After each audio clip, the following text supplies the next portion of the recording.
guys, it is Rose, and over at EWC, the venue is actually called the Boulevard, and there are a lot of things to do over here. And I heard that there's actually a place that we could pet dogs. So do you like dogs? Yeah, a lot. Do you like dogs? Of course. Wow, he likes dogs. Both of them like dogs. So do you guys want to go see cute doggos inside? Let's go? Okay, let's go. Let's go, guys. Let's go. Hey, guys. Whoa! Oh my God, so many dogs. Okay, what's your favorite dog breed? All of them. All of them. You? No, this one. Oh, this one? Dude, it's a statue. Look there. We can touch dogs. They're looking at us. Let's go. So cute. Hello, babies. Oh my God, this one is so lambing. It's so clingy. Oh, Yeah, they're so cute. Coach Yem. Why did you say that's Coach Yem?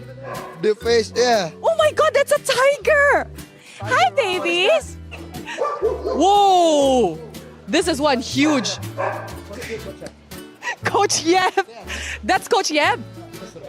Which one is Coach Why Not? Oh, the big one. This. The boss. So guys, right now we are petting dogs over here at the, I guess we could call this like the petting area. Which one do you like so far? I think this so cute, like Paddington.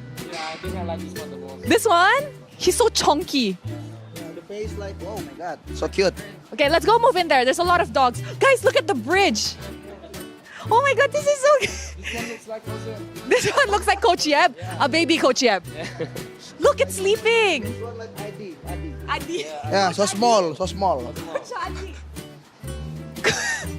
Oh, the Sans. Sans. Gila, Sans.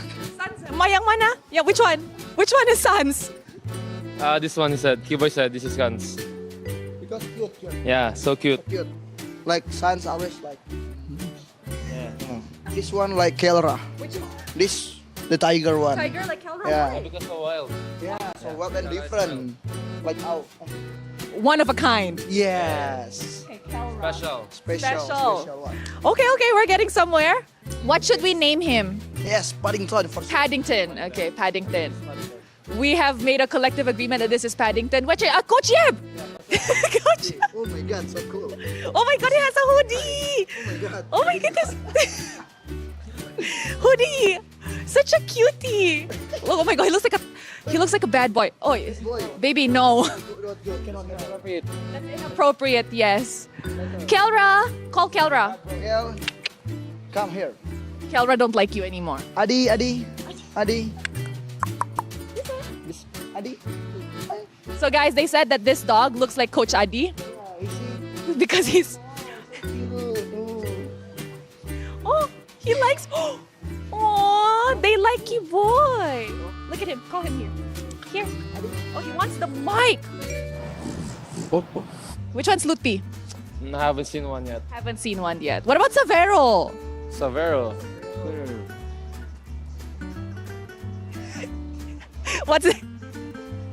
What's wrong? No, some water, but Kivoy, you sat on pee? yeah, little. It's okay. It's all part of the experience, huh?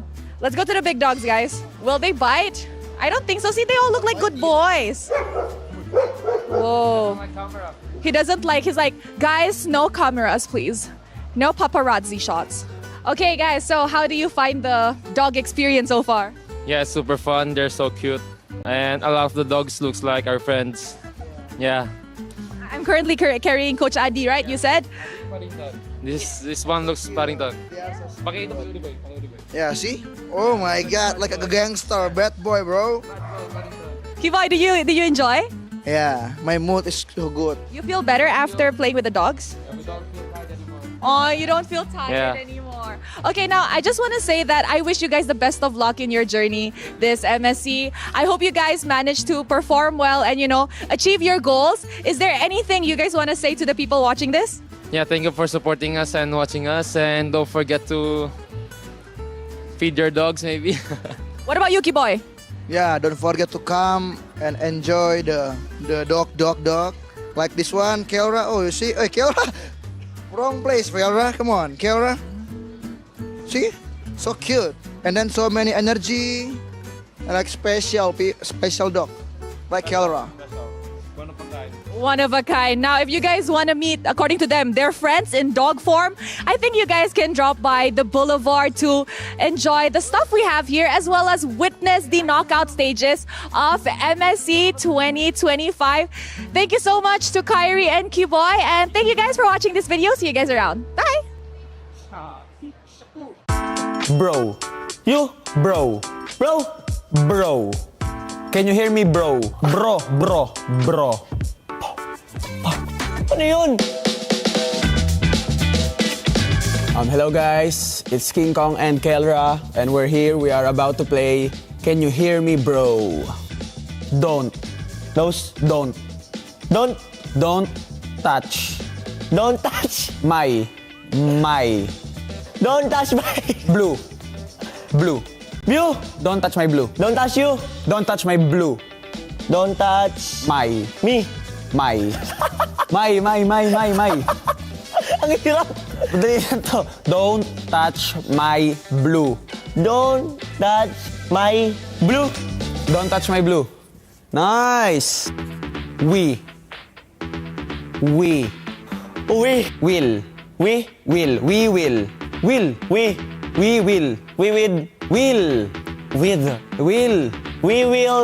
Yan, tama. We will be. We will be the champion. Yun. Can. You. Hear. Me. Ha? Me. Can you hear me, bro? Bro. B. Hindi ko naman sinasabi mo. B-R-O. Can you hear me, bro? Chew. Kick. Karina. Chew. Knock. Chew. Oh, kick. Karina. Kick Karina. Into. Khalid. Karina. Kick Karina. To Khalid. Napakahirap. Hero. Nathan. Luwagan to? Ano yun? I-search mo yung letter ano? N. Nathan. Natalia. End. Nana. Karina. Mage. Nana. Nathan, Natalia, and Nana. R. In the bush. Nathan, Natalia, and Nana are in the bush. Ay. Stop. Feeding. Are you crazy? Crazy. Stop feeding. Are you crazy? That's it. It was too easy for us. Sorry. Goodbye. Bye-bye. Don. Got.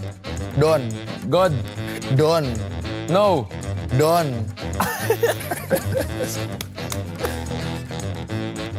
Hello guys, I'm Kiboy from Onyx Sport, and now me and Kyrie want play some games. Let's go. We will. We will Be. We will play. We will We will be. be. Be. We will be The champion. the champion. Oh, okay. Nice. Don't Goal.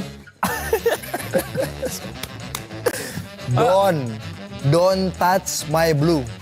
Don't. Don't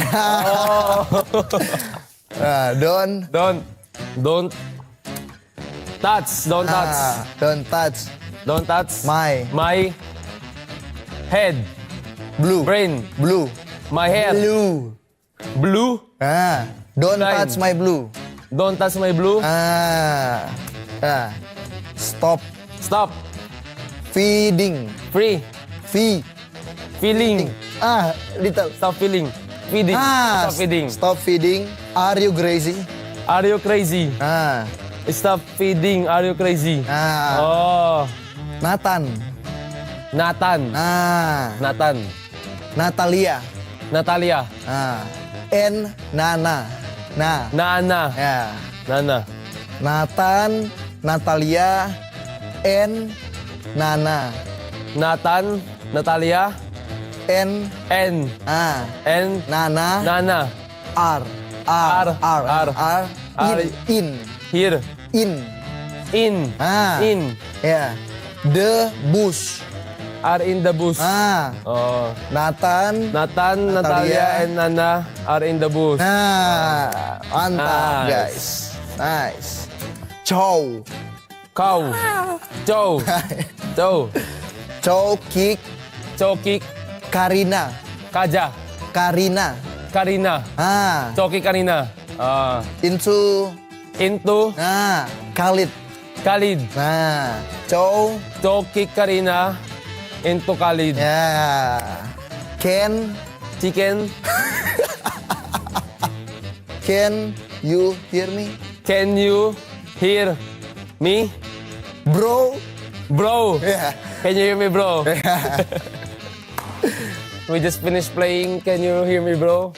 So thank you guys for watching and don't forget to support us at EWC. Thank you, guys. Bye-bye.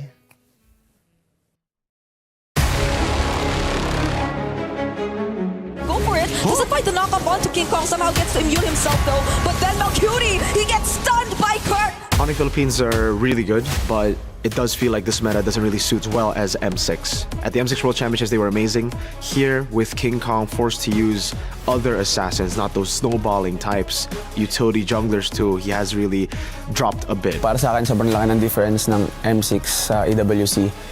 Dahil nung M6, confident na masabi ko na parang sobrang dali ng naging run namin. Super confident namin nung time na yun. Compared sa run nung Season 15 MPL papuntang EWC, masasabi ko na lahat ng teams nakapag-adapt na sa current meta, tsaka sa mga naging bagong meta, sobrang bilis nila naka-adapt. But in the group stage, for me, it's good that they got a reality check very early in. Now in the knockouts, they should be prepared. They should have already found out their weaknesses, and it should be mostly King Kong and Assassins. Two base turrets will fall. Onyx again. They want to end. The damage from King Kong doesn't even allow the feathered airstrike to be casted. Para sa akin, unang-una yung isa sa pinakamalaking impact ni Keller sa team yung pagiging leader niya pagdating sa mga tournament, since sa aming 5, siya yung pinaka-experienced. Mga natutunan ko sa mga past na naging teammate ko, ayun siguro mga na tulong ko sa kanila. Tapos yung siguro nadala namin ng coach ko, ni Coach Tony, papasok dito sa Onyx. Inohope ko rin na magkatapat kami ng Team Liquid sa Grand Finals. Para face versus face, patagal na kasi hindi nangyari yun. Yes, I believe that this is the team that could win the championship again. 100% confident.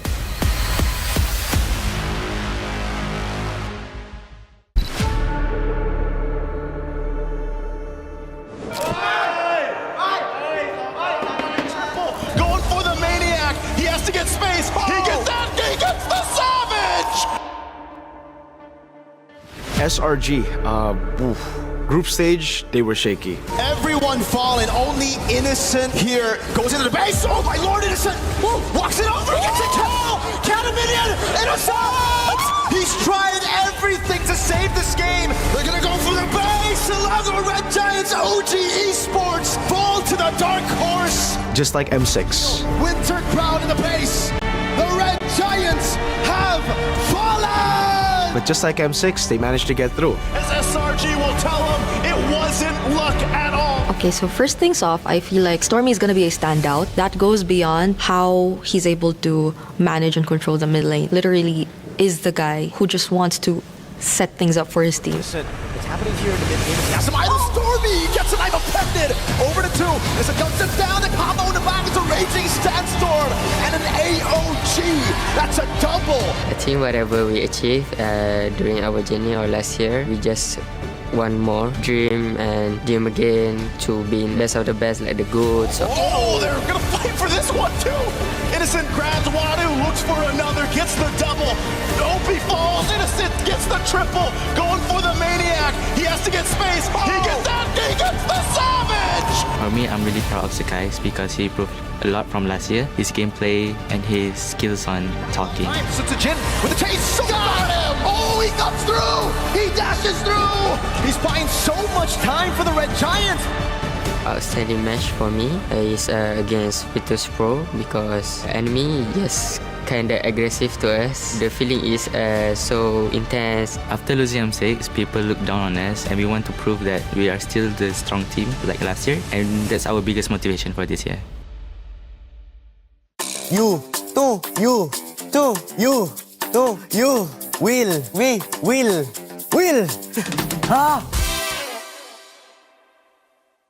Hello everyone, I'm Sanford from Team Liquid and today I'm with my Sansan duo, Sanji. So today we're gonna play a game called Can You Hear Me Bro? So let's start. So what should be the first... Oh. Can you hear me bro? Can you hear me bro? Ha! Can you hear me bro? 5 words. Five letters. Words. 5 words. Points. 5 words. Can you... Can do. No. You. No. Can you. Two. You.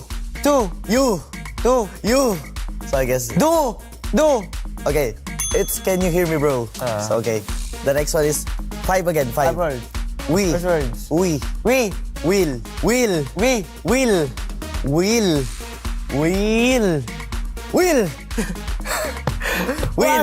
Next.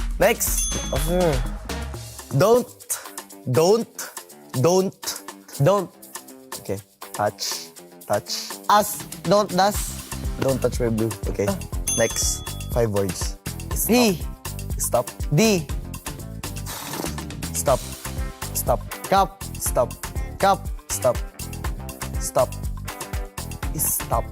Stop. Yeah. Fading. Stop fading. Full sentence. Sabi. Stop fading. Are you crazy? Stop fading. Are you crazy? Joking. Okay, I'm gonna skip this one. First word. Nathan. Action. Oh. Punch. Mage. No. Assassin. No. Fighter. No. Marksman. Yeah. Nathan. Natalia. What's that? Natalia. I'm gonna skip this one. Nathan, Natalia. Bro, you haven't guessed anything, so... Okay, last one is... Cho. Kick. Karina. Kick. Karina. Nathan. No. Kick. Kick. Karina. Karina. Yeah. Into.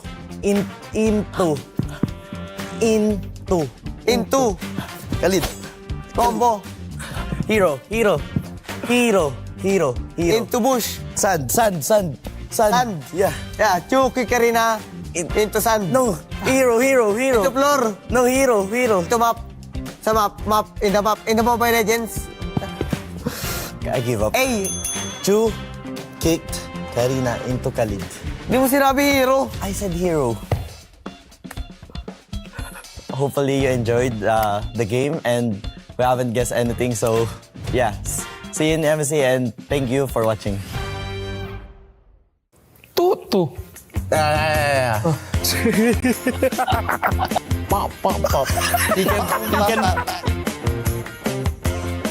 Hello guys, I'm Yums. And I'm Innocent. And I'm Kam, guys. We are from SRGOG. So today we're going to play Guess a Hero. I think this one pretty easy lah. You already know by looking at his face. Okay. Look at his face. Oh. Yung ginagamit sa mga pangit. Yung kamukha. Aulus? Hindi. Balamod. Well. Easy lah. If you do, you also know. This is the clue. Second one.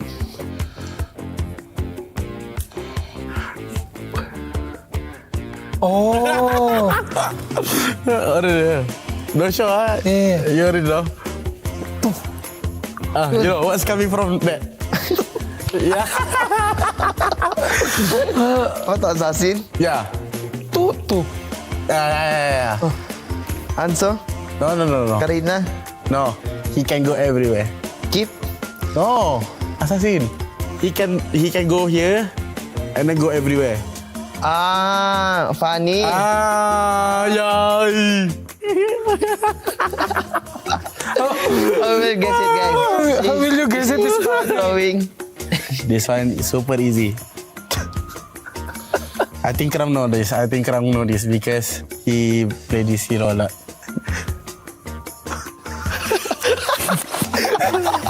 Pobius. No.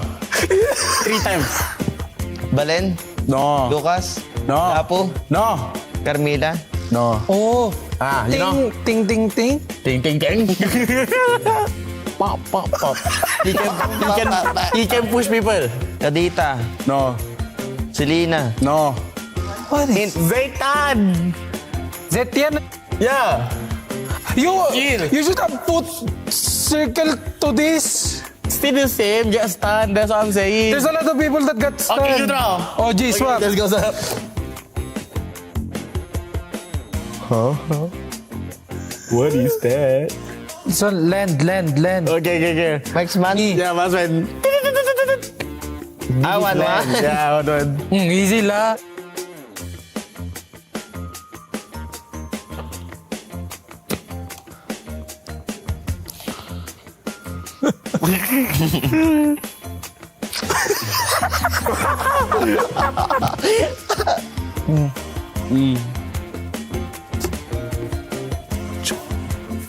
You also good, eh?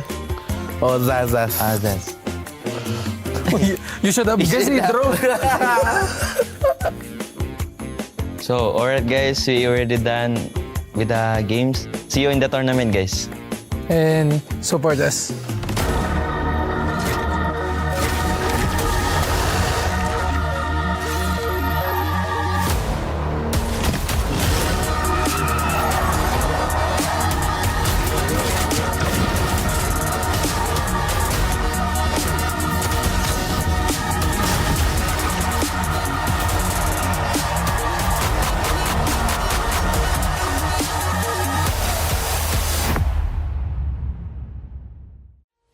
You know what's funny? Just yesterday we were saying, there's no way SRG do it twice. Yeah. And then Innocent decides to turn the entire game into a highlight reel. I mean, back-to-back grand finals. Kid's got ice in his veins. And now they're just, one step away from becoming a dynasty. But then across the stage, you see Team Liquid Philippines. They've got the GOAT, Carl Teasy. They've got my GOAT, Sanford. They're here for redemption. But honestly, today, whoever steps into this arena will not matter anymore. Because when the lights come on, there's only one name that gets remembered.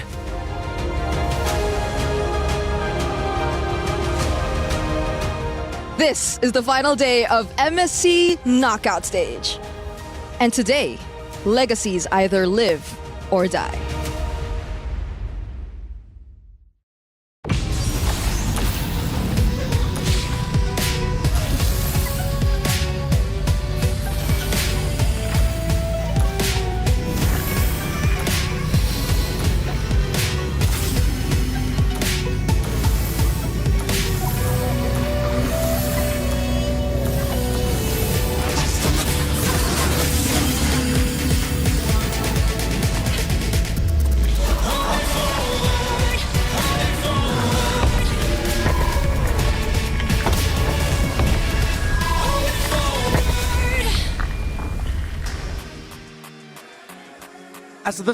As the sun shines brightly high over the sands of Riyadh and the Boulevard, we welcome you into the journey to the sunset of the Mid-Season Cup here at the Esports World Cup.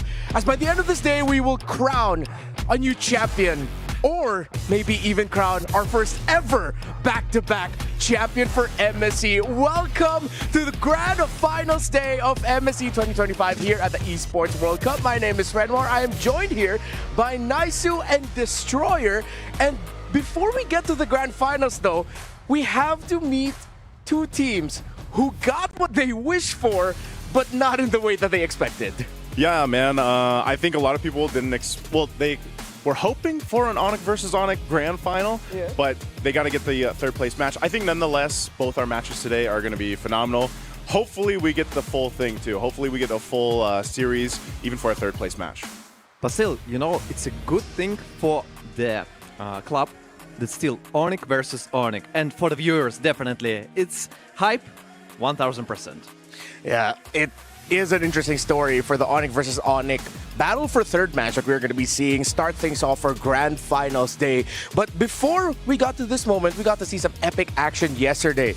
We saw, 5 games between SRG against RRQ. We saw 4 games against Team Liquid and Onyx ID. So now, we are going to be witnessing the top plays of yesterday brought to us by Kadia. Just to give you a little bit of a lowdown of what we expected. Destroyer, you were here yesterday. You were working. What was your overall feeling with SRG versus Onyx? Oh, SRG, the king's back, the boss of this gym back, and I really liked it. I was kind of worried during the group stage about SRG OG, but yesterday, such a good performance, and they beat Onyx.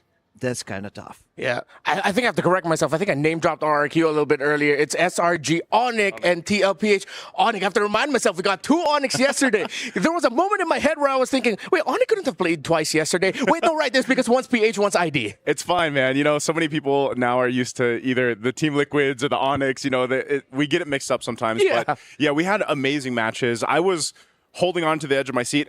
Unfortunately, I couldn't watch inside. They've been packed, by the way, the stadiums here, as you guys can see from the clips. But nonetheless, I love how the players are just as energized, and they're into it as much as the audience, because you see these clips of them too, and they've been thrown around the social media because of just how intense it is. And it's also, I know there's been a debate about how close the tables are, but I mean, they seem to love it. Well, I mean, you saw there the reaction of Keyboy, Sanford, but right now, a lot of I love yous being said from both sides.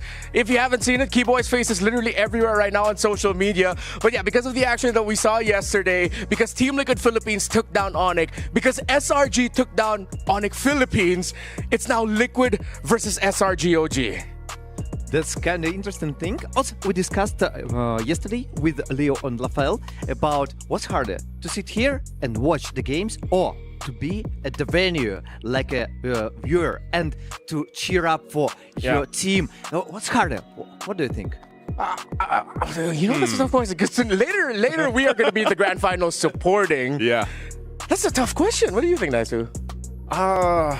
You know what? Because we are so used to being casters, I enjoy the fact that we get these moments where we get to be fans. That's how we all started. Yeah. So I'm looking forward to it later on. Yeah, I've never experienced playing, so I'll just say, you know what? Being a fan is harder. But I'm pretty sure it comes with its own challenges being a player, especially when you know you have this amount of money looming over your heads, the prize pool. Just to remind you, 4th place and 3rd place, Onyx, as an organization, will solidify themselves being able to walk away with at least $400,000 US.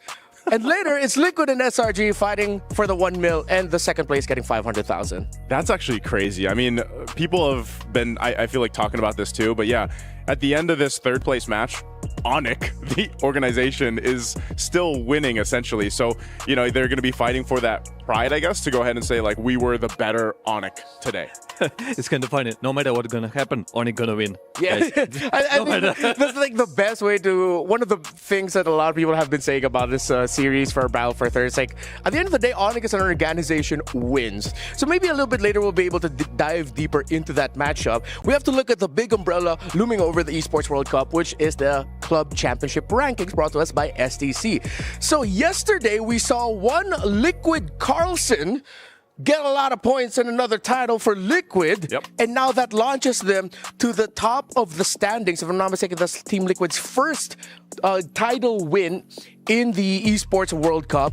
And now later today, we might see another Carl, TZ, potentially add 250 more points into the standings. So now if you want to have a child out there, start it with Carl. At least, throw Carl in the name. But so, and also this is updated for our viewers out there. This is currently updated. So if Team Liquid happens to win today, they add what, 250? Is it 250 points to this total? Points. Additional points, and that's what they need, because Club Championship is super important for EWC and overall, like for all the teams, for all the organizations. Maybe the priority is even more than if we choose the different games. So that's why Team Liquid got an amazing opportunity to lead this board. Yeah, again, that extra 250 looming over Team Liquid. Because of some things we have to acknowledge, though, Onyx actually will not be getting points from their performance here at MSC at the Esports World Cup. Since they have two organizations under one title, they will not be getting points, and which is why you actually are not going to be seeing Onyx in this ranking so far because of their performance in MLBB. So I've been seeing a lot of questions about that. That's us clearing it up for you viewers out there. I think it's time for us to revisit our power rankings because I think there are a few things that were subverted. We placed Onyx PH in the A tier, Onyx ID the S tier, but in the A tier, SRG OG, I think they have successfully exceeded a lot of expectations. They have, but when I look at this, I still think generally coming into this, you got to remember, this was probably the most competitive international we've had in general, especially here for MSC at EWC. But, I would say a lot of people, based off the groups too, would still have put SRG there. But now, there's something about it. They've said this in the broadcast, something about Riyadh where they just unlock this potential in SRG OG. And now, you could definitely say they're an S tier team after what we've seen even just yesterday. Yeah, there's something that Nice said, Destroyer. I know you've also been casting and being you've been in MLBB town for a good amount of time. Real quick, do you agree with him that this is one of the most, if not the most competitive international tournament we've had? Yes, absolutely. And I want to add one thing and to remind you about the situation about SRG. Why? Tier A.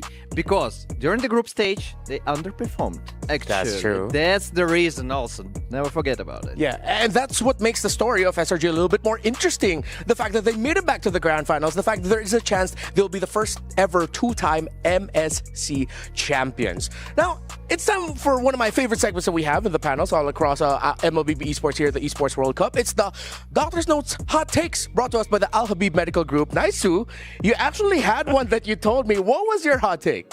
Hey, my hot take was basically no matter what happens here, Onyx should take the boys both sides to Japan because they have, either way, whoever gets third or fourth, you have plenty of money, and I think after all this, they deserve to have some fun. By the way, Coach Yep promised them if they go to the grand finals, but the question, if they match each other for the third place, will they go to the Japan? Yeah, but I guess that's what Naisu's hot take is. It's just take them to Japan regardless. Hey, you've secured 400,000 for the org. Might as well just push on with the trip and take them to where they want to go. So hopefully, maybe in a few months, maybe in a month or two. We have MPLs coming up so soon. At some point before the end of the year, hopefully we get to see them go on that Japan trip. I'm pretty sure the boys deserve it as well, being able to deliver for the organization in this state. Now, I think it's time for us to revisit what we're going to be expecting for the matches today. It's just two. One best of 5, one best of 7. Two teams under the same organization fight for third place, while Team Liquid Philippines will face off against SRG OG Esports in the grand finals. Two teams both seeking redemption in their own little ways. But it'll be the job of the panel later on to discuss the story of Team Liquid and SRG. We have to talk about Onyx. This isn't a hot take, but I think I have finally thought of a proper way to push the story for these two teams. What's that? For the longest time, it's been, we're fighting for our orgs. We're fighting for Indo Pride, PH Pride. I think at this point, these two teams, they have to be selfish. They just have to fight for themselves, win for themselves, and think about the money they're going to win for themselves. That's the point, actually. The difference still about money. And if we speak about organization, definitely we can summarize that. But if we speak about the players, that's the difference. Yeah, for the longest time, these two teams, they've been branded with that big picture on it. Because this is the first time we're going to see Onyx PH, Onyx ID in an international stage. In SPS, we were able to see them go up against each other. But now, at this point, I think just throw that all out the window. You gotta fight for something more than the big picture. Fight for the fact that you can pridefully say, I'm better than you, and you know it. Yeah, this is I guess the test for the both of them. And maybe at the same point you could say, yeah, be selfish. I still think obviously we're going to see them play their hearts out. Yeah. And I don't know if this is also going to bring a case where maybe, we'll talk about this later when we get to like drafts and stuff, is do we see some of that testing in the draft? Because they've acknowledged and accepted where they are in the third place match, I feel like at this point. And then, you be selfish in the sense of play your best game. It's your last game here at EWC, so why not put everything on the line for a great show and a great match? Yeah, when you think of that kind of vibe, there's one player that comes to mind for me when it comes to Onyx Indonesia. It's Sans in the mid lane. For the longest time, he was touted as the mechanical god of mid laners, of mages, that I think whatever he ends up with in the draft needs to be something powerful that he can say, I'm going to carry this team on my own. Also, I want to add one more thing about the compositions. You actually can create something, unpredictable. You can create a roster of the heroes and create it's like, okay, we got nothing to lose. Yeah. Really, nothing to lose. Let's make it unpredictable for everyone, even for our dear friends. Yeah, and speaking of unpredictability, like, I would have to just highlight Super Friends, because even yesterday it was one of those moments where, you guys know what I'm talking about. The Spirit Destruction on the Valentina. It's like every international, this guy does something with the Valentina. And I already saw the post. It was like 2026 ? Like, what is he going to do on the Valentina then? And he's one of those players too that just like, he is a mechanically gifted player himself, and he makes big plays. And I think that's why a lot of times even the mid lane matchup between him and Sans is so good, because they're both S-tier mid laners. Yeah, and that's why hopefully like the fanboy in me is looking for that. A matchup in the mid lane that just allows Sans and Super Friends to show how mechanically gifted they are, especially for Super Friends. Because for the longest time, it's always been Sans, great at mechanics, but Super Friends, great on the macro. Well, because that's the heroes that he usually ends up with. But we've seen shades of that, as you mentioned, with the Moscow Valentina and all of that, that I think there is enough room in the hero pool of Onyx to hopefully allow Super Friends to, we call it sour plays in the Philippines, just have those little moments. So would you want to see that from your mid laner, or do you think they should stick to really something a bit more stable? No. Surprise me. Make me surprised. Yeah. And I really like that from Super Friends. And he's actually the only guy, nearly the only guy, who is still taking the Valentina and making surprises for us. Yeah. So hopefully we do get more surprises from the mid lane. In the jungle, I think we've gotten to the point where just a little bit more, how do I say it? It's you already know what's coming in the jungle, right? Yeah. It's the Lancelots, all that. There's a good amount of options. I think we have gone to that again where we've shifted, right? Yeah. Even leading into this, and I know we saw some of this during the interviews with some of the players and King Kong, and they're very apparent. The shift of the jungle has changed, but it's also in the sense like you still have these options where we can go utility versus assassin. We don't have to pair up utility versus utility. You don't have to do assassin versus assassin. Yeah. But there's clearly some teams that do it better, some junglers that work better. And I think nonetheless, it's still, I would consider it a very healthy meta that we're in. Yeah, Destroyer, what do you think? Do you agree with that? I want to add that if we check the stats, yes, first of all, we see the nomination of the assassins, but it's not only assassins, it's actually damage dealers, because you see Alice there, and she's definitely not an assassin, and Lucas also, like the fighter. But still, the utility jungler, they went to the second plan, and sometimes they appear when they need to be. Baksha, it's like 50-50, depends. But Fredrin, still, he is dominating. He is one of the best utility junglers, and still teams respect him and rely on him. Yeah, and it's cool because you're really seeing that, yes, it is mainly a carry jungle meta, but the utility junglers are an important option to have. The total bans almost sort of double for the assassins compared to the utility, but you're actually seeing that the utility junglers, as expected, are dominating the stats in terms of control around the major objectives. It's crazy because even yesterday we saw the Barretts come to play, right? And that's why I think utility overall is just in this position where it's like, okay, this can work, but it fits very niche lineups. The Eztez came out, and I know we talked about the throwback to that lineup that we've seen in the past, but I'm glad that there's still that option to go utility if you have to. Pick up assassins for the most time, like it is assassins still being picked up. But I also think that this current trend of more kind of brawly, chaotic fighting is great that we have this, because I think it makes things really interesting. How many times have we had a first blood in under the minute? Yeah. All right. So as we're getting closer to the match, I want to play a little game. Oh no. Don't. Why are you so scared? Okay, so it's real quick. Please don't. One by one, I want you guys to just give me a hero. One hero that we haven't seen yet, or maybe we don't see enough of, that you want to get picked in this series. I know. Johnson. Oh, Johnson. Okay. Johnson plus Beatrix.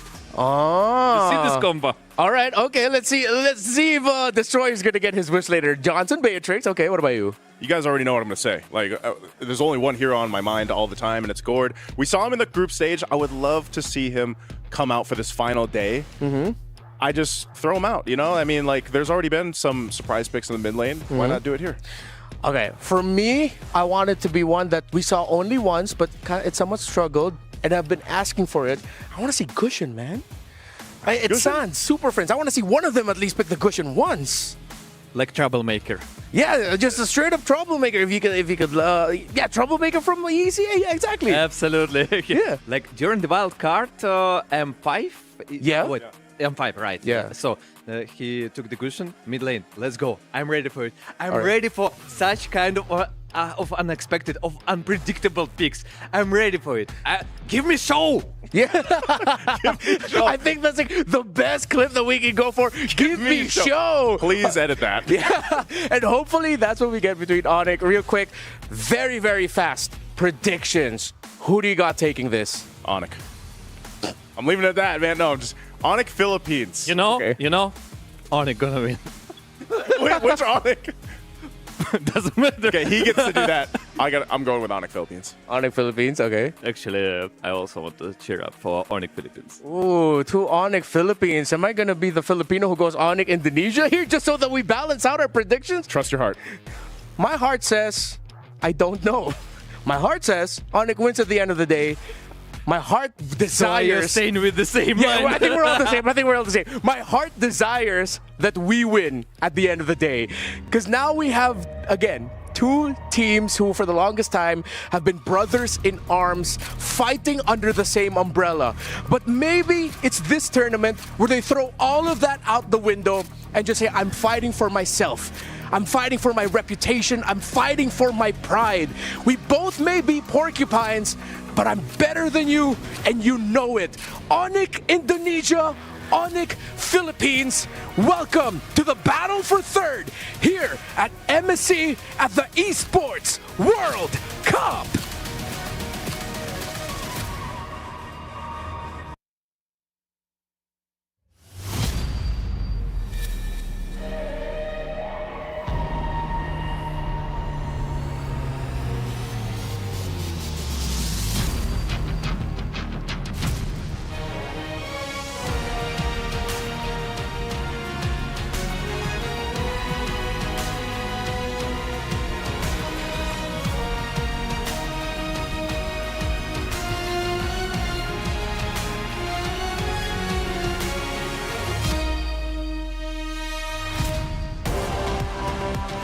Ladies and gentlemen, welcome to the last and final day of the group stages of MSC at EWC 2025. Now, before we head on to the grand finale later on in the afternoon, we will first be watching a third placer match up against 2 brothers from different nations. And of course, you guys are still with Rose and Milosh for the final day.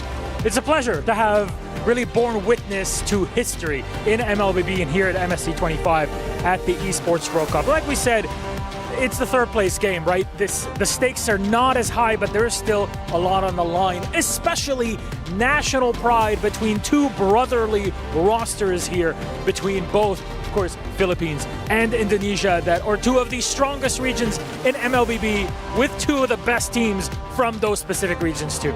Yes, you are right, Milosh. And you know what? I'm pretty sure this is like an no pressure matchup for them because over at the backstage, they're fooling around, they are having so much fun, and hey, they are even planning their walkouts. So to all of you guys should get ready on those walkouts. It's gonna be amazing. We're not putting the bar very high, but we're saying they're going to be having a lot of fun. And so will we with you. Let's introduce then our team, starting off with Onyx Indonesia! As the champions of MPL Indonesia, one of the strongest regions in MLBB, they came to MSC 25 as one of the favorites to win it all. And whilst they fought hard to meet those expectations, they fell just short of delivering the third MSC title for their team in the Clash of Champions. Now they return once more with their heads held high to finish their EWC campaign on a high note.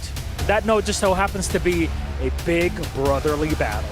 Yes, indeed, Milosh. And of course, going up against Onyx Indonesia, it is the super family from the Philippines hoping to end their MSC journey on a higher note than their brothers from Indonesia. Let us call on up Onyx Philippines!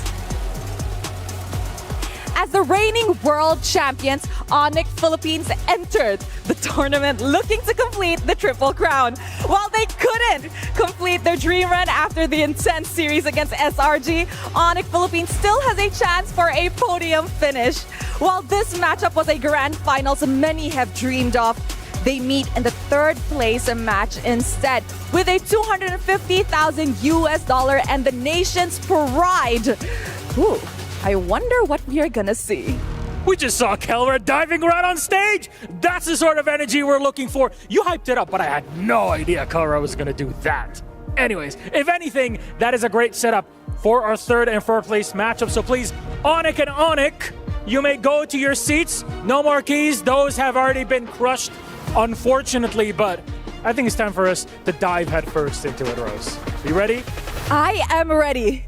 Then let's send it over. Starting off our third place matchup. Have fun.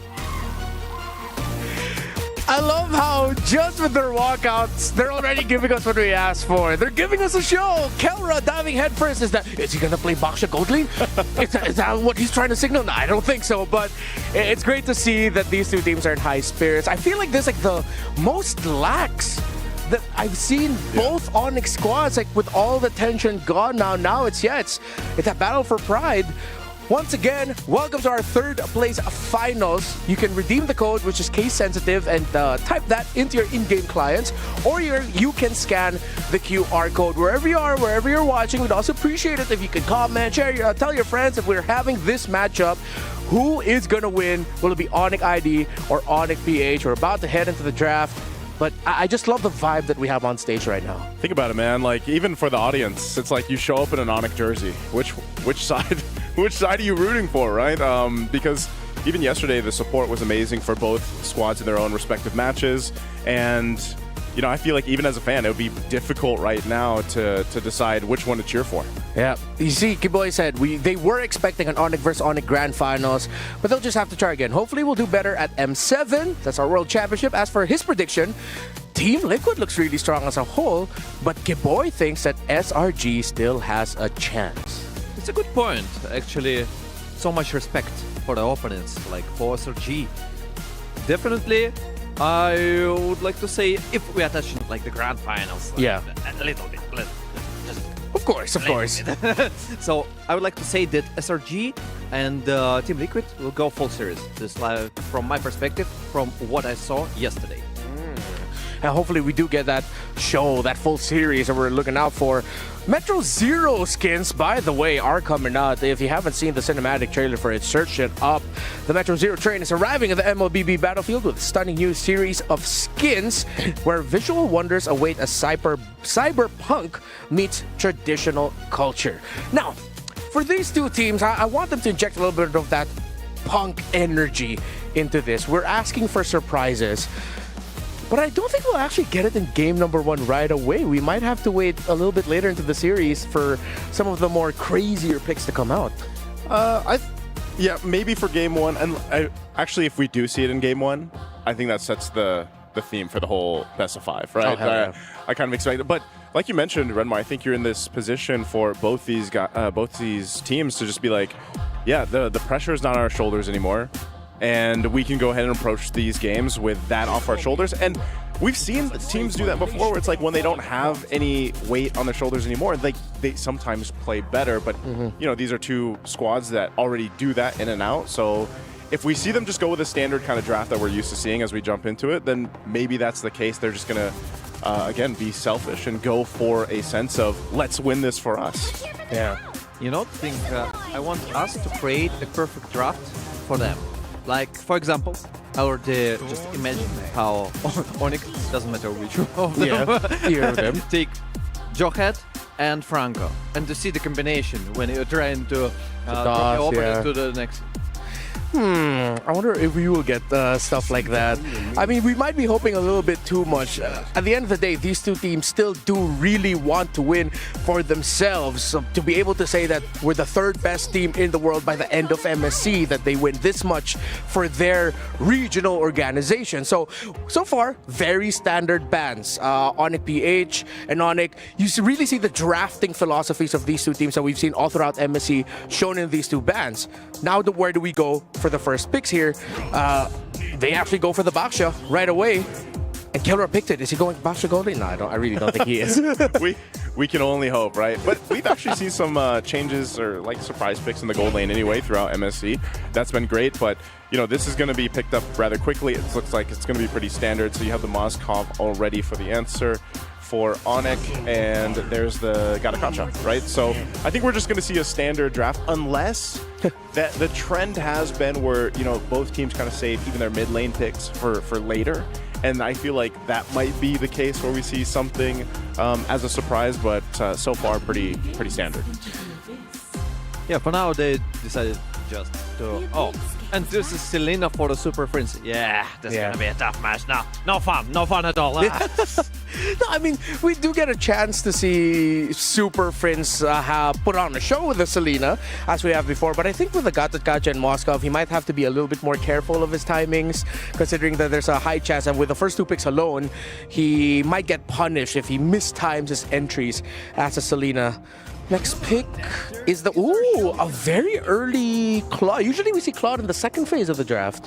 Yeah, this could also just be the case of, again, they're in a position where they can have a little, this is a little bit of fun that we're talking about. Because Fanny so far has not been much at all throughout MSC. It's still picked up when, you know, and they're in high spirits, as you guys can see.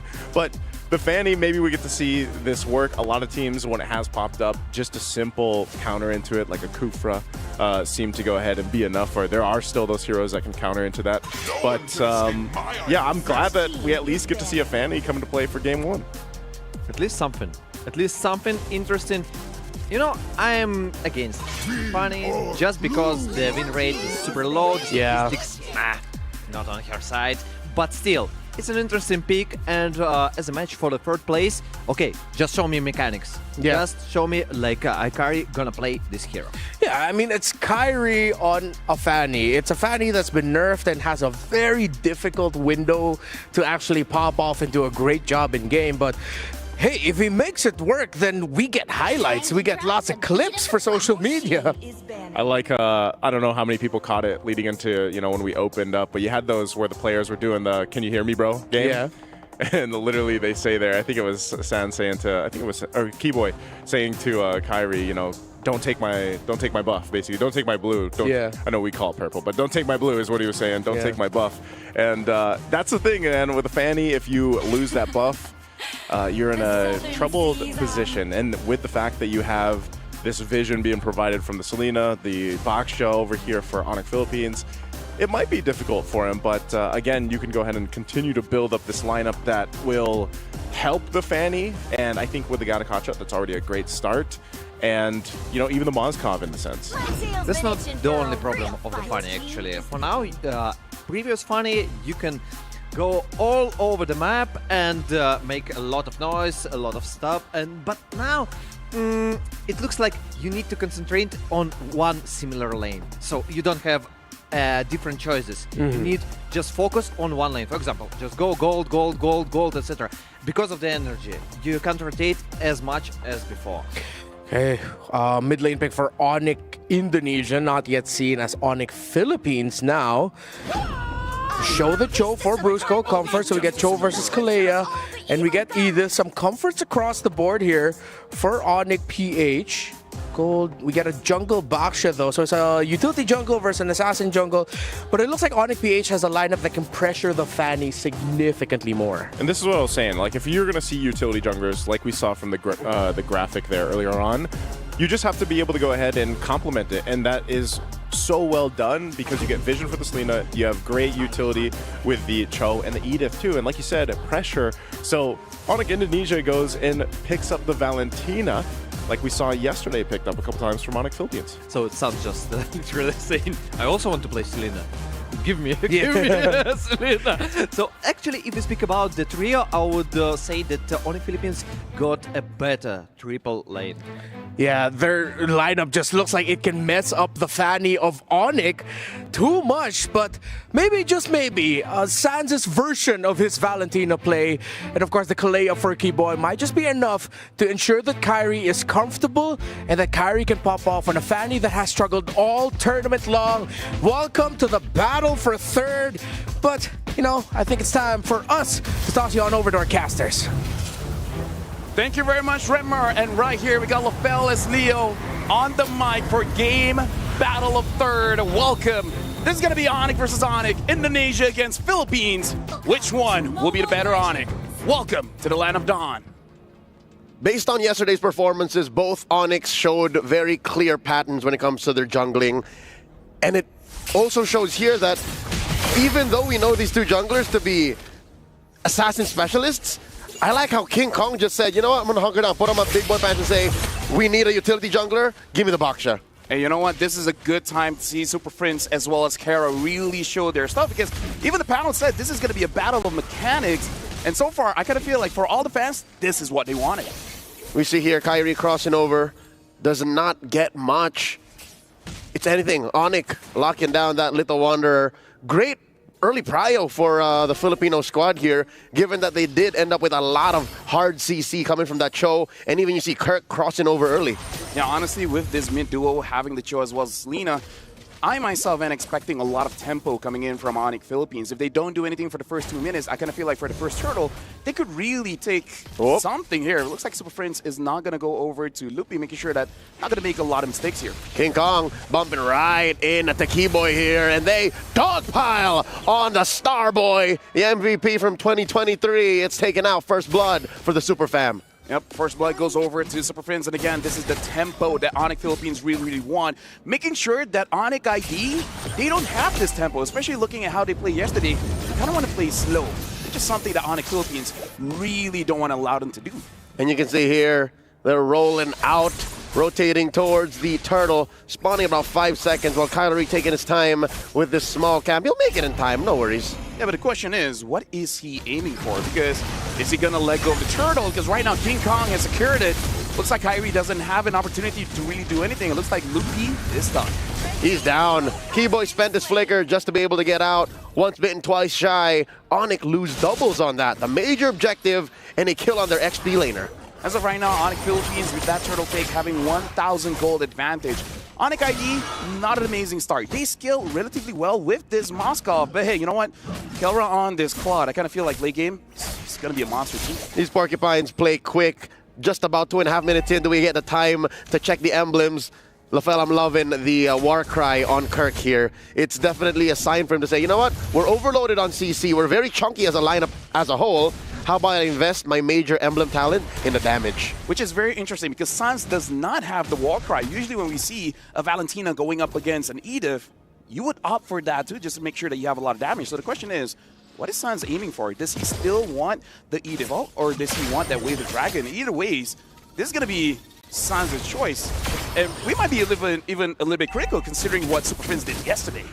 It's interesting how a lot of our discussions are taken away from where we usually see the discussions go when you're talking about Onyx PH. We haven't talked about Kellera. We haven't really put much of a focus on the gold standard. Here he is going toe-to-toe against Severo. Isn't this a familiar sight? Is this not the same grand finals match we saw in an SPS earlier this year? Yep, all the way from Johor Bahru. Severo at that point made his name, but again, going up against Kellera, it really gave a reality check.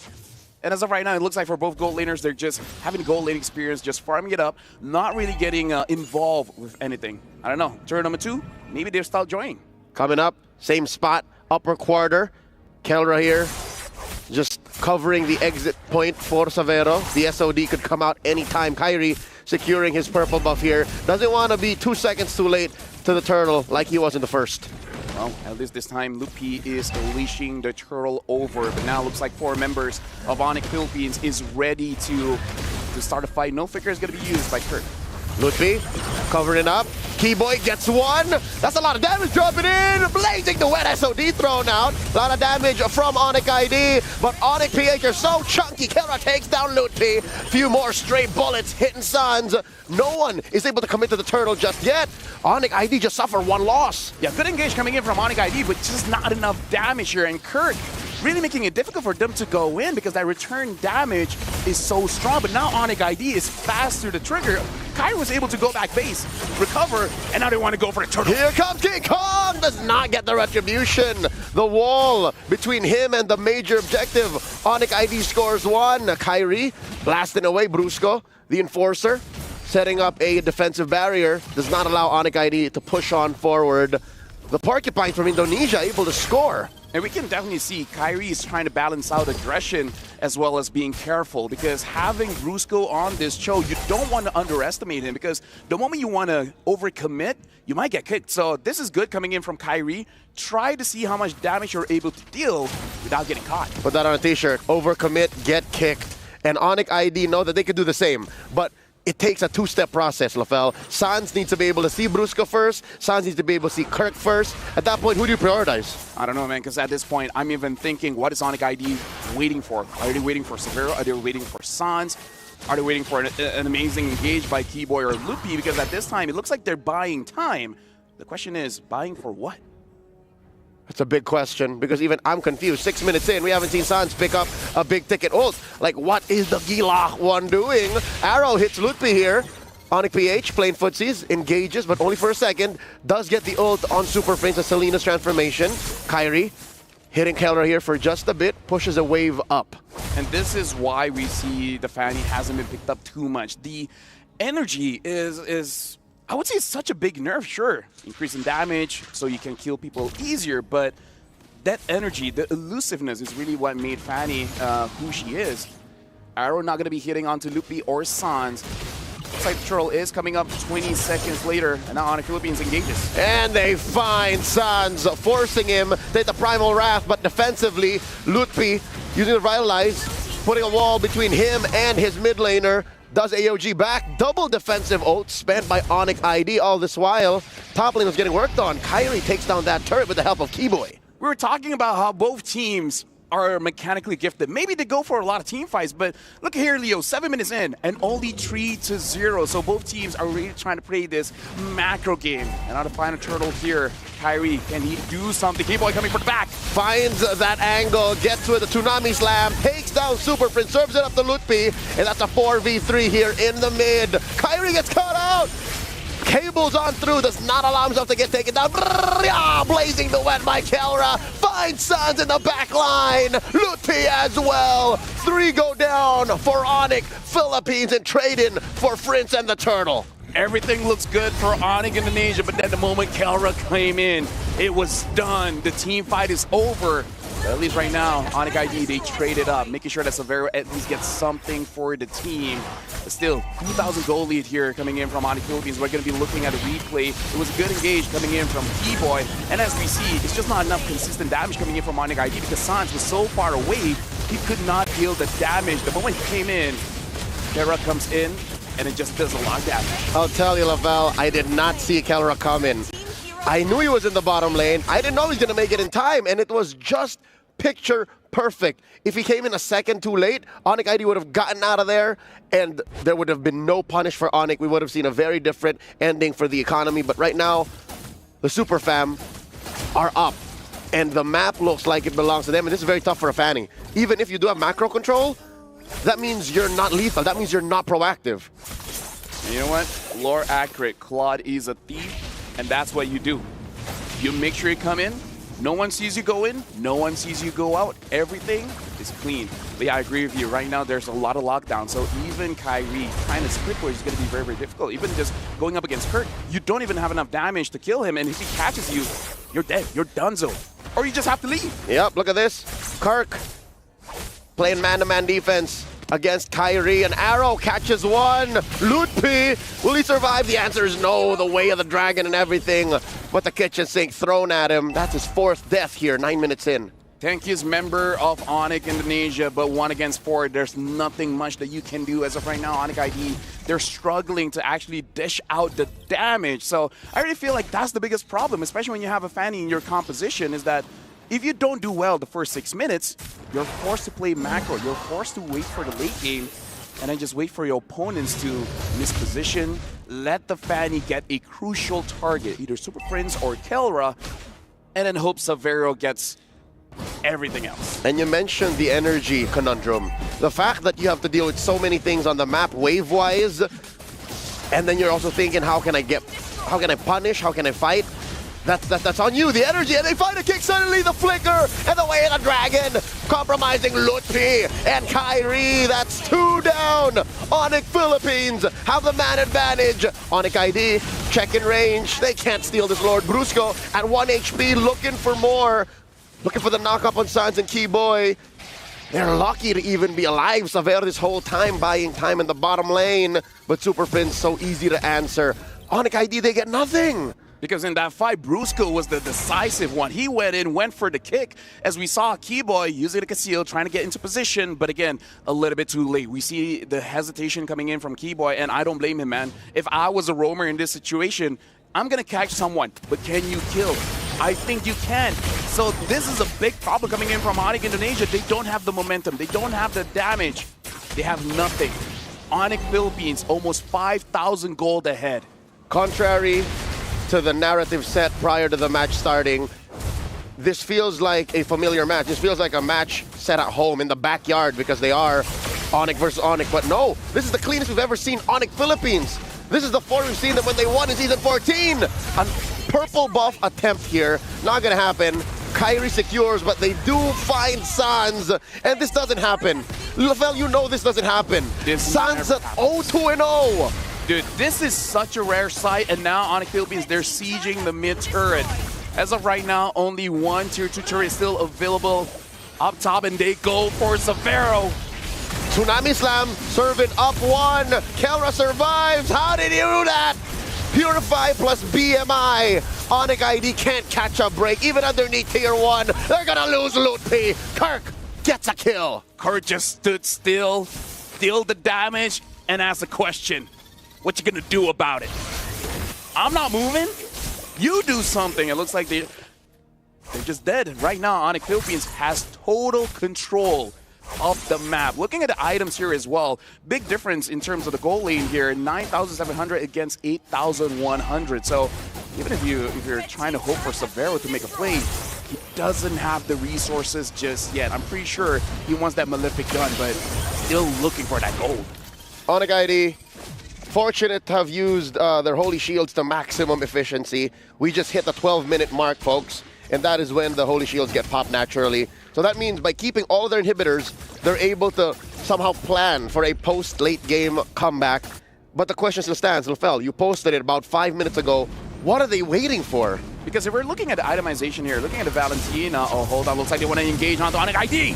And they do find a lot. Sans put down a fifth of his health, forced to use the Primal Wrath here. AOG defensively used. Keyboy gets taken down amongst the weight of the whole Super Fam.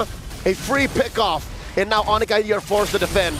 Oh, look at this. The Blazing Duet used to engage, forcing Sans back. Lutfi looking for a taunt. The Unbreakable not going to find the gold standard. King Kong putting up a wall between him and the push. Finally, down goes the inhibitor. Not enough damage coming from Savero. Onyx PH back off happy with the siege. Onyx PH has just been punishing the front lines. Whoever they catch, Loopy, Keyboy, they're going to take them down. Suns, if they're lucky. So right now, having the Malefic gun, he has 4 items. There is potential for them to do something here. But again, the front lines are not able to set anything up. Oh. The Lord's quarter health here looks like they're going to reset it. Onyx Philippines respecting the Indonesians' attempt. They know that through Sans and Lutfi alone, suddenly things could go sideways based on what Sans has stolen. But again, he can't even get in range. And that's a free Lord for Onyx PH. They're going to roll up into the side lanes and simulate an end-game push, because this could be it, LaFell. Yeah, honestly, looking at the items coming in from Sans using this Valentina is going more for damage. Having the Lightning Truncheon as well as the glowing staff and having the arcane boots for more penetration, you would assume that there's going to be more damage. But the fact that he completed it too late, everyone has magic resist at this point. Here we are, Lord marching up to mid. Kyrie cutting that top lane. Brrr, yeah, blazing the wet by Kelra. Starting it up because Onyx ID are looking for the smoke. Kyrie looking for Kelra. Does find him. So does the SOD, but there's a lot of chunky bodies keeping the gold standard guard. And they're gonna at least protect that bottom lane and top lane. Onyx ID doing pretty well for the situation. Ooh, no! The pause came in during the conceal. Okay, we can count our blessings and at least say it didn't happen during the engagement. Yeah. It happened pre-engagement, and I'm pretty sure given our new time break feature, oh yeah, we can fix this. So whatever's ailing our in-game situation, I'm pretty sure this is something that is reparable. Yeah, I like King Kong's reaction as well. As like, bro, we're about to smoke you. Just Come let on. it happen, right?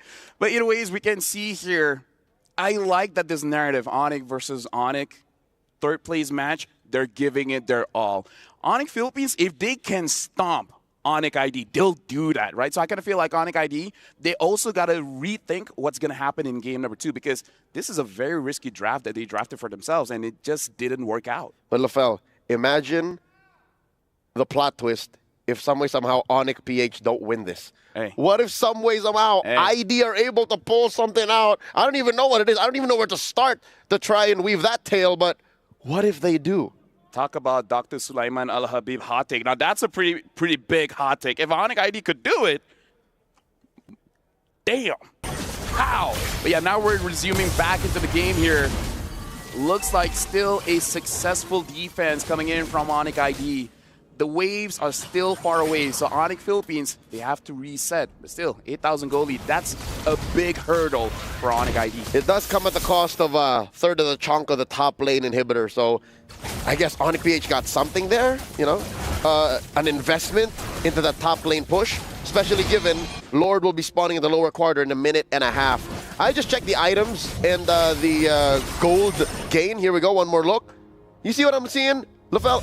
5,000 gold between Kirk and Lutpi. Oh my goodness, man. And that's a carry Edith if I've ever seen one. Yeah, start him Scythe as well. No wonder he can do a lot of damage and he can stand up front. And this is also a problem. Keyboy, who is he going to catch? Right? Logically, gonna get Kelra. But hey, in a few seconds, he's going to have that Purify. Super Prince is the best target. He's done it once this game. Now the siege continues. AOG by Lutpi. Right underneath here. 3 down bottom. Brusco's very low, forced to use that winner crown. BJ Brusco Paro gets taken down. The trade, though. Oh, my lord. Nothing for Onyx PH. The shutdown on the Kirk. SOD by Savero. LaFell, this is what we were saying. What if some way, somehow, Onyx are able to dig deep? And I'm talking about Onyx ID. What we were saying, what you were saying, if you called it and it does happen, Caster Curse. Caster Curse. Or we're just too good at our jobs. But either ways, like I said, it's not over yet. 16 minutes in. In about, what, 3 minutes, the goal won't matter anymore. At that point, everyone has their core items. Onyx ID looking at the mid lane here, trying to secure this mid turret. Kyrie goes in. Can he get something? He gets stunned up. He gets stunned up again. That's a half-second arrow. Super Prince throwed out just to stop Kyrie from getting the Kelra. And you see this. A single moment of weakness. A vulnerability wherein they lack 2 of their key members. Onyx PH suddenly lose the whole mid lane. With the amount of damage Savero has done, I'm surprised he has no kills. I'm also surprised he has no deaths. So far, Savero is having an amazing Moskov game. If Onyx ID came back, hey, Savero stocks goes up top. And that's exactly what Onyx PH failed to do in the early to mid. They did not apply any pressure to the gold lane. This is what we were talking about, the gold lane experience. Now the Lord, down to a 5th. Keyboy finds one, Tsunami Slam onto Brusco. He's put down to a 10th of his health. Lutpi goes down though, despite the revitalized. Yeah, Kelra serves up kill to Kirk, taking down Sans. Here comes Kyrie into the back line. Super Prince backing out. Brusco gets taken down by Savero. The spears to the face. Keyboy gets killed. A double kill for the Kirk attack. 3 for 1 the trade. Where's Savero going? Onyx PH don't want to take pursuit. Kyrie though, deep behind enemy lines. King Kong and Kirk going for the pursuit, cutting the exit. Oh, he's low on energy. Doesn't have a purple buff. Can King Kong do it? Okay, looks like he's able to get away. King Kong trying to stop him, and looks like he's not able to. Oh, he stopped Kyrie, but still the cable saved him. But now the Lord. You saved yourself one time. The Lord comes in. Kyrie, Savero, Lupi, can you defend this? All members of Onyx Philippines except for Brusco and the Lord are marching in. The siege, the possible end angle for Onyx PH. Lutpi and Savero trying to clear. They're saving that top lane inhibitor. Keyboy might catch some smoke here. Arrow onto Lutpi. Onyx PH refuses to engage. They're going to take this low. They're going to go the defensive, the disciplined route. Kyrie, oh no, unable to quell Onyx PH. A successful grant that purple for King Kong. Let me just say, Leo, 4 to 5 months ago, this Fanny would have been a big problem, but now looks like they're going in. King Kong got caught. Oh no! The Spear of Misery puts him down to 0 health. Savero scores a kill. Could it be a trade for Lutfi? AOG canceled out. Kirk in the middle of 5 members of Onyx ID. Sans gets another. 2 for none once more. Onyx ID pull it out from their heart of hearts. What did you saw, Leo, that you predicted this? I thought the game would have been over 5 to 6 minutes ago. I saw the clouds part, and I saw the Sky Kings. Onyx ID not gonna lay down and take this. Not so fast. Oh, beautiful placement. Savero has a killer instinct unlike any. And at this point, Keyboard says, I don't care who. Front line, back line, mid line, anyone. I'm going to catch someone, because at this point, Sans and Savero has that damage. Looks like Blazing Duet use it, got kicked! And they do get a kick. Sans falls. Kelra already used the Blazing Duet. Arrow on the 1. Loot be able to save Savero, block that projectile. Kyrie also protecting Keyboy now. The KK connection from Indonesia, keeping them at bay. And that Super Prince dashing through. Keyboy is gonna go down here. No way the Starboy survives. Kelra gets another 2 down for Onyx ID. Oh no, Kyrie is stunned but still saved by his steel cables. I gotta tell you, someone give this Fanny some caffeine, because he has no energy, man. Every time he dives in, there's nothing left. The tank is empty. That has You can't even ult. That has been the risk of playing a Fanny. Again, you do get a mechanically unique and honestly broken hero if you're talking about map mobility, but if you can't make peace with the fact that your energy dictates what you're allowed to do, this is what happens. SOD with a dream, not gonna happen. Another Lord for Onyx. 0 for Onyx ID, by the way. I might be confusing folks, but yeah, you get the picture. Honestly, Fanny just proves you still need cardio. You need that standard. Now, Brusco is able to kick. Looks like Lupi still survives for now. And it looks like Onyx ID are in still good position. But again, they did this before. They got to do it again. The Lord is marching up mid. But at least the waves aren't sync. They only got to worry about 2 waves. Oh, arrow thrown out. Savero catches it. Daksha Unite here. Coming through. Kirk with the Primal Wrath able to take down Savero. His first death in this whole 21-minute game. Triple kill for Kirk. Give him the Savage. There it is. The Kirk attack takes down all of the Sky Kings. Game 1 goes to the Super Fam. We open up the 3rd place match with a Savage from the EXP. The last time I saw that happen was Renzio out of Smart Omega, the former Kings of Sea, and now the Super Fam are doing it. The last I saw that was back in MPLMY. Toda Formes on a EXP Martis. EXP getting the Savage? Now that's rare. So Martis Masha, and now Edith. Dude, a lot is going on. But one thing is for sure. Thank you very much. We get to see the clip. That's a highlight. That's a highlight coming in from Kelra. Looking at his matchup, it really is about Onyx Philippines starting things strong and then ending strong. And now we're going to be throwing it over back to the panel to see what do you guys think about this game. A day after ending up with a Phoveus pick that could barely do anything against SRGOG in game number 5, Kirk comes back with his signature Edith and gets a Savage. I will echo what Destroyer said behind the scenes. What is this game? I don't know anymore. That's true. That's what happened behind the scenes. Actually, it was super interesting to see how Onyx Indonesia are trying to defend. They got chances, but after the Savage, that's all. I think I'm surprised, maybe some other people were too, that it went to this point in the game. Hey, it brings it to another Savage for MSC. And who would have thought, it would have been an XP laner. But I guess this is what you get when you have an Edith rolling with the Warcry. Now, as we see Onyx celebrate, I just gotta say, that went as much as we expected. When you pick up the Fanny third pick, you already see a Boxer on the other side. There's a Selena. Onyx PH even got to pick up Cho. So the difficulties of Onyx Indonesia here, they were expected. But they were able to hold on. Or was it more of an error from Onyx PH? Were they too eager to end it? Or did Onyx just have the right heroes to actually punish Onyx Philippines in the defense? Onyx Philippines got the right heroes, and I would like to say you can't rely on Fanny anymore. Sorry guys, you can't blind pick it. It should be, you can potentially show it, but it depends. You need to adapt for the draft. I think especially when the Boxer comes up first pick, probably don't want to go with the Fanny. Yeah. Go with if you want to pick an assassin, go any other assassin. And I know a lot of people go, it's Kyrie's Fanny. But you saw, he just got pretty much shut down the whole game. He didn't really have much space to work with. And that just happens to be the case. And any team knows that they're going to put pressure on his buff. And so if you think about it, the fact that they were able to defend, though, a couple times and then turn it around, I think is great. But it was also just because, again, you have a Mozcov. You have a lineup that actually allows you to defend in your base pretty well, clearing things out. But, the inevitable is going to happen, and that's what we saw here. Yeah. Now we're going to be showing you, once again, another Savage for MSC from the EXP laner, the Edith.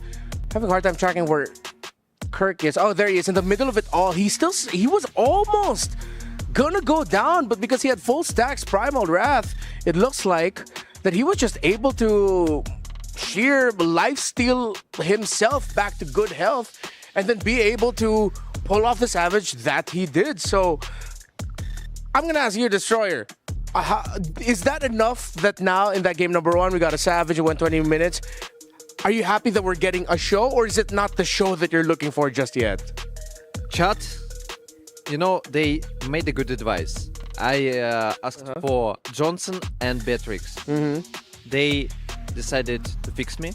Johnson plus Adetta. No, please, guys. Okay.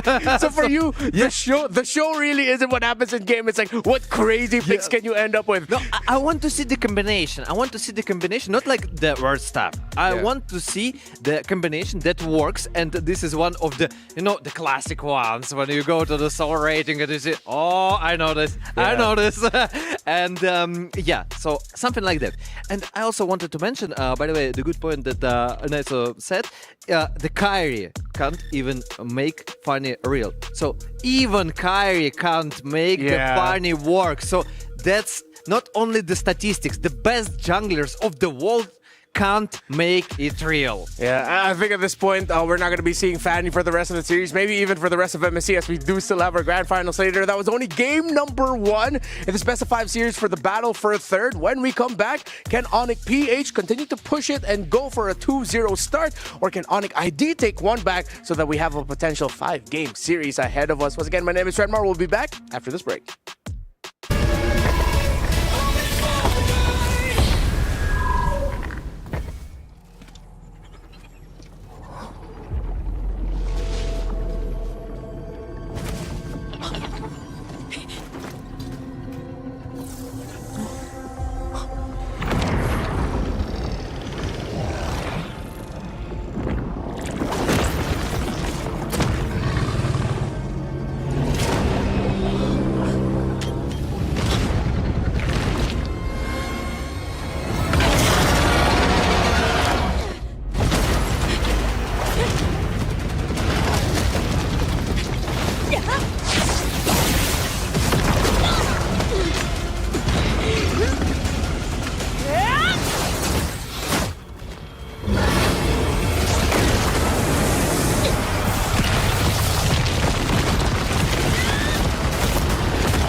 When the world of business is constantly changing, you need to stay ahead.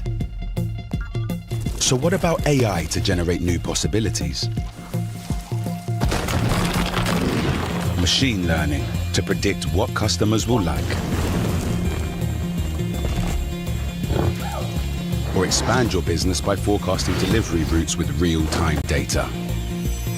With the power of the cloud, imagine how AWS can transform your business.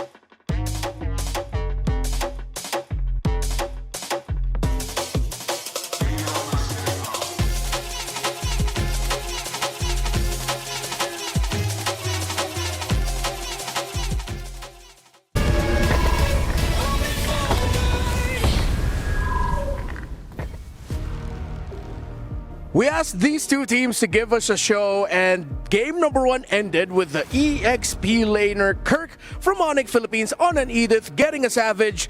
What can we expect? I honestly don't know anymore. Hey, you know what? That's something that all XP laners now can look forward to, because for all the XP laners out there, I think MSC has been one of the showcases of just how good XP lane can be, how it's transformed from maybe one of the more calmer lanes, or, you know, very kind of stuck in one position. Yeah, now you have a capability to pull off a Savage. Hey, if you want to feel like a Savage in game, go ahead and get the MSC 2025 pass. It's still available only until August 7th.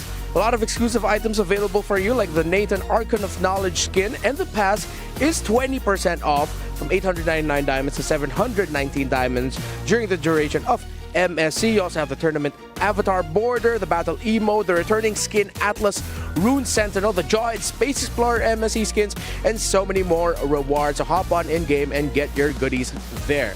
Now, I think, based on what we saw from game number 1, with the fact that Onyx Indonesia is willing to play Fanny into what looks like a difficult lineup, I think we've just increased our chances of our wishes coming true, of some crazier picks coming out.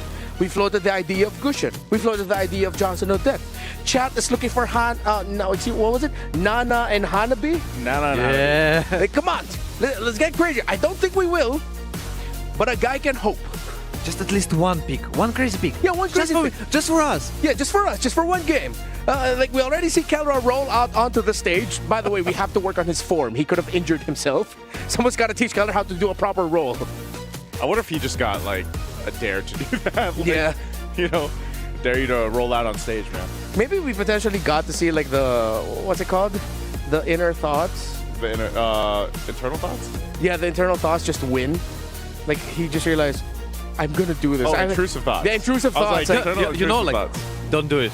Yeah. Yes. Yes, like, don't do it. That might be a good potential line of thinking for these two teams in the draft. Don't do it. Yes, and Onyx PH, despite them handling the Fanny so well in game number 1, still decide to ban it out and respect it. Okay. Well, they'll ban that out. They'll respect it. You still Onyx. See, I'm getting mixed up now. Onyx PH was on the blue previously, right? Yes, they were. Yes, they were. Because I know even our casters in game are like, yes, you know, Onyx this, Onyx that, but. Hey, if Onyx Philippines is going to be on the blue, that's fine. I think if Baksha's open, if they still go the Baksha, then they're sticking with like this standard jungle, but then they might change things up as the draft goes through. Yeah. You can see the Jushins taken out last here from their side for the first phase. You know, to hear one of the funny things. Onyx Indonesia. Yeah, but just check this. Drafts, I mean the positions. Not gonna change, because Onyx Indonesia nearly all the time prefer the second pick. Yep. That's the reason. And the last ban is Gatot Kacha.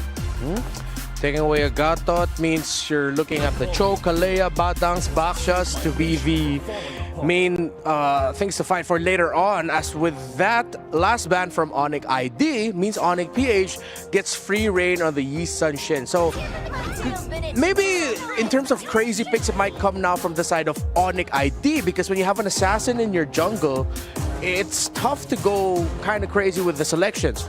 Maybe we'll see Keller get back on a Ruby Gold lane that we've seen him pop up before. That's what I was going to say. Usually when you see the YSS pop up, that's sort of where you have to put the option. Is it going to be a shakeup in the gold lane? So far throughout MSC, we've seen the Ruby and the CC, but since the CC's taken over, there's the Ruby, as we were just talking about it. So that comes through. And next up is the Arlott. Now, the guy sitting next to me, Mr. Destroyer, doesn't feel too happy about the Arlott. I can see it in your face already. Yeah. Mr. Destroyer is a certified Arlott hater for MSC. Except for Sanford. Oh, Yes, okay, yes. okay. That's the guy who can pick it, and I'm okay with it. Yeah, you got no problems. Wait, okay, real quick though, what do you feel about this Lancelot getting picked up by Onyx? Yes, he's an assassin, and is one of the best assassins in this meta, but you already see a Ruby and Arlott on the other side. I feel like this Lancelot might actually have a hard time.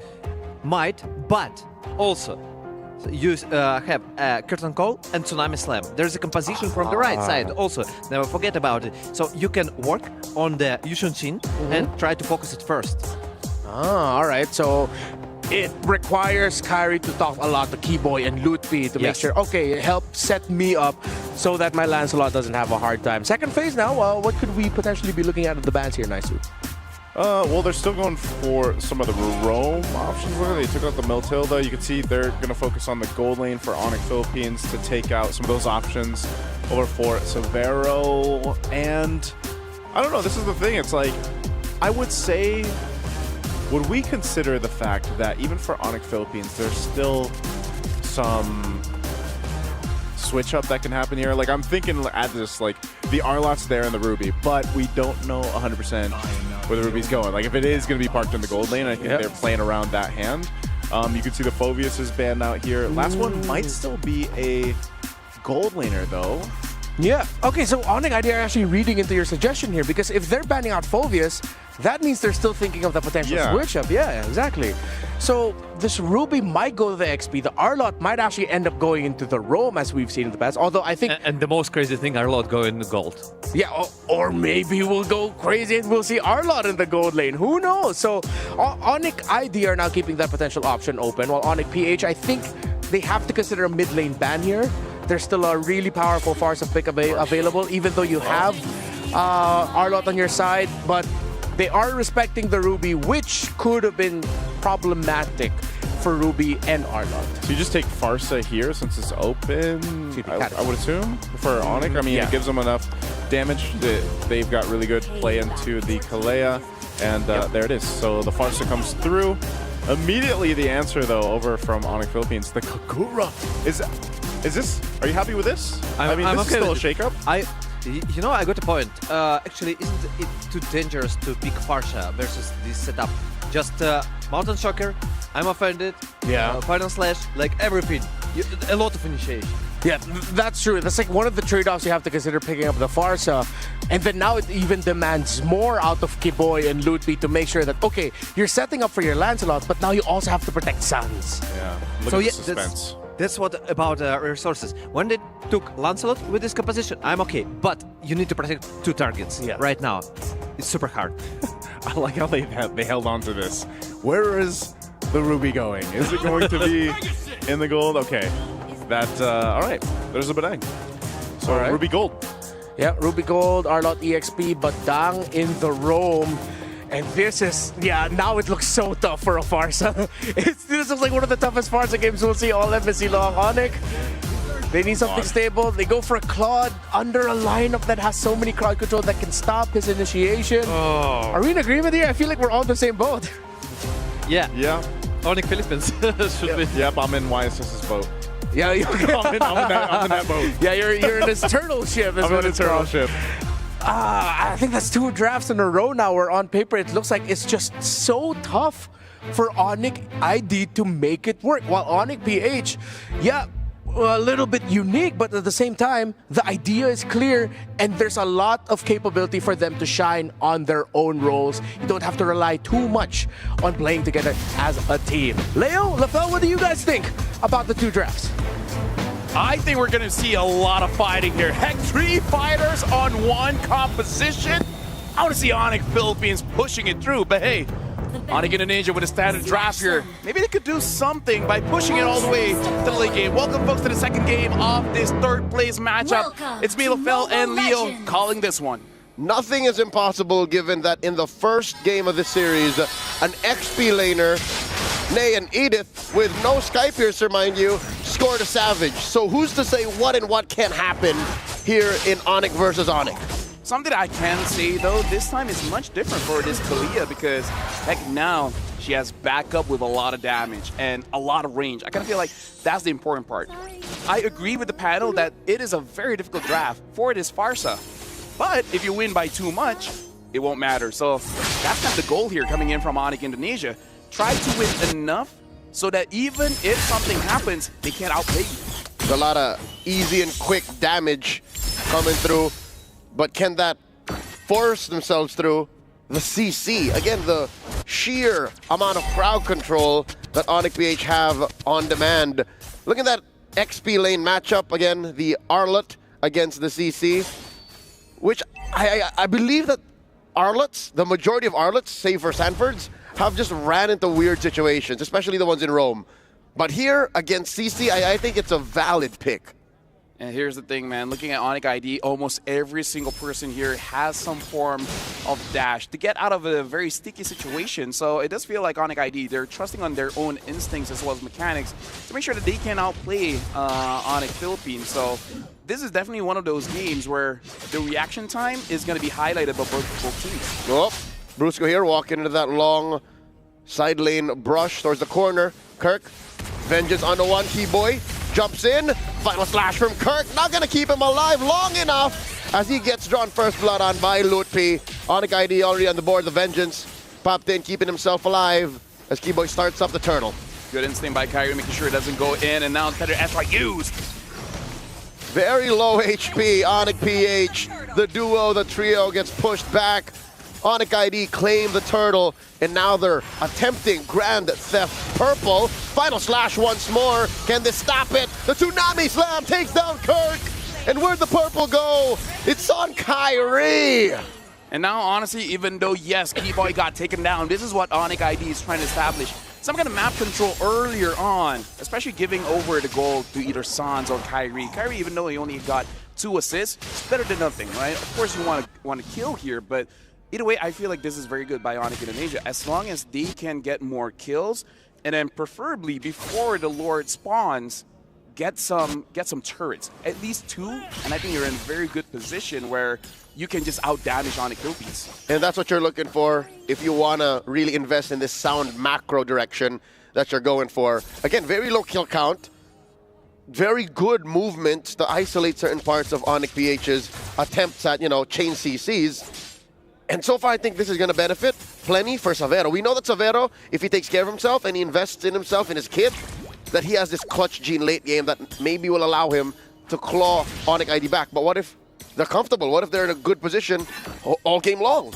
Looking at the rotations here coming in from Onyx Philippines, Onyx ID, they need to be aware by Turtle 2, it will most likely be 5-man coming in from Onyx Philippines. So they have to make a decision whether they want 4v5 or 5v5. And that's 30 seconds from now. They started up. Already a Tsunami Slam on the Kirk. Won't let him live, but LaFell, isn't that overkill? They threw all them's ults on him. Hey, maybe. Onyx ID is secretly just Destroyer. They really don't like that Arlott. He was in their ear. Yep. And it makes sense because part of the joke, you want to get that final slash out of the equation. That can change the entirety of your approach. Imagine being within retribution range, get hit by that sweeping ult, push to the side, and then suddenly, poof, King Kong steals it. Speaking of King Kong, Mountain Shocker revealing everyone from Onyx ID where their whereabouts are. The I'm Offended forcing the response, the Feather Strike and the Vengeance. The Fist Break trying to stop him from getting in the way. King Kong scores it, taking down Lutpi as well, while Kyrie finds Sprint. Tsunami Slam onto one. Kirk flickers back. The break once more, trying to stop the forward momentum of Onyx ID, will result in a 2-for-1 trade. Make that a 3, because Onyx PH got the turtle. Right now, I feel we can finally hear some noise coming in from Kyrie fans, because how long have they waited for him to use this kind of pick, using the Lancelot, dashing in and out, getting all those kills, and now he's looking amazing. Too long, LaFell, too long. He is so comfortable. You can see it in his movements. This is that same hero that he's used years back to run away from an inevitable death that we all could have sworn he was going to die from. But Kyrie looked at death and said, nah, not today. About 2,000 gold ahead, Onyx IDR, and the map seemed to be on their side. Again, this is just going to benefit Savero all the while. He's not sweating at all. Yep, Kyrie making Lancelot look like Lance too much. And again, they're going for one lane. They found Kelra. They want to go for it. Tsunami Slam onto the Ruby. Again, there's only so much you can do as a fighter. You flicker back, you were still going to die regardless. You were right smack dab in the middle of the circumference of that feathered airstrike, and there's so much pressure up top. Mountain Shocker used up the stun portion of that ult. Going to push back Onyx ID. And this is how you make sure that your far side is safe by everyone that can disable you, which is using the ultimate crowd control. Death! Just kill them first. So this is a good initiation coming in from Onyx ID. And so far, Kirk not having a good time going up against Loopy. And Kyrie's here. Looks like he's not going to go for any kind of engage. Probably saving all those skills for this turtle. Sadly, the one way that the Arlot could have been good into the CC is if you're away from the lane, if you're fighting somewhere else, if you're using your kit in a different way. A Tsunami Slam, serving it up, putting it at the tip of the feathered airstrike. Sans wailing away, hits him with 2 salvos, but Kelra survives with a flicker, but he's out of the conversation for this turtle take. Yeah, but again, no Tsunami Slam coming in from Keyboy, so they got to make sure whoever engages next is going to be good. Fist break and a crack on the Lutfi, forcing the vengeance, putting 3-4 members down of Onyx PH very low, and 3 bite the dust. Savero gets a double. Onyx ID are running through the super family. I gotta say, man, Farsa and Kali are best friends because they make the impossible possible. Have 5 counters on your side. I don't care. This Kalia is going to give so much kill or opportunity for the Farsa to actually be doing much. Right now, we're looking into the replay here where Loopy was the one that got engaged, but that Vengeance made it so that not only did he survive, but actually got a lot of reflect damage onto Onyx Philippines. And this iteration of Lancelot deals so much damage so that that kind of outplay is possible. Back to real life here. Sans just pulled the feathered airstrike to try and help Savero clear this wave and possibly take down this turret a notch or two. And I just noticed something. LaFell, this humble skin on Savero's Claude, its blazing duet is deceptively subtle. Yeah. It has a very low visual identity. You barely know that it's going on up until you see your life just at half. Yeah, but speaking of which, looks like another engage going in, but looks like Keyboy caught no one. Oh, an engage! Here comes Brusco punching his way through his problems, through Onyx PH's problems, and now Kurt right in the middle, smack dab of 4 members of Onyx ID gets punished. Mount Shocker plus a stun, not gonna stop Lutpi's forward momentum, popping that vengeance, keeping Onyx ID's momentum up. Onyx PH has a tough time asking Onyx ID to slow down, to stop moving. They have a lot of crowd control, but again, all of it is being avoided by Onyx Indonesia because we're seeing them moving in and out of the team fight quite freely.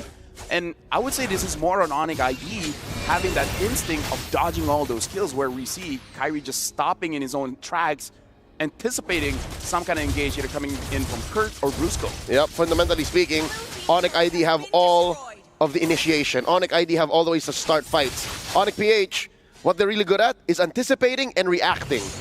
I'm offended, check. Fist crack, fist break, check. Mountain Shocker, check. Final slash, check. So that alone is what describes this dichotomy between the Onyx ID and Onyx PH lineups. One is waiting, the other just saying, let's keep going, let's keep on, let's fight, let's fight, let's fight. Lord here, down to a 3rd, a 5th, an 8th, a 10th, and it's over. A clean take for the Sky Kings. Looks like another engage coming in. Tsunami Slam onto Kurt. It looks like Kurt is going to get taken down. And now Brusco tries to make a play. It looks like Savero is still able to escape. Some friends trying to get a kill onto him. But double kill for Keyboy. And now Loopy all alone in the front, trying to make some more plays. Kelra tries to get away. A good, I'm offended. Pulling in Loopy, but it still survives. So far, so good, so great for Onyx ID. Taking 2 kills, suffering none. Plus the Lord along the way, marching down bot. The Super Fam, they can't catch a break again. It's in the nature of these lineups. Who's the beatdown? 99% of the time, it's Onyx ID, a feathered airstrike, plus another Tsunami Slam. The final slash catching nobody, except for Keyboy. He was a little in too deep, goes down. I like the attempt, but yeah, so far Onyx Philippines was able to outplay that, but now Onyx ID with 8,000 gold lead, they're able to take a lot on the map. The Lord is still marching in. It's just the first Lord, so it's not going to be that devastating. Plus, looking at the inhibitors, the mid lane still having that Holy Shield does make it very difficult for Onyx ID to really end the game. So now it really is about choking Onyx Philippines, making sure that they don't get any farm after this. But here's what's scary, Lafel. I have to mention, Onyx PH, yes, they are a reactive lineup. Their comp would like to wait for you to try and engage. That's very strong on the high ground defense. It's lethal, especially if you're underneath your tier 3s. And look at this. They're baiting Onyx ID. They're saying, hey, look, we're ready for another Tsunami Slam. Keyboy, you want any of us? This is kind of scary because Kyrie did a lot of damage with just the War Axe. Now having the Endless Battle as well, there's going to be a lot more burst damage as well as healing going back into his HP. Looking at King Kong, still respectable amount of damage with the Blade of Despair as well as the Hunter Strike.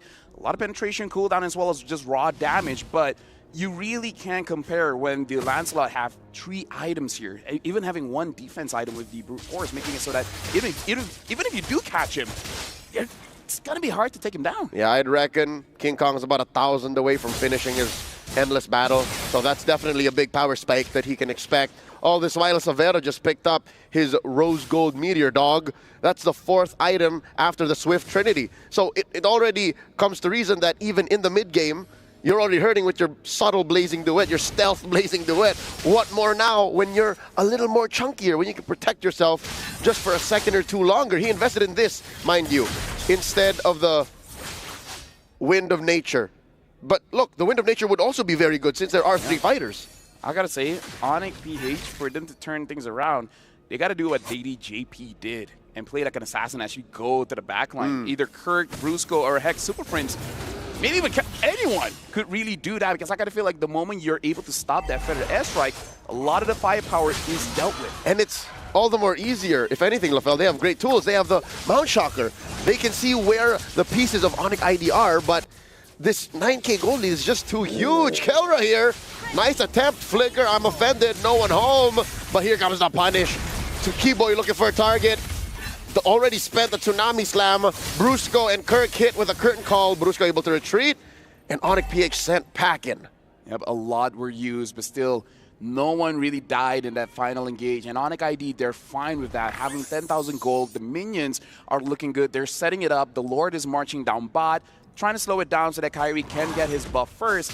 This could be an end angle, but like you said, the draft coming in from Onyx Philippines, they're actually very good at defending. So Onyx ID, if they want it, they got to get some kills first. Onyx ID are just waiting for this Lord to come a-crashing, so they're managing the movements of these waves from mid and top. Not going to be fully synced, but at least that's a lot of pressure coming down on the Super Fam's base. Here comes the Lord, putting that bottom lane inhibitor at about 0 health. And there's the damage on Keyboy. Lutpi pushing the advantage. Mount Shocker here by King Kong. Checking range. Final slash finds one, but Keyboy answers back in kind. Kirk very low. Kirk goes down. Sans gets the kill. And that's already 1 member of the Super Fam taken out of the equation. Super Prince very low as well. Kyrie takes him. And now here comes Savero holding on to the Blaze Duet. Does not use it just yet. Oh, wow, the discipline on this young man. You know what? I'm surprised Sans hasn't gone back yet. He's like, I'm barely having any HP, but you know what? I can take some minions still. Looks like on ID, they don't want to stop. They want to make sure that they get this mid inhibitor. And now the minion waves, there's only 2. Will this be enough? They also want the finish. Feather Strike coming in, plus a Tsunami Slam. Oh, the I'm offended, not enough to save him. Didn't even get to pull it out. Here comes the Blazing Duet. King Kong gonna fall. And just Kirk left to defend. Can he do it? Vengeance plus a final slash plus another Vengeance. And now it's over. Onyx ID take us to deadlock, 1-1. It took a while, but finally, this is the Onyx Indonesia we've been waiting for. A lot of burst damage, a lot of engages, a lot of team fighting. This is something that we wanted to see. And speaking of something that we want to see, I'm pretty sure Destroyer didn't like what he saw on that Arlet. So far securing only Sanford. I can almost hear Destroyer saying, I told you so. He might even see that after this. But again, to be fair, that Arlit was ganked mercilessly. Like it almost felt like Destroyer was there. Where the coach was like, I don't care if you lose, just make sure this Arlit goes 0-10. Luckily, it worked out. Again, all of this pressure on Onyx PH and that half of the map was enough to stop him from doing anything at all. And with this action-packed match, I'm pretty sure the panelists have a lot to say. So we're going to be throwing over to you guys, where right now Onyx ID has equalized. I told you so. There you have it. There you have it.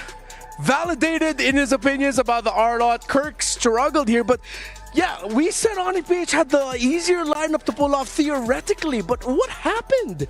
We did until we forgot about Arlot, man. The state of Arlot right now is not very good, unless the one caveat there, Sanford, like we've seen so far. But yeah, there's something about it. And talk about a contrast from game 1 to game 2 for Kirk specifically.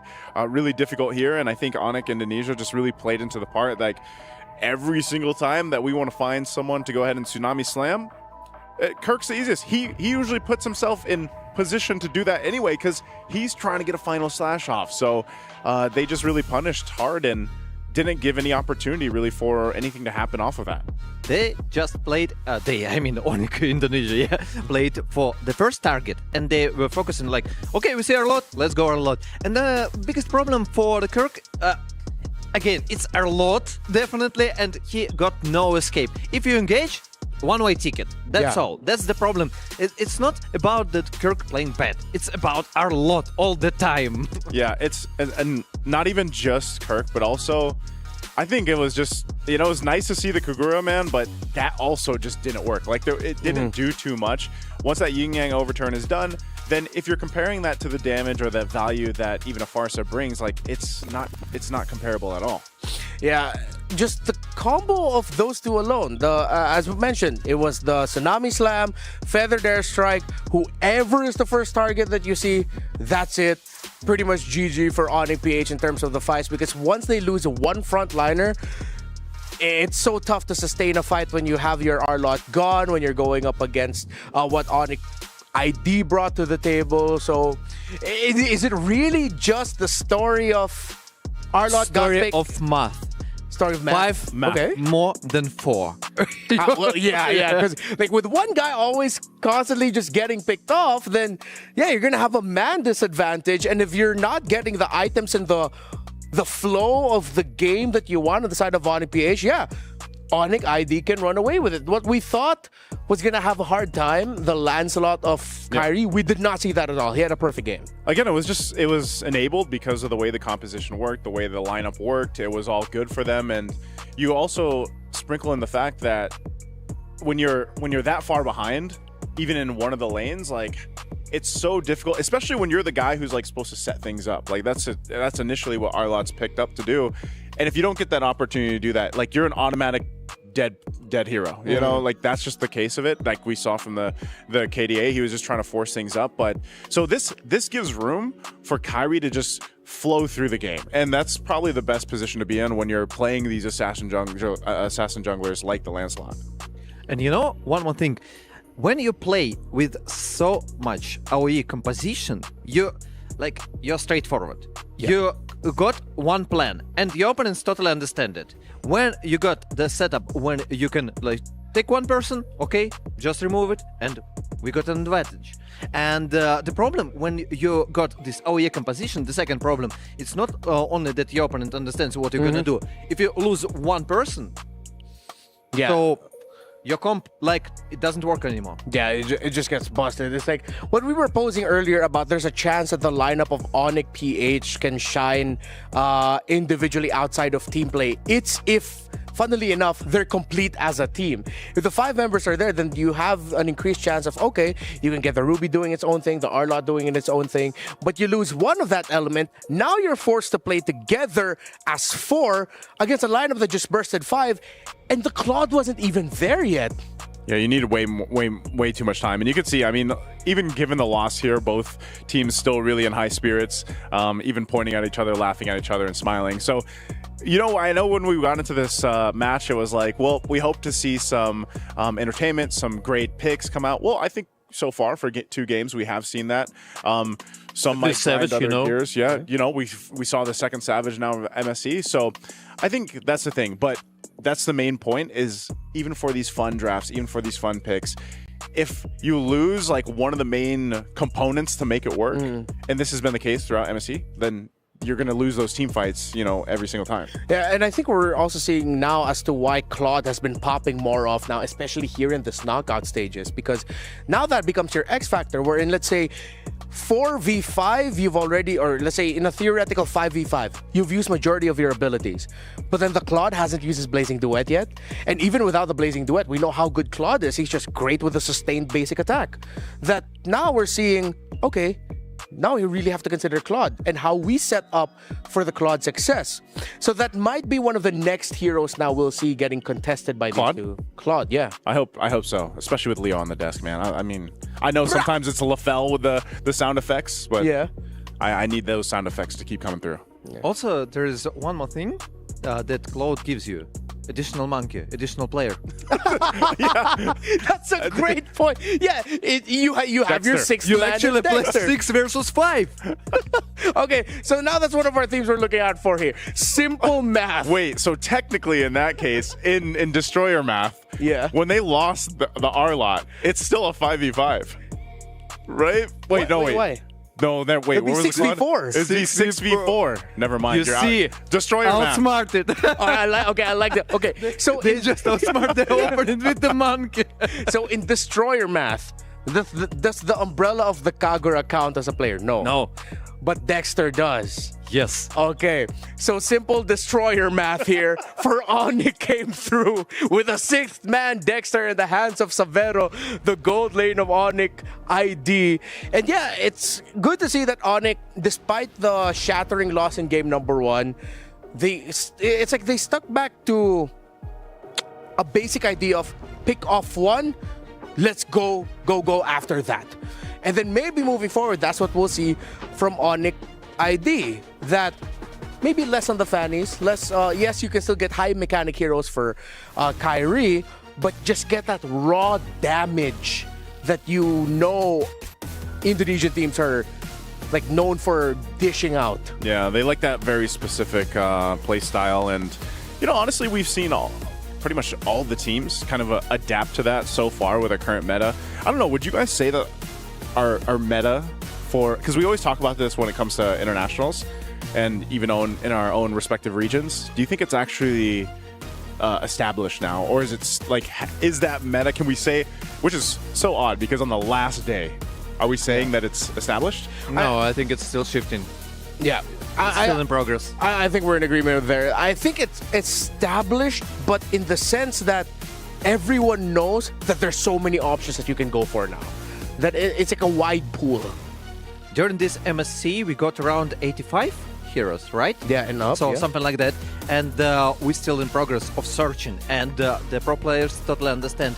I even pretty sure that the coaches are still sitting and calculating, like, what should I do? This here, what's better? Like 1 + 1 is 2, 2 + 2 + 2 is 4, etc. Dexter. All the math. Destroyer math. Destroyer math, yeah, happening here. All right. Here's a little bit more math for y'all out there. All the way up until August 7th, the MSC 2025 chest, will be available for only 20 diamonds. You could draw the luxury reward, the returning MSC Skin Atlas Rune Sentinel, plus your first 3 openings of the chest guarantee you Crystal of Aurora and Banner of Morale. That's not all, because up to 1,000 MSC coins could be yours too. Buy the MSC support chest now and cheer for our mid-season cup. Again, we are in the final day of the mid-season cup after everything that's happened in wildcards, group stages, now here in the knockouts. It's 1-for-1 in the battle for third, and with all of the crazy picks we suggested, all right, I think we have to find some stability. Stability in the EXP lane. Maybe R-Lot might not be the best route to go for, or if you're considering going the R-Lot, maybe a little bit later. You don't? For you, it's straight up just no more R-Lot. No more. Not in this series, please, guys. Well, I was gonna say we might see him later for the grand final match. For the, no, grand Sample. Wait. Sample. Okay. Right, Sorry. chill out a bit on the arm. Just reminding the time. Yes, we can. Okay, first pick for Onyx PH, I think. The YSS first pick was great, and then I think a little bit down the line they just sort of lost it.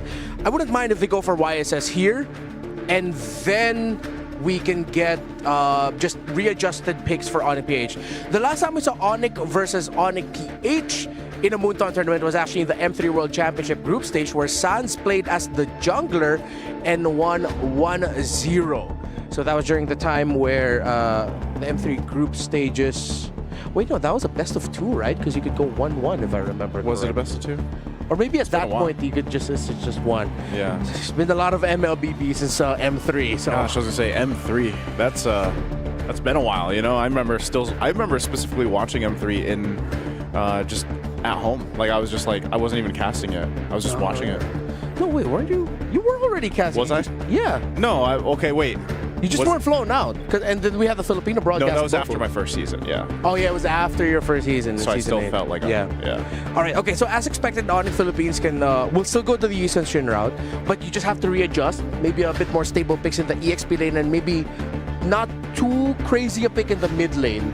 Like something a little bit more simple than the Kagura. Do they maybe just take the Farsa? Like, you know, that might be able to work really well with the YSS pick. You can see the Gatakacha over here.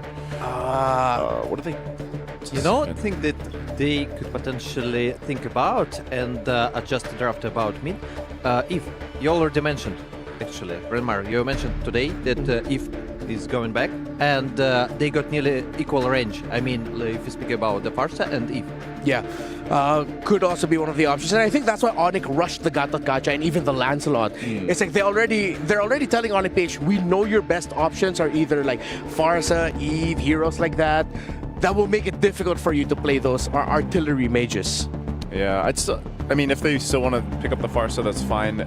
I think Eve is very situational in a lot of cases though too, but the fact that you already have this YSS up, the Selena is gone, so they'll go with another pick that has found an interesting place in the current meta. Like Jushin still works, but there are obviously teams that utilize it better now that you have a Phoveus too that can be that, you know, front line. I feel like usually that's the case anyway, unless you have a really hard start to the game, but Phoveus naturally is going to be tanky enough, but then you get the Lapu Lapu on the other side from Monica Indonesia. And it's a signature pick for Kirk, actually. If you speak about Phoveus, he really likes it. He performs well. Oh, we saw. Yeah. Oh, but it's going to be an Onyx ID. So it's going to be in the hands of Lutpi. Kirk will get the Phoveus, which struggled last night.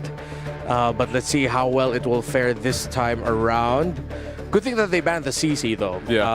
I think that's what they were already seeing. So both teams are in agreement. Now Onyx PH knows that Onyx will shine really well with artillery mages. I think it's going to be up to them if they're going to ban either the Kadita or the Farsa. That will most likely end up in the hands of Sans. I think maybe just take out the Farsa here for the last ban. I think maybe since we saw them ban out the Kadita before, there it is. Yeah, so they banned that out. Maybe just better to go ahead and handle the Kadita if they decide to go ahead and draft it for Onyx Indonesia. And then over on the other side, you see that Baksha was taken out. So interesting because, the YSS being over there. What could they pick up for a roam then for Onyx Philippines here? I think we should predict something for the Onyx Indonesia, because right now they are on the first iteration, and actually I don't expect Kadita. I'll explain why. In the previous draft it was okay because of the Kalea, so you got the composition, but here like catch only with Gatot, that's all. So yeah, and here Kimi. Another hero that you're not a big fan of here, Destroyer. It's okay. I'm not a big fan, but it depends. It depends on the trio. Trio with Lancelot and Gatatkacha, you got good push potential for the mid lane. You can rotate fast, no problems here, but you need time. And here's a question to the Onyx Philippines. You need something super fast, and like for skipping lanes and initiation. So Cho. Cho, yeah. Yeah, I feel like Cho's probably going to be the perfect pick here. Answering Naisu's question earlier, the roam pick for Brusco. They go for the Harith, but they're not going for the Cho. Why? Oh, no. This, Well, it is in a different lane at least. Yeah, it's in the roam, but... This is where I usually play the You know, Onslaught. I wanted to mention that they took Phobius, so there is no chance that Onyx Indonesia gonna take her lot. And I was so happy. And Onyx Philippines, Destroyer. Here we go again. I think this is good, though. I think it works better. Arlott in the roam, at least in this case, you could go ahead and play into the Harith, and I think that's why those last picks were held on to, because you could either, and this is always the case with Arlott, it's always a 50-50, because you can use it to set things up really well for the Zaman Force, or it could end up just putting yourself in a bad position, but you're also covering it with a Phobius, so you have that there. You can see the last pick is the Granger, though, from Onyx Indonesia. But you see, the thing is, I was making the point that they need, Onyx Philippines need a strong triple mid, and they take a lot. I have faith. I'm having faith, man. All right. You got Destroyer Knights who torn apart in the center of the map. If the Arlott will just be a great combo with the YSS and the Zhu Sin. Let's see, because Onyx have set up for their Kimmy and Granger really well. Leo, El Fel, let's go. There's a lot to say about this one. I love the Kimi Granger, and you know what? We might need Medic for Destroyer because there's going to be a lot of Arlott in this matchup. But welcome back. This is game number 3, this best of 5 between Onyx ID going up against Onyx Philippines, the third place match. We're starting it here, and again, assassin versus assassin between King Kong and Kyrie. You know what, LaFell, I'm worried about our friend from the ECA because he's this close to getting an aneurysm, but I think that is from a lack of faith. He's molding. He's molding, but I see what Onyx PH are getting to here. This is Brusco now. Did you see how Brusco played on the Badang game number 1? Look at this, he's very low. Could have taken down Keyboy. He's down on 5th of his health. Super Prince threatening the kill on the Sans. The choke on the Keyboy. King Kong coming in with an early rotation too. Might even score the Little Wanderer. That's a technical knockout on Brusco, but hey, that's the cost of getting aggressive early on. And right now, Keyboy already using the Revitalize, make sure that San stays in lane, but now looks like King Kong goes in. Whoop! Flicker's already spent with a choke slam, taking down the Gila one. I gotta say, these mid laners are playing like EXP laners, trying to trade as much as they can, and so far, Onyx Philippines is on top. King Kong very patient to stay in the mid lane to make sure a gank actually happens. So here's a quick look at the emblems, trying to understand where these teams are coming from, how they built their heroes. How often does this happen? Concussive blast on the Phobius. He wants to clear quick and leave. I mean, look at that. He even has the thrill. So kind of wants to win the lane, kind of, making sure that there's a bit more damage than you would expect, I guess. Yeah, looking at how the map is looking like, even with Onyx Philippines winning that mid lane, so far it doesn't translate too much, which is good for Onyx Indonesia, because at this point I kind of feel like, if possible, they do want to play for that turtle. The difference is, this time without the Kalia, the setup isn't going to be as easy, comparing the Kalia as well to Gapikacha. Yep, there's more steps for Onyx ID to find success. Now Onyx PH first to the scene, looking for that choke on the Keyboy. Kirk putting him up. The bravest fighter set in already. Lutpi ready to go, throwing hands, or should I say great swords into the back line. King Kong looking for that Traceless, and the successful retribution coming in from the Sigma jungler. Onyx PH pushing the advantage. Look at this, they're crossing the threshold. Crimson Beacon finds Sans, finds another. Keyboy forces a revitalize, but it's not going to be enough. The Onyx PH squad are way too deep to find nothing. They take down Keyboy. This is the consequences of dying early as a mid laner. You don't get that level 4 on time. And that caused them to lose. But hey, Lutpi trying to get something back, getting a kill. And it looks like he's able to escape, no problem. They did not expect a rogue Lapu-Lapu to be waiting for them in the bush. And it's Kirk who gets the worst of it. Bottom lane, we haven't really talked about this much. Again, you give Kelra and Savero space. You don't know what you're cooking with. Kyrie going for that small camp attempt, and now they're crossing over. Oh no, Super Prince is a little too deep. He does have a flicker. Almost bumped into the wall. Gets away with it though. No one's watching. Yep. Overall, a lot of attempts coming in from both teams, but nothing super successful just yet. So definitely got to look at those timers on those flickers, especially Which also, in my opinion, Kurt kind of used the flicker very early in the previous turtle fight, but again, not punished, so overall still looking pretty good. Severo having that Hunter Strike, it does mean, oh, hold on, final flash. And it starts. The Mount Shocker's thrown out. Oh, but Brusco misplaced himself. Used the flicker, but no one caught with the final slash. They put him where they wanted to be. Onic ID are at least cutting it close, 2-2. But we can definitely see Onic PH, the idea is really trying to shut down Sans as much as they can. Because how many times have they gank mid? At this point, it looks personal. Yep, this is the same situation that they found themselves in Game 1. Again, we're not used to Sans being forced to play reactively, to be on the back foot. And this seems to be the play for the Super Fam. Now Severo put down a half health. This is where the turtle is going to be spawning. So this is hitting 2 birds with 1 stone, pressuring the gold lane and starting up early. Keyboy, the middle of 3 here. Red Revitalize already used. Brusco down to 5th of his health. And the Mount Shocker. Keyboy doesn't want to catch the tail end of that stun. In comes Lutpi. Uses his ult. Finds Brusco into the back line there. And he is still alive. Spellbound going to keep him up. Keyboy. Defensive AOG. Kelra unable to stop Kyrie from scoring the second turtle. Keyboy might go down here. The captain of the Sky Kings fall. A bit messy coming in from both teams, but again, we see the idea coming in from Onic Indonesia. It doesn't matter who, as long as it's Arlit, we gotta take him down. And I gotta say, Leo, the fact that Sans has been targeted so much, I blame Severo. He's so ungankable that you just gotta go mid. Going to the EXP is gonna be difficult going up against this Lapu Lapu, so, you know, Severo's so good that Sans has to take the hit for it. I agree with you, because the only reason why King Kong and Keller tried in the bottom lane because it was free.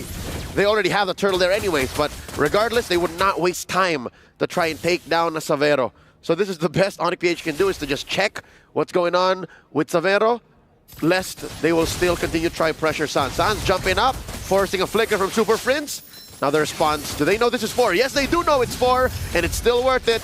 Keyboy, revitalized already, final slash, hits 2, displacing Sans, but Keyboy might bite it here. Looking for the damage, AOG.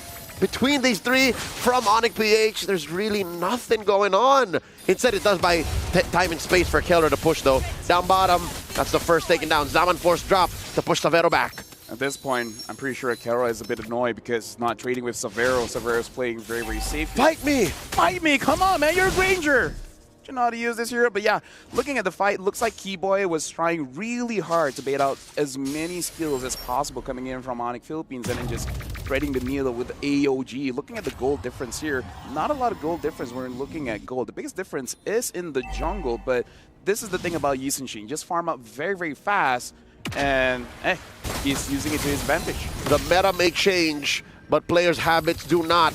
King Kong keeping up his jungling pattern and his speed even in August of 2025. Final turtle spawns, lower quarter, here we go. Onic PH, major presence here. Bush control here from Brusco, missing.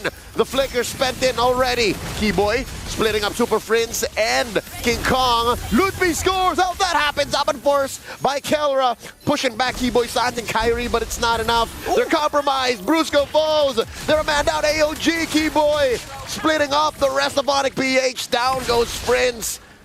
Nothing for the M6 World Champions there, and that turtle take goes all to the Sky Kings. Lutpi is amazing at splitting up families, man, because he makes sure that there's no 5v5 team fights. He goes to the back line, makes you choose who do you want to deal with, everyone else or just me? That doesn't sound as good as it looks, but Lutpi is doing God's work for the Indonesian champions here. And there's just not him doing that. Keyboy too. Look at this late entry AOG coming in. And there it is. Oh, masterful. Onic PH really had no business being deep into that fight the way they were. Yeah, this is a good way for Onic Indonesia to approach this team fight, which is just making sure it's not a 5v5. Don't make it honest. Make it so that you got to choose who you got to deal with. And we got a lot to deal with here. Onic ID still 1,000 gold ahead. Good at going up against Onic Philippines, but again, looking at their damage dealers, looking at Kelra as well as King Kong, they're in a very good position to get back into this game. Yep. If anything, King Kong is in a more beneficial spot. Keyboy here, unable to pop the AOG to be able to retreat. King Kong is just going to farm. King Kong is just going to farm. The fact that Savero denied a lot of fights from Kelra, maybe that's what made the 500 gold difference. But the Super Fam ain't sweating it. The Super Fam ain't sweating it. Onyx ID are looking for their wins, licking their wounds. They've lost the 1,000 gold lead. I don't know where to find it next, because to be able to split up a family, right, as you so eloquently put it, the family has to be together. But look at this now. Onyx PH are actually across the map. They're spread out. Yeah, and the fact that King Kong, I feel like Keyboy really hold on. Looks like Kirk got caught. And Kirk is gonna go down here. Savero gets the kill. Zaman Force spent in by Kelra, dash it through, and Sans gets bitten down. Perfect chrono vision. Now Keyboy left to the dogs here, and by the dogs I mean the Filipino porcupines. 2 for 1 the trade. Onyx PH come out on top. Amazing Mount Shocker coming in from King Kong, stunning 2.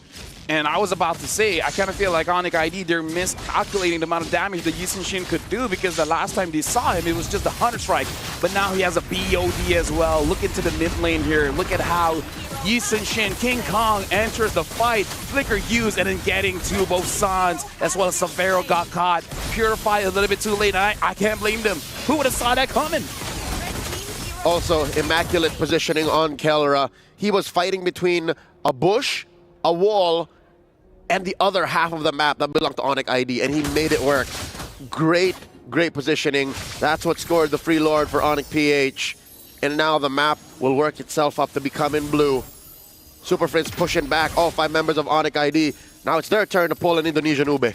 Yeah, but right now, Onyx ID, they have a good way to clear the Lord. Mount Shocker used. They're ready for a position. Oh, the current miss! Amazing placement! They cordoned off all of Onyx ID behind that tier 2 up top. Super Fridge Crimson, Beacon and Flicker deep into Onyx ID's base. Worth it.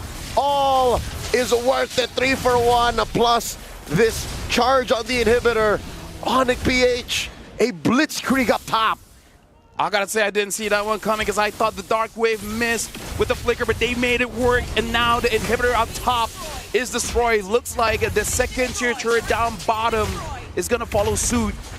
And if it doesn't get any worse, Kelra here now having that Holy Crystal. It's gonna be a lot of damage that Onyx ID has to chunk through, and now Onyx ID, they don't even have a good way to actually initiate a fight.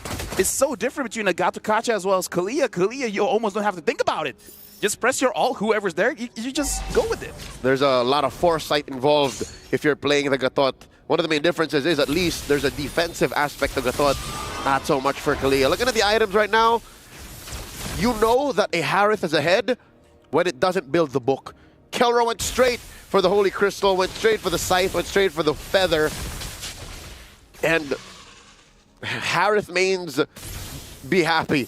Like, Kelra is making your hero once more worth it, because there was a time in the past month when Harith was totally useless. With that said, we gotta look, no real gold difference between the gold laners, only about like what, 100, 200. So Savero is still farming up very, very well. And a reverse situation between King Kong as well as Kyrie, because now Kyrie is the one with 2 items and King Kong is the one with 3. And the thing about a Yi Sun-shin is that you skill very, very well. So yeah, definitely a much different position now. Onyx PH against Onyx ID. They really got to respect King Kong here, because Yi Sun-shin is deceptively strong. Yep.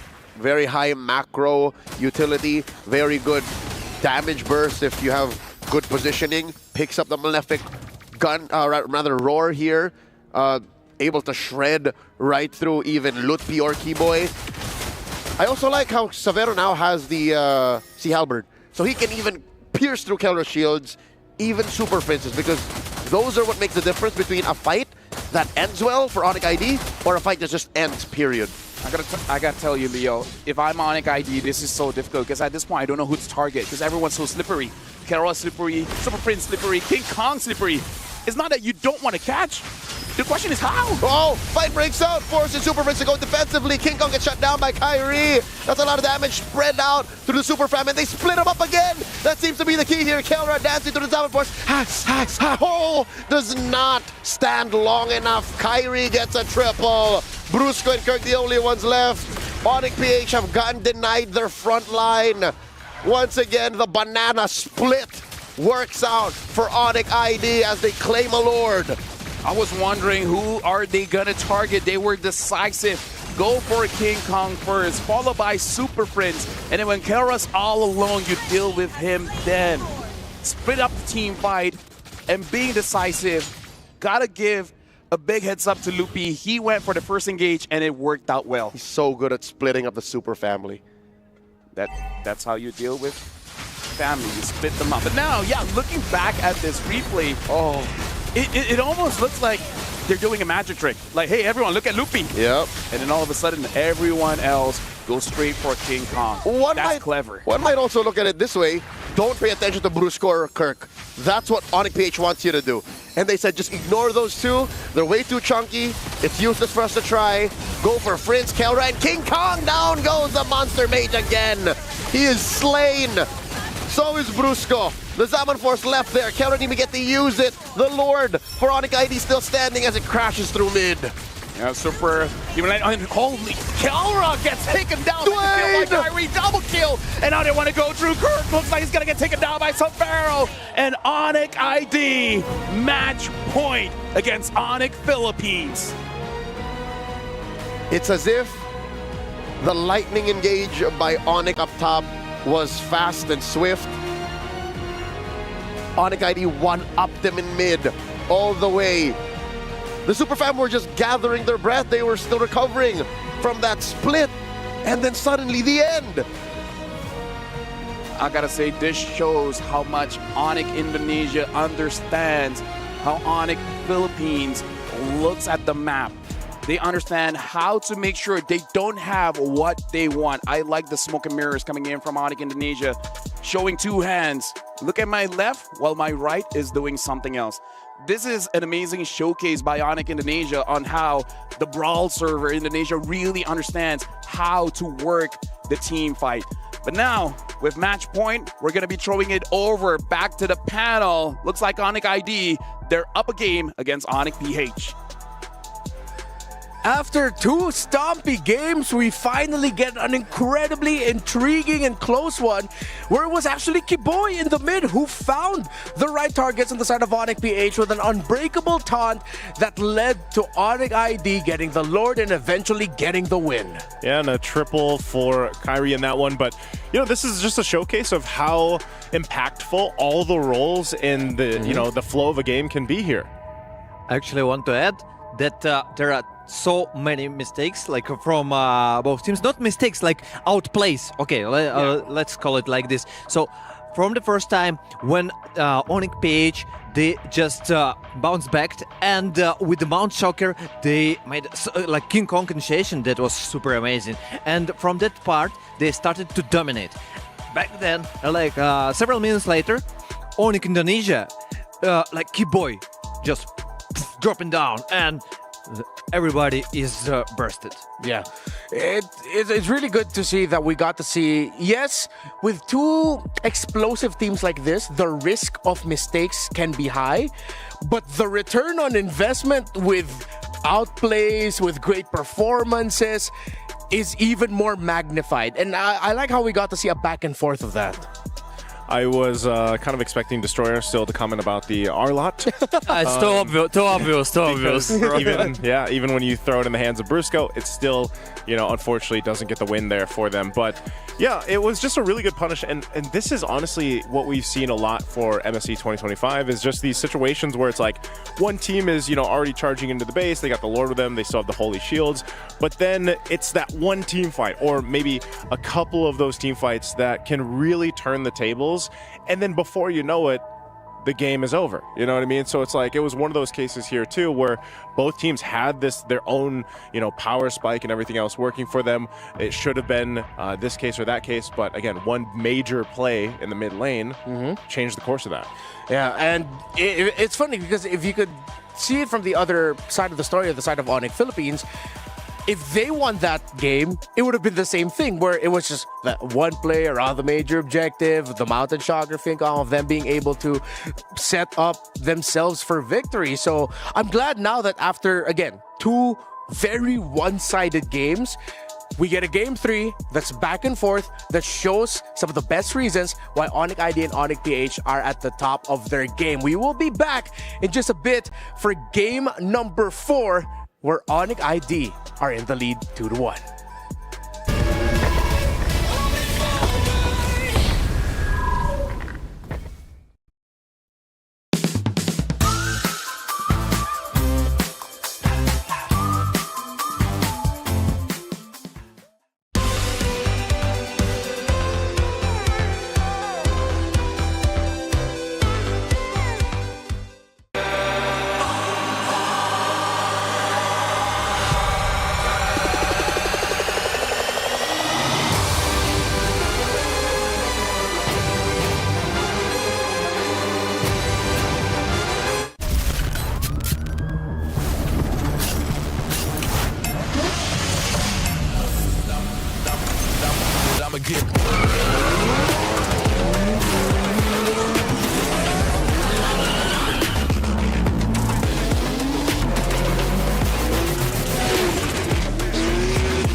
Two to one in favor of Onyx Indonesia, the champions of Indonesia, while Onyx Philippines, the reigning world champions of our esport, but second place in MPL Philippines in the tournament leading up to MSC. Now it's up to them to figure out how they're gonna crack the code that Onyx ID have found.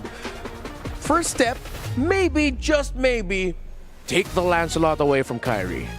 I agree with that. I'm gonna say take the Lancelot, don't pick up the Arlot, and give yourself I agree with this. nice bursty mage. I think will set them up to get to a game 5. Also, I would prefer to see from them the most stable roamers. I mean, like you make a bet on the OE composition, but I don't like it. Make it more clear for you. Just catch your opponents. Like Onyx Indonesia showed us.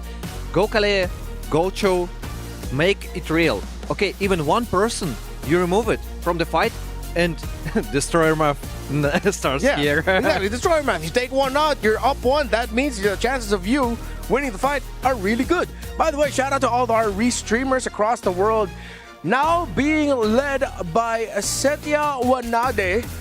Peak viewers peaked at 217,000 plus and more, with almost 2 million hours watched on his stream. We also have Zaycast Gaming, Skylar, and R7 Tatsumaki on the board. So a lot of Indonesian names that I'm very familiar with. So congratulations to all our restreamers. So shout out to everyone like spreading the good word. That is MSC here at the Esports World Cup. You see Coach Yeb and Coach Why Not actually just like, yeah, I wonder what they're talking about. I really wish we could. The players are laughing too, so Yeah. you know, like. So it's a fun conversation between the two head coaches, I guess. But going back to the draft, I really like the main points that we focused on. For Destroyer, it was a stable roam pick. For Naisu, yes, take out the Lancelot, get Burst. Was there other condition with yourself? And don't get the Arlong. Yeah. So I think across the board, those are the main. That's where we can anchor the drafts into, like those main ideas. Maybe for Kiboy and Sans, the main trade now will be heroes like the Cho, Kalea, the pick-off heroes that we know them to be really good at. Maybe at this point too, they were the coaches were like, "Come on, give me blue, give me red side." Yeah. Stop laughing. Is this the fourth game in a row now? Onyx Philippines on the blue, Yes. right? So I said you from the beginning. Just rewind the time and remember that. Yep. You know, so I don't know, man. I guess based off the first pick that we're eventually going to see from Onyx Philippines will tell us if they change it or not, because even then, like YSS still being open, it's like, do they still opt for that? Do they still go utility, or do they just potentially put an assassin in the hands of King Kong? Yeah, 'cause I feel like for 2 games now, Onyx ID has gladly told Onyx PH, get the YSS. It's fine for us. So maybe that's something that Onyx PH will think about, that, okay, if they're so okay with us getting Yisan Shin, what then do we go to? Do we go back to the Baksha in the jungle, or maybe even as a potential flex pick, first pick? I liked your suggestion about ban Lancelot, but they ban Gatotkacha. So, a question mark. Yeah. If they want priority for themselves, Lancelot, or they still go the same, Yushin Shin. Yeah. I think that's now the choice of Onyx to decide that. It's them banning out Gacha, it's Onyx PH telling Onyx ID, your choice. Either you're going to give us the YSS again, or you're going to give us the Lancelot. With the CC taken out, now Onyx PH has the choice. You see, Coach Yep is making a face like, I see what you're trying to do. So you know what? I'll take away a really good CC option that could have been a first pick for Onyx PH. Yeah, so this leaves a whole lot. Basically what we're saying here is a whole lot is left open for really good priority, because, and this is a big one for Onyx Philippines, you'll see it, they're still going to go for the YSS. And a part of it, again, from last game is it's the YSS. He still is a valuable hero pick, and that's why we see teams pick it up early on, but complementing it is the other thing, you know, being able to complement it. And that could have also just been the fact why they went with those first 3 bans. It plays well into the game plan that Onyx Philippines probably wants to take. So now for Onyx Indonesia, it's wide open as well. They could take the Phoveus if they want to. They take the Lancelot, which is expected. It's been open for Kyrie now, and he hasn't had any problems with it. So, and then on top of that, that is the Baksha though. Wow. We already know the jungler and the roamer, so no flex picks. Okay, potentially Baksha can go explain, but most likely no. Yeah, it's very rare now. It's still I know even as far as up until like getting like in the group stages, it was still an option in the EXP lane during scrims. But yeah, usually it is in the roam jungle. So Onyx, let's settle on that idea. Unless they pick Akai. I love Akai, but I have a feeling these two teams don't like it. Go Akai, roam, go Baksha, explain, and Lancelot, go jungle. Now, I'm on the boat if there's going to be an Akai somewhere. Put it in the EXP lane. Yeah. I've always been that guy screaming about getting more Akai, but nah, yeah, I don't think we're going to see Akai between these two teams. So Onyx PH picks up the Farsa. So strong burst, strong rotation, very good map presence for your mid and jungle.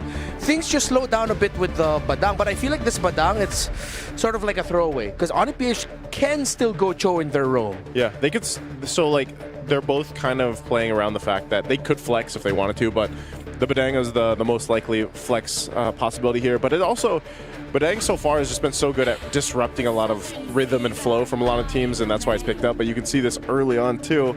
In the first phase, Sans wants to play the Kadena, man. It's been banned out, and now he gets it in his hands to go against this Farsa pick for Super Friends. It's kind of interesting and not at the same time. From one perspective, okay, you got Petrify, you can engage, you can burst someone, but I don't see crowd control. I mean, most likely, Onyx Philippines gonna ban Cho from what I see. Ah, wait, they don't need because yeah, we got. No, Onyx PH needs the Cho. Yeah, they need. But I thought about the Cho going roam just to catch the opponents and to make a combination with the Kadita. But most likely Bucks is going roam. That's the reason. So they need to remove the XP laners and also Ruby Bang. It's kind of interesting. Yeah, I think Onyx ID do not want to close off the idea again that you can get Kelra to pick up the Ruby in the gold. Look at them, they know each other too well. They're already just showing to each other, signaling to each other, I don't know what you're thinking, we're not gonna block it. So I think a Claude might actually be okay here for Savero. Yeah, this is also, it makes me wonder, again, the difference for the placements here, like we saw coming in this, is $100,000, Yeah. right? So the coaches could be facing off against that too, because again, that's what's going to separate the placements here for both the teams, and it's right now it's match point, right, for Onyx Indonesia. So for Onyx Philippines, these are two big picks that still need to round up the lineup. The last ban is going to be Arlott. So they don't Thank you. Hey, they don't worry about the math. They just ban it out instead. Thank you, Onyx Philippines. I love you guys. This is the biggest smile I've ever seen on Destroyer's face this entire trip. Someone bans out the Arlos, like, oh yes, let's go. But now it's gonna be interesting. Yeah. No, honestly, dude, I'm on the same boat. It's like, you know what? At least now we won't. We're forced to see some different options. They did it. They actually go for the flex. Okay, they put the Baksha in the XP, and the possibility that you posed comes out. You know, I thought about this, but then no. You know, they're too conservative guys. They won't do it, and they're doing it. Yeah, I think I like it. One of the first few times, if not the first time, we're seeing Baksha go into the XP lane. What if it's Cho XP? Oh, maybe. I think again, part of that, the flexibility is the strength there, and you can really do either, depending on how this goes. But with the Granger now picked up, you've essentially got that double marksman lineup for Onyx Philippines. What's the last choice here? All right, they go Glue. So Glue in the XP, and then what would be the best case there? Because wouldn't the Baksha just win that, or would it just be a dead lane? I guess, but just don't see that often. So yeah, it might be better off for the Cho in the XP because it's a little bit. Cho looks better. Yeah, it's harder for the Glue to deal with in the laning phase. That Glue essentially is just like, all right, let me slowly clear my lane while the Cho gets out. I still think this is gonna be like a Claude for Savero, unless they go something like Irthal if they want something mobile with good damage. But yeah, it is a Claude. It's really hard for me to draw this even. I don't know. Yeah, especially if you think about Destroyer math. Okay, 6v5 with Dexter, but Glue. How many little Gluelets does he have? We're on the same boat, bro. I think somebody count them. Yeah, I'm with Destroyer here. It's hard to read for this one. Nicey, what do you think, man? I'm on the same boat, but I'm hoping for a game 5, so I'm going to go with Onyx Philippines. All right, let's see if we are going to be getting that game 5 in this best of 5 series where Onyx ID are in the lead. Or will Onyx just say no more game 5? We want to walk away with $100,000 more than our Filipino counterparts. Lafel, Leo, let's take us into this game. Yeah. I agree that this one is going to be hard to read. Heck, this is a good time to be illiterate. And now, 5v5, who cares about that? Numbers! It always expands as we're jumping in to the series where right now Onyx ID is still in match point. It's on Onyx ID's hands to extend, but now Super Prince looks like he's able to survive with a slither of health. And now Kirk even comes in just to provide that backup. Early technical knockout for the Sky Kings here, giving a lot of space for Kiboy and Sans to bully Brusco. This will some way, somehow compromise King Kong's jungling patterns, unless they are able to clear him out. Yep, there it is. So it's now Kiboy's turn to actually check in on his side if King Kong's been cheeky. The answer is no. So the Super Fam are playing this a little too close to the chest, hoping that they still find a way to be proactive. I gotta say, playing Baksha quite often this patch, it is a bit annoying going up against that Glue because you don't have a way to really survive. And now Brusco taking a bit of damage coming in from Keyboy as well as Sans. Doing a very good job trying to have priority here in mid, but it looks like they're not really rotating anywhere. They're just making sure that Onyx Philippines, they don't go anywhere. They just stay mid. Uh-oh. Even King Kong, just stay mid. Lutpi put down about a third of his health. They are fighting closer to Kirk's turret, but you're right. Lavelle, it is tough for the Box to survive. Here's a quick look at the emblem set. If you want to play Baksha EXP in this current metagame, there you go, just all HP plus Concussive Blast. Interesting, for this one, Super Prince is going for Pull Yourself Together on that Purify, understanding that perhaps he's going to be the main target that Onyx ID wants to shut down, and respectfully so, the Farsa is going to be a big problem in this matchup. The Glue having Thrill as well, trying to make sure that he wins out that lane. So looking at the priorities coming in from Onyx Philippines, it really is to get pressure and making sure that you don't get stopped by anyone coming in from Onyx ID. Onyx PH first of the scene here. Turtle already spawned and Brusco pulling it ever so slightly closer to their side of the map. Sans cutting through. There's the Mount Shocker and the spread. Kirk looking to get the ride onto Lutpi. Finds the Mount Feathered Airstrike. Can Lutpi survive? Gets out of the circumference of the Feathered Airstrike. Rolling out. I guess that's how that works. And now Kirk left all to his lonesome. Gets cornered by Kyrie and Lutpi. Survives via the spread, but only for so long. The Retribution, he's taken so long. He's held these two hostage, opening up the turtle take to Onyx PH. LaFell, was that worth it? I don't think so, man, because that took forever and a half to take down one Kirk and to give over the turtle to Onyx Philippines, because we got to think about the win condition, and that's getting King Kong online as fast as possible. And in a way, they allowed that to happen.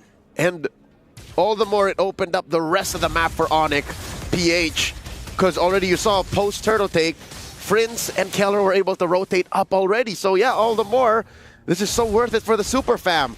Onyx ID, they have to bounce back. They have to get their priorities straight, lest we go to Game 5. Yep, but something to keep in mind for Kirk, make sure you manage your longs very well, because once the Lancelot has the War Axe, he's going to have an easy time to get maximum stacks on that War Axe, so maximum damage with the penetrations. He just has to be careful not to hurt his own team with those longs. For those of you all wondering, longs are the triple OG name for Glue's Gluelings. If you know, you know.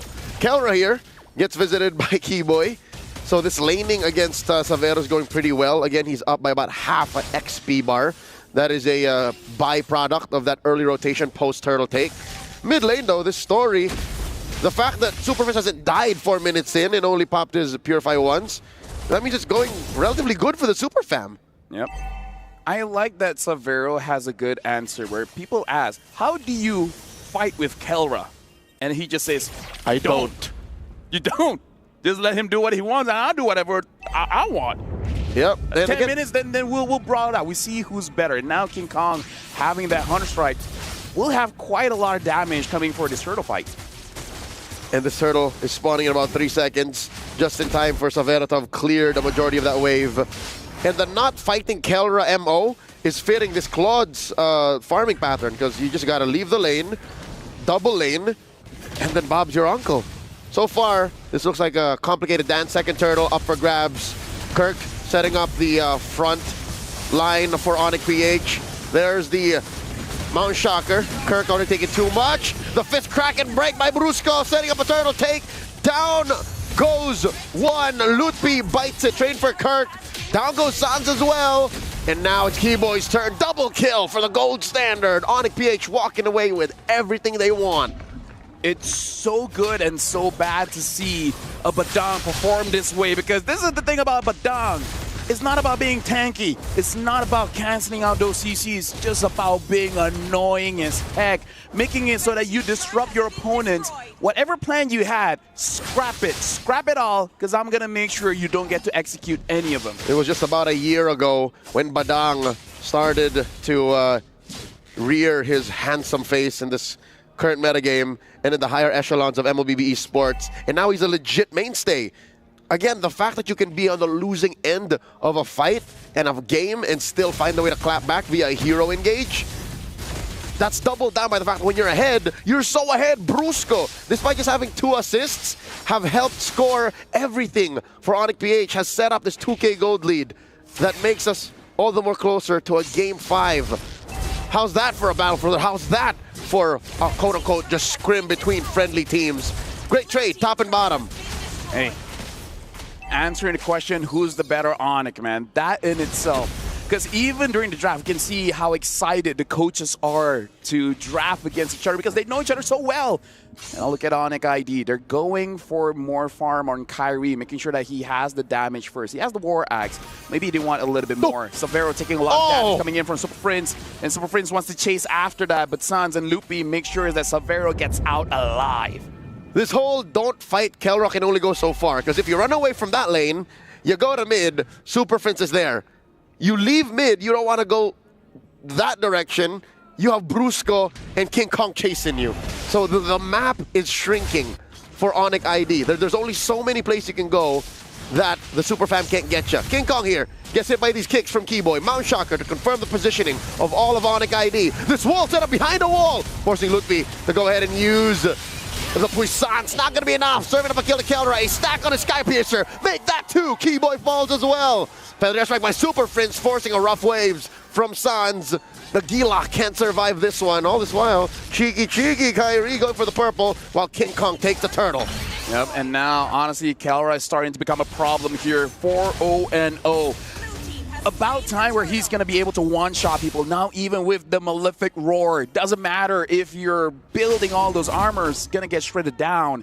Loopy is already not having a good time going up against this Glue. Now he's going to have a worse time going up against this Granger. Who knew violence could hurt this much? And so far, violence is the answer. Onyx PH throwing damage on everything that Onyx ID throw their way. Half health on Sans and Lutpi. Just through pokes, LaFell, just through pokes. One of the biggest problem right now is that Keyboy does not have an opportunity to get a kick onto anyone. The fact that Super Friends having that pull yourself together with 3 assists makes it so that timing is going to be so difficult for Onyx ID to the point where even if you extend this game, oh look, going for an attempt and it looks like he's failed. Oh, the fist break. Didn't even get clicked yet. That was just a crack right there. So imagine how unfortunate it would have been for Keyboy just get picked off for free. Kirk looking for a mount. Not gonna happen. Onyx ID dispersing. They're doing everything they can in their power to protect mid lane tier 1. Yeah, and Onyx Philippines is also making sure that they don't overhype themselves. They don't overheat. They make sure that they don't overextend because they understand that in terms of firepower, they already have a lot of it. They don't have to force things out. If Onyx ID really wants to defend this, eventually one of them will go down. At that moment, that's where you can really capitalize and punish them. So I like the patience coming in from Onyx Philippines, but they go in. Oh my God, Brusco with a full combo and a flicker committed. The Feathered Airstrike serving up another kill for Onyx PH. Who saw that coming? You want back? I take back what I said about being patient.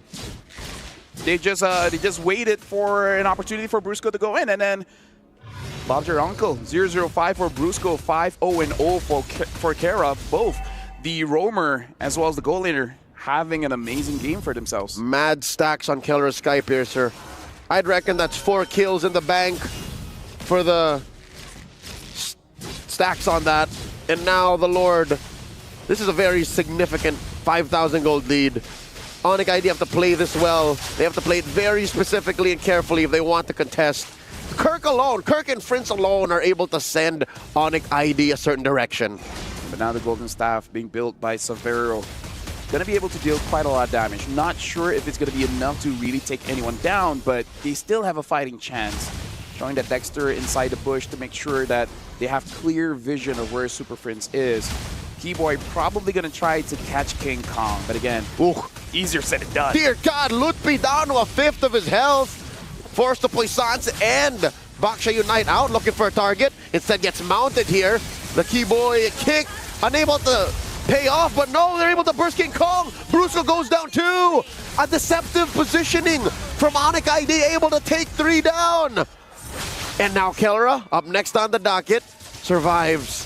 Suddenly, Onyx ID able to blitz into a winning position. They claim this Lord. And now people are going to question, how does Kyrie keep getting the Lancelot, man? This guy's a problem because Onyx ID, even without that Lapu Lapu, in a way, they're able to split the team fight, but a little bit differently, where you wait for the glue to mount on the Boxia and then just roll on out of there, make it into an honest 4v4. This is a different way of Onyx ID splitting the fight, making sure that Kirk is a non-factor in the team fight. Man, Lutpi made sure Kirk knew that it wasn't him mounting Lutpi, it was Lutpi mounting Kirk. He took him away, you're right. That's definitely one way to make that 5K gold lead matter less. And now Onyx ID are on their way to reclaiming a majority of the map. Great work here by the Indonesian champions. Onyx PH, they have to recover. They can't let what happened in Game 3 repeat itself. That was the story of that game. It was all Onyx PH until a moment like this. Yep. Onyx ID is also making sure that they don't get caught by Onyx Philippines, and this is a very interesting situation where the coach is telling Lupi is like, you got a 1v1 Kirk, and Lupi asks, how long? And he's like, exactly. Now the Lord already getting chunked down, looks like it's going to be a non-factor, not able to touch that turret, so Spike Onyx ID having a big lead. Kyrie is able to escape that one. Fist crack already spent by Brusco. Didn't want to commit too much. Will go off cooldown in just a few moments. Super Friends, very dangerous positioning. Wings by Wings has the Purify on hot call here. Onyx BH, again, their lead has shrunken. Again, down to just barely 1,000.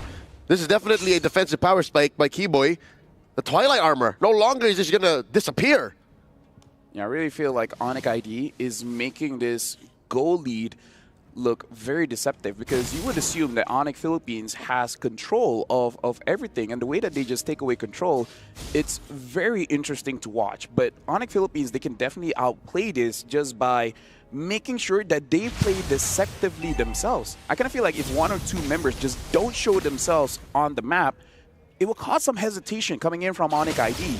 And maybe one of those members should be Kirk, because he should see that he is the one being isolated every single time. Yep, no longer can they just go for the 1-2 step of Kirk go mount somebody and then Brusco walk up. You have to have Brusco and Kirk walk up and use your flickers, gentlemen. Use your flickers to try and find an initiation. So now Onyx PH, I think they understand that, because they're not just welcoming Onyx ID's attempts. This is also a trap.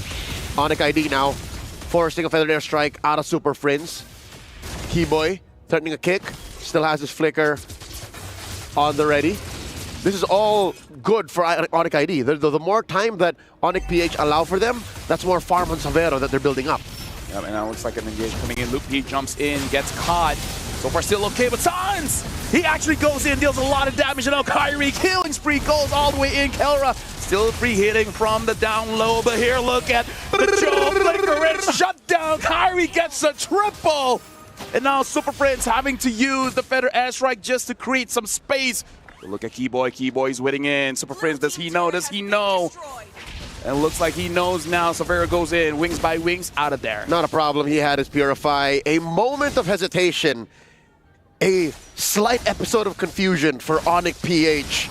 That is what led to the triple for the Sky Kings. A trade for Lutpi, all the more worth it. Again, if this repeats itself, they ended up with a different approach in the equation, but ended up on the same result. Onyx ID have now gotten the lead to their side, 1,500 plus a Lord. Yo, I gotta say, Onyx ID have been doing this, I believe, ever since the second game, which is they always try to bait out abilities coming in from Onyx Philippines. Onyx ID is very good at feinting here, making it so that they're in position to do damage, forcing a reaction coming in from Onyx Philippines, and it'd be like, nope, just kidding. We're getting out of here. Nothing left. You sure you're good? Now it's our time to shine. Now a very, very obvious weakness in Onyx PH's game plan, especially when they're on the back foot. They lack the re-engage. What is the re-engage in their arsenal? Their repertoire used to be miles deep. Now it seems like when Onyx ID finds that window, Onyx ID just puts Onyx PH in a position wherein they can't respond. They're stuttering. They're caught with their pants down. Like, how do you fight back? That's been the story of these previous games where Onyx ID win out of nowhere, and now they're knocking on Onyx PH's base. Lord jumps on the bottom lane. Mountain Shocker already used. Onyx PH definitely on the back foot, losing that bottom lane inhibitor. Yeah, and now we're looking at Onyx Philippines. Again, having a bit of a difficult time here to really protect their base, despite having that Farsa. Honestly, Onyx ID keeps forcing it out. We even saw Suns like freely using the rough waves just to get out of a bad situation after he got what he wanted. Here comes Onyx ID, that is, feinting another engagement, forcing a feathered airstrike and a defensive maneuver from Onyx PH. Although it could have gotten so much worse, Onyx ID, they know that they have to play for this next Lord a minute out. Yep. Despite Onyx ID basically having access to the base of Onyx Philippines, Kelra and Super Friends are still top 2 in the damage charts here. So in terms of damage, in terms of fighting back, they can definitely do it. And I believe that Onyx ID, they have to use the Lord, because getting inside the base with this kind of draft against the Granger, against the Yisun Shin, against the Farsa, not a lot of feints will really work, because at this point they have more firepower in form of turrets. So Onyx ID, they're in a situation where they want to force a fight. Honestly, they can. And if they do, it might be a big throw. The clock is ticking. It's Onyx time, definitely, but you know for which.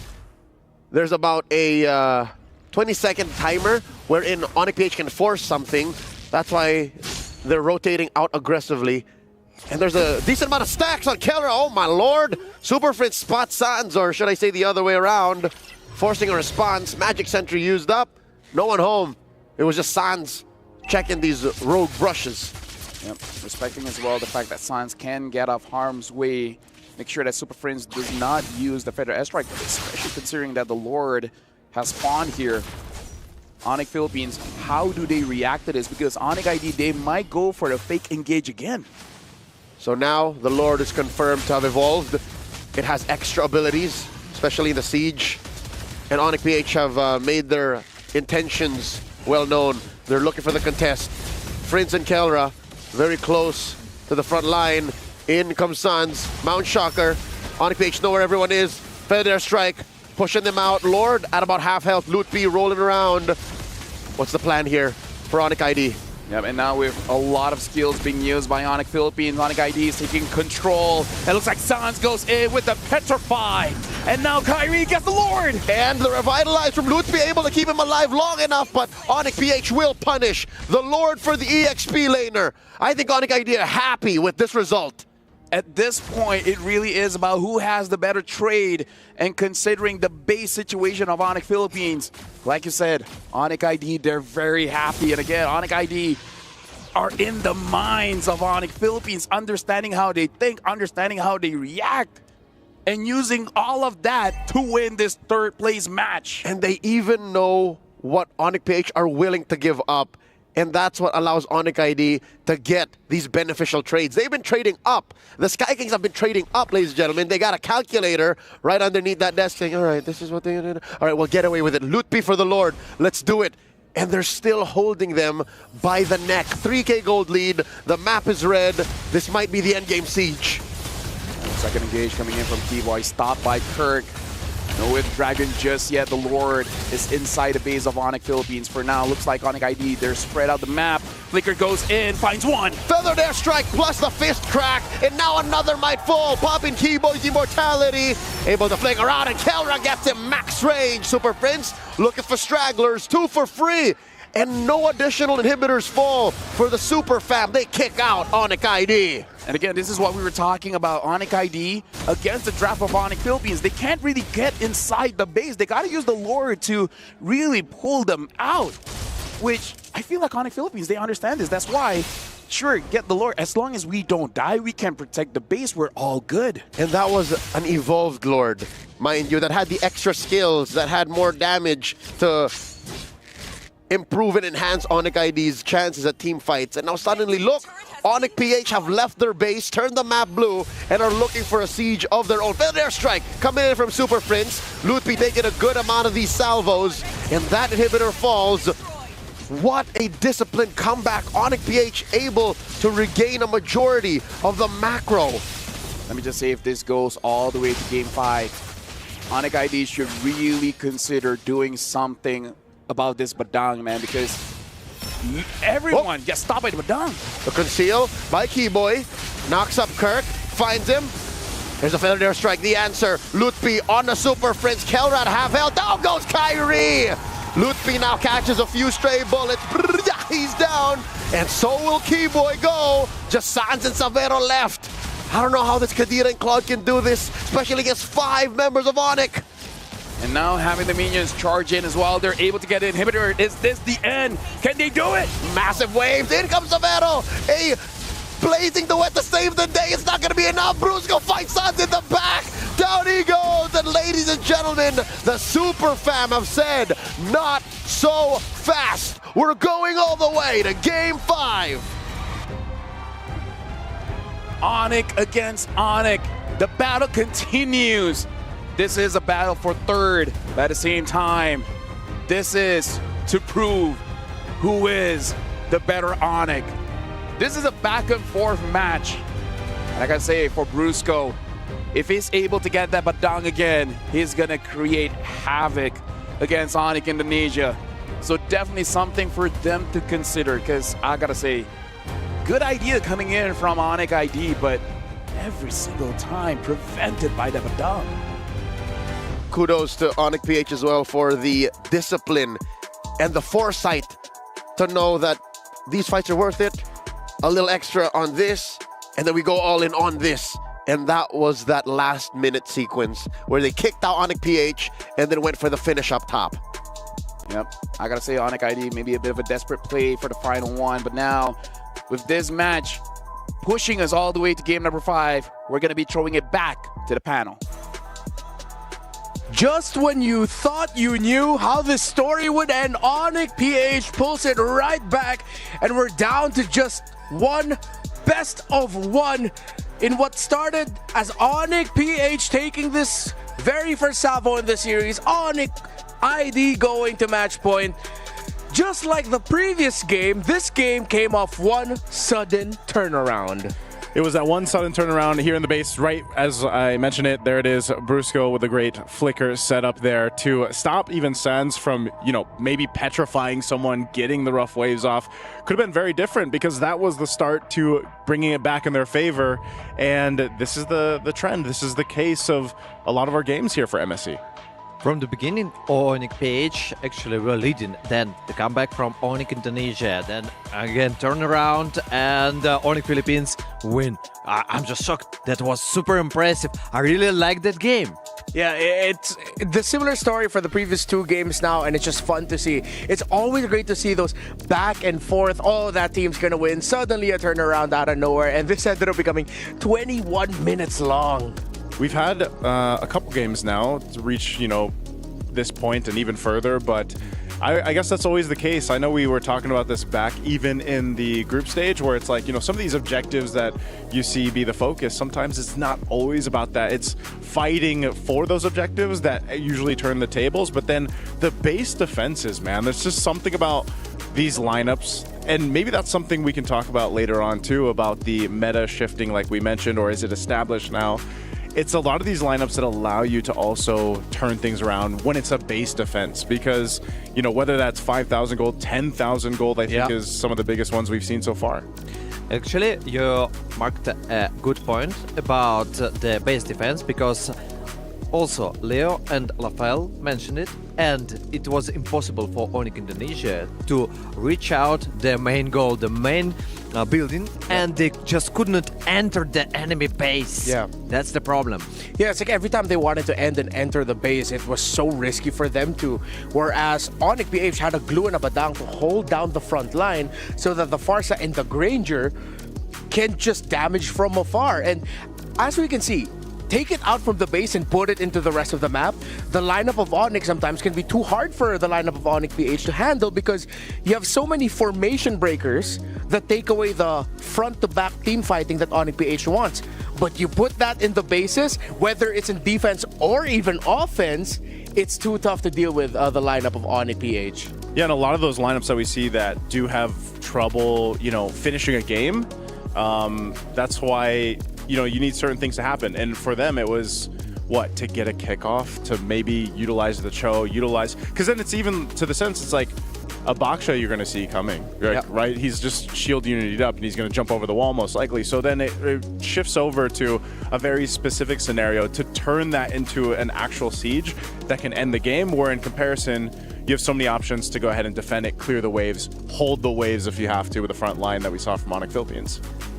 I like our conversation because we don't know what we're gonna expect for further. It's no idea. For me, this series looks like, hi bro, delivery department, I want a hamburger and one comeback. Onyx Philippines, what do you want? One comeback, please. Either or, right? I think at this point, either Onyx Philippines or Indonesia, because now throughout the series, we've seen that a couple times in a couple different games. Yeah, I don't know if my heart can handle another comeback-centric fight for game number 5, but let's see. Maybe we might just actually get that here.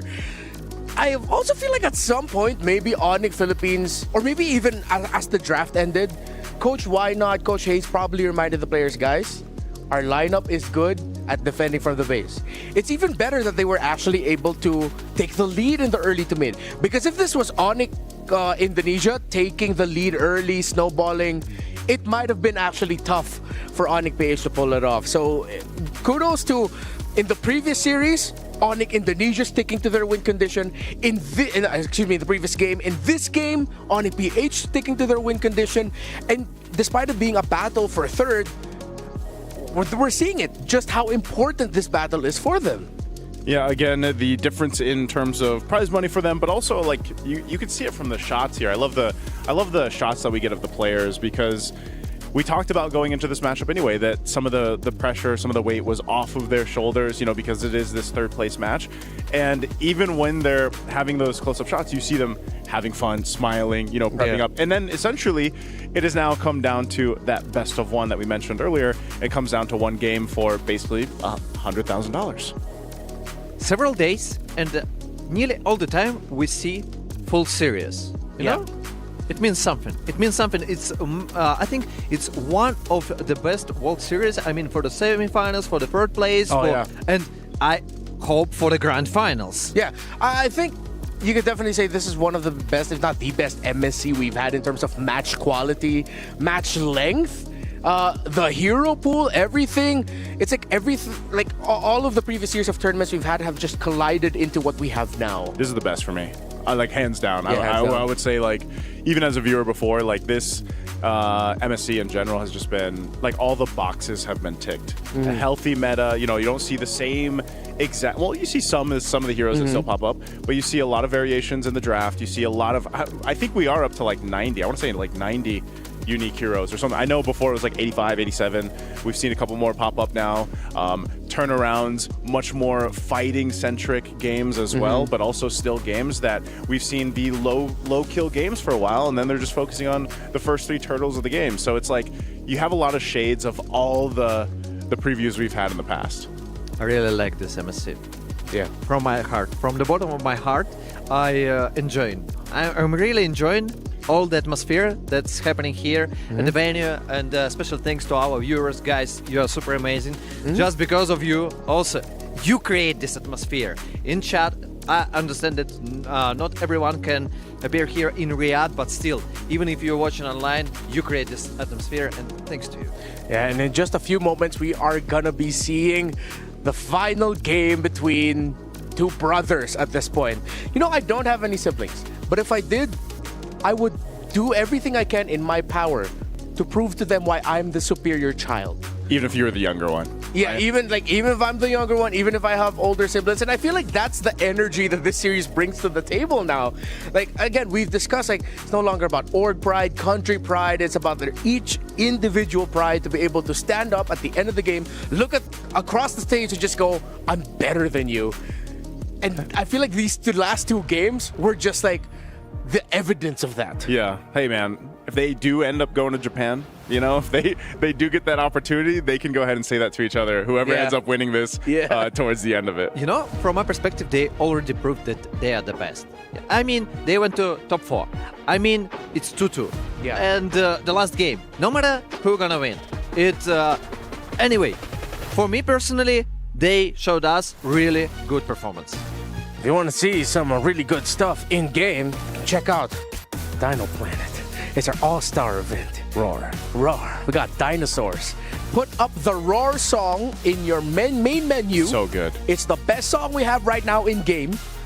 We swear, we promise you that. It's only available until August 5th, the event, excuse me. And don't forget to do all the mini games involved and to unlock the free skin, Popol and Koopa, Proto Hunter, plus that really cute Jawhead skin. I didn't think there could be any more cute Jawhead skins, but they came up with another one. Yeah, there's way too many. Yeah. There's like way too many good ones. So if you're a Jawhead player, it's like so hard to decide. Yeah, I want a sick Jawhead skin one time. A what? Jawhead, like a sick kaiju-looking Jawhead skin. Just one that's completely off-brand for Jawhead. Yeah, and then still just have the little girl like driving it, but it's like imagine like a Robo Godzilla or something. You don't need the girl then. I mean, you're going to get It's Godzilla. not Jawhead if you don't have the little girl driving the machine. Like, that's part of the... Well, she doesn't drive the machine. Jawhead actually protects the little girl. Yes. Her name is Ailey Henry. I feel like at one point in my career, that's what I said every single week of my life. Yep. Just to remind people. And just to remind you, we are now in the draft for game number 5. Just waiting for it to pop up. One thing for Onyx PH. I really think they should not give Lancelot anymore to Kyrie. Yes, absolutely agree. So, basically, you know, they could ban it. Or just let something else. Yeah. And when I see, for example, Funny Ban, I got a question. Like a question mark. A big question mark. A huge question mark. Why? Actually, yeah, that's a good point. Like, they made that Fanny struggle, but they still continue to ban it. I guess you just call that respect. Just like this, you know, Yeb's giving them respect right now. Finally. Oh, wait. Oh, Onyx Indonesia first pick. Whoa. That's probably why. yeah. I told you guys the whole time that him and maybe Coach Why Not have been making faces at each other. It's because of the sides. Oh, there's King Kong starting to as make well. a face. He's joining it too. Oh. Dude, I'd be scared. I'd be scared of that. I'd be terrified. All right. Your turn, Lutfi. All right, never mind. He's got nothing. Yeah, he's cool. It's cool. So, returning back to draft. See Coach Adi pumping his chest there. Again, you love to see the vibe. Weasel Shin gets taken out. With the Lancelot gone, I think we might be seeing a utility jungle battle. Fredrin might be the first option here for Onyx ID even. Fredrin, that's all. Oh, man. Yeah, Fredrin, others. No, imagine if we just, throw it back to game 5 and it's just like Fredrin Baksha. Yeah. That might actually be the case. Because they banned out the Lancelot, they banned out the Fanny. YSS is gone. Hayabusa ban. Let's go till the end. Just ban out the Hayabusa. They started banning junglers. Let's go. Tell each other no more assassins. Let's go back to utility junglers. The brutal fight for the like utility jungler. Yeah, just like big meaty men slapping meat. Yeah, something like that. On the middle, like boxing ring in the middle of the map from the downtown. So, and the Drusin ban and the first pick for Onyx Indonesia. Oh, it's not the Fredrin, it's the Baksha. Baksha. So there has to be a Fredrin over on the side of Onyx Philippines. I mean, they don't need to rush it. They don't need to rush yeah. it. But so they grab the CC. Do they grab the Farce? I like CC Farsa. CC Farsa or CC Moskov. Oh, right, Moscow. And but they took the juice and they most likely will pick up the Farsa. Then Onyx can go. Excuse me. Onyx Philippines go Fredrin. Onyx Philippines, yeah. They'll probably pick Fredrin as like their third pick. Yeah. They'll pick up their mid or gold laner now. Doesn't matter. You can exchange. So I mean, if you want. Okay, never mind. Kalea. Yeah, Okay. Kalea. Okay. Oh yeah, that would have been terrifying to go up against if you had like a Kalea roam and then a jungle Baksha. Your jungle is not safe. And there is a composition again. So we see the CC and Kalea again. Okay, they have a strong combo. Onyx, how are you gonna flip the script here? Because I think they've already settled this is gonna be a jungle Baksha. They pick up a Sans hero now or Severo hero. Oh, I think Gatot catch. Gatot. And Gatot. Wait. Oh, shout out to Ranger Emmas who completely whooped me in lane as a Paquito EXP laner last night. I was playing CC and it is not a fun trade. So would you say that this is a winning trade? Yes. Or is it just in that instance? We saw it several times. Yeah, so I know Ranger Emmas is here, so shout out to you and your Paquito. You know, we saw it several times, and this matchup, yes, 1 versus 1, it's better to be Paquito. Yeah. But there is a reason. You're playing 5 versus 5. And Paquito, it's kind of hard to position yourself in good. And Fredrin. Wow, I like it, actually. I like it. So, finishing with the Paquito. Yeah, it's really hard to make your hero work as you plan. Yeah. You're trying to skip, but you can get caught. Yeah, especially now with the Fredrin and the Kaleo on board. Laning-wise, Paquito should be very happy. Yeah. Bigger team fight-wise, that's when Lutpi really needs to find his timing. That's exactly what I was going to say. Like, the window for Lutpi is paramount on the Paquito, but I guess that's just, in general, is what we usually see from Paquitos. And you know, the XP lane is going to be played a little bit differently, where he's going to be looking for those targets from Onyx Philippines, especially depending on what the gold lane options are going to be. We're going to see if Onyx Indonesia continues to narrow some of those choices down. You can see that Kimmy's taken out. So, I don't know. The Harith being up, I guess you ban them, just ban the Moscow at least one of these bans? Or? Yeah. I think Onyx would want to actually consider banning out both. Ban out the Moskov, ban out, I'm thinking Claude. There's the no, they go for the Granger. Because Onyx might have enough room in their lineup to go for Faramis, so they can go fast, try to end this quickly, but then you need to take out a lot of the AoE. Do you think that you need to ban Cloud? I mean, the composition again, to catch one person, Onyx Philippines, from the right side. Yeah. Moscow sounds more reasonable, and also I would think about, okay, never mind, they just ban Matilda, and there's decision. Yeah. All right. So for people wondering why the Matilda was banned here, Onyx Philippines is one of the teams who actually have a pocket Matilda mid laner option for them for Super Friends, which is why Onyx Indonesia decided to ban the Matilda out. Because I'm pretty sure there are people who are wondering, like, wait, there's already a Kaleo, we know the Roam, we know the EXP, but that's the main reason. King Kong still making faces, while Coach Why Not is facilitating the draft.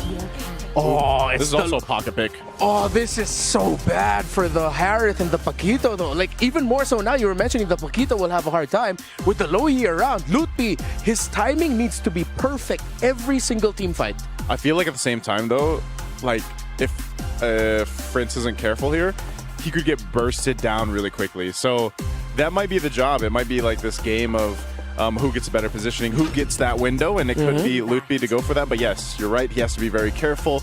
So how do you help that? You bring in a Farsa. You can fight around the Feathered Airstrike now. That's also a threat in itself. And then lastly, they're going to go for, what do they put in the Roam? I think it's an Angela. Oh, overloaded. Angela Baksha combo. Yes, but your early game struggles a lot. So, for example, Onyx Philippines, if they if we change Kalea to Cho, the early game would be just insane for Onyx Philippines. But even without the Cho, it's still their triple is much better than Onyx Indonesia. Oh man, I think Onyx PH will still end up with a Claude for Kellera most likely. Moskov is an option, of course. Yeah, there we go. It is the Moskov that gets locked in. And Keep Boy on an Angela. He was able to pull it off as an Estes yesterday, but an Angela today, we don't know. How do you feel about it, Nicely, real quick? I like it. It covers the grounds, but you got to make it work. Okay. I don't like Angela Roamer. It's like one of the worst options for now, and I think the trio of Onyx Philippines is gonna win. Let's see. It demands a lot of mechanical precision to make this Angela at the center of the map, alongside the Farsa, alongside the Baksha, work out. But they could potentially snowball out of this, unless Onyx PH just shows why their lineup is easier to pull off. LaFell and Leo take us into Game 5. Thank you very much, gentlemen. Welcome to the final game in this Onyx versus Onyx series. Still Lafell as well as Leo calling the final game to see who is the better Onyx. Is it one from Indonesia or Philippines? What a way to wet the senses to prep for our grand finals. Then to get two of the best teams in all of MLBB esports right now to put on a clinic of what is possible in the current metagame to take us all the way. We've seen Assassin versus Assassin throughout this best of 5, and now they're ending up with the utility junglers, the Fredrin as well as the Boxia. So prepare for a macro-heavy game here, especially Super Prince getting that Louis again. But Sans and Keyboy having a very good burst mid. I don't know how this will turn out. Not to mention the resistance of the Moskov in the hands of Kelra. So there's so many ways that Onyx PH can get to Onyx ID, but it's not like Onyx ID are throwing blanks, you know what I mean? They have the Angela, they also have the Farsa that can wings by wings out, not to mention the Baksha Unite from Kyrie. So already, I assume that as soon as these teams hit level 4, then they're gonna try to do stuff on the map. I gotta say, for Onyx ID, they have a second winning condition, which is waiting for that Flash of the Oasis. And Alupi going up against Kirk. Looks like both are really heavily trading against each other. So now we're seeing the roamers coming down to rotate. They're taking quite a lot of damage, but should be fine here. Yep. These early engagements from these bruisers in the EXP lane demand attention and additional effort from the other parts of the map. And again, how does this happen, Lafell, that for the first 5 minutes, first 10 minutes of every single game in this best of 5, the gold laners get a gold lane experience? That just seems to be an Onyx versus Onyx standard. At this point, it's a gentleman's agreement. It's like, can we all agree that only four of us are going to play for the first 5-10 minutes, and then afterwards, if they feel like it, hey, they can join in. Speaking of, right now, the Turtle has pawn. Onyx Philippines looks like they're in control. Brusco overshooting quite a bit, forcing a flicker now from Super Prince as Ludwig gets to the back line. Kyrie secures the first turtle. Brusco goes down, gets punished for his odd positioning. Now the Heart Guard, Lutpi, he's in. That's 4 members of Onyx ID pushing forth into Onyx PH's jungle. Can King Kong clutch this? Doesn't have a retribution. Kyrie rolling up. The SOD by Kelra. Won't be pressing the button. They let off. Too much pressure. Too much of a risk if things go sideways. If Onyx gets it. And that's a steal! Grand Theft Purple in the worst possible way. Sans! Gila Sans gets it! The moment you think it's safe, it's really not. Now Kirk having to use the Vengeance, trying to get out of this predicament. Looks like he's able to get out of it. Onyx ID, they basically won everything in the first 3 minutes. Brusco, quick slam here. The flicker, the tsunami slam. Not enough damage from Prince just yet. Keyboy survives. Kyrie helps with a puissance. It's all going Onyx ID's way. Yep, even Severo getting that gold crab, earning just a little bit more for himself. Now that Severo has level 4, might be a little bit more aggressive going up against this Moskov. Now looks like the Louis. All right, here comes the diversion as well. The rest of Onyx PH come through. Ludwig gets taken down. That's the first on the board for the Super Fam. Yep, but still, I think in terms of punish, that was actually a very good punish because the minion waves were coming through. So there's a lot of EXP that Lupi is going to be missing out on. And it won't feel the pressure now, but it will definitely feel in the second turtle. To the point where I have to think, even Lupi is thinking whether he should join the fight or just push the lane. Trying to play the side lanes going up against Onyx Philippines, especially with this Louis on the map. And now suddenly, the gentleman's agreement between Kelra and Savero have to be disrupted. The turtle will be spawning on that half of the map. Brusco first to the scene, unless Kyrie has something to say about it. Kyrie and Savero first to the pull. Sans holding that fence brush. Now the diversion. Turtle at about 10th of its health. Sans helping burst it down. Onyx PH couldn't even react. The decision coming in from Onyx ID, making it so that it's not a dance. Just a straight up take. Now Onyx ID with roughly around 2,000 gold ahead going up against Onyx Philippines. But again, I feel like for both teams, the gold lead doesn't really impact that much because both composition doesn't really have a big snowball with that kind of gold. Kyrie jumps Kirk, forcing that vengeance. In the protection of tier 2, Kirk will survive. Kelra throwing out that SOD in case his XP laner needs a little bit of help. Onyx ID, huge rotation not leading to much. I mean, they chunked a bit of that energy shield down bottom, but that's a good save for Onyx PH. And this is what a Farsa can really afford you. A lot of pressure down in the early game. And now Kara getting that turret. So honestly, a very good trade coming in for both teams. The goalie doesn't really change much. And now the diversion just to give more farm over to Kelra. At this point, they're just hyper-farming Kelra, making it so that he gets all the minions. That's right. Double laning on a Moskov with very low effort with the help of the diversion. Kyrie and Savero holding this brush. I think Kelra's aware. Yeah, but at this point, Keyboy having the Flash of the Oasis, that's a big power spike for the entire team of Onyx Indonesia, because it makes it so that the next turtle, if they choose to go for a fight, they're at a very big advantage, because at this point, I feel like Onyx Philippines, they don't really have any anti-heal. Yep, not a single turtle yet going over to Onyx PH. They're doing their darndest to protect this tier 1 up top, but Onyx ID will go ahead and shrink the real estate Onyx PH is allowed to play in. They've taken this XP lane fight to the mid lane, because again, this is a lot of pressure coming from Onyx. They're now building up to a 3K gold lead up to this last turtle. The saving grace here is both Kirk as well as Kara is having a relatively good time, still able to farm up. No deaths yet for both Kara as well as Kirk. Super Prince as well, not involved so much, but again, not punished. So this is a situation where Onyx Philippines, they're losing, but honestly not by much. This is still a comebackable game coming in from Onyx Philippines. Yep, this is a controlled amount of losses that Onyx PH are giving. Call it a margin of error that they're working with in the early game. 100% turtle take rate for the Sky Kings. Yet Onyx PH, they don't look so sweated. They don't look so troubled. And now in comes Brusco, looking for one hit with a Tsunami Slam. Zaman forced out of Savero. Curtain call. He's not able to dash on through forward. Brusco flickers back. King Kong holding the line. Ooh, that is an Appraiser's Wrath, forcing a hard guard on Savero. In comes one from the side. That's Lutpi looking for damage. Instead, Kirk gets taken down. Brusco follows Sue. The Super Fam are crumbling. They put in so much effort, and all they got out of that was the top lane. They traded 2 bodies for the top lane tier 2. They tried to punish the Boxia's worst nightmare, which is checking the bush in mid.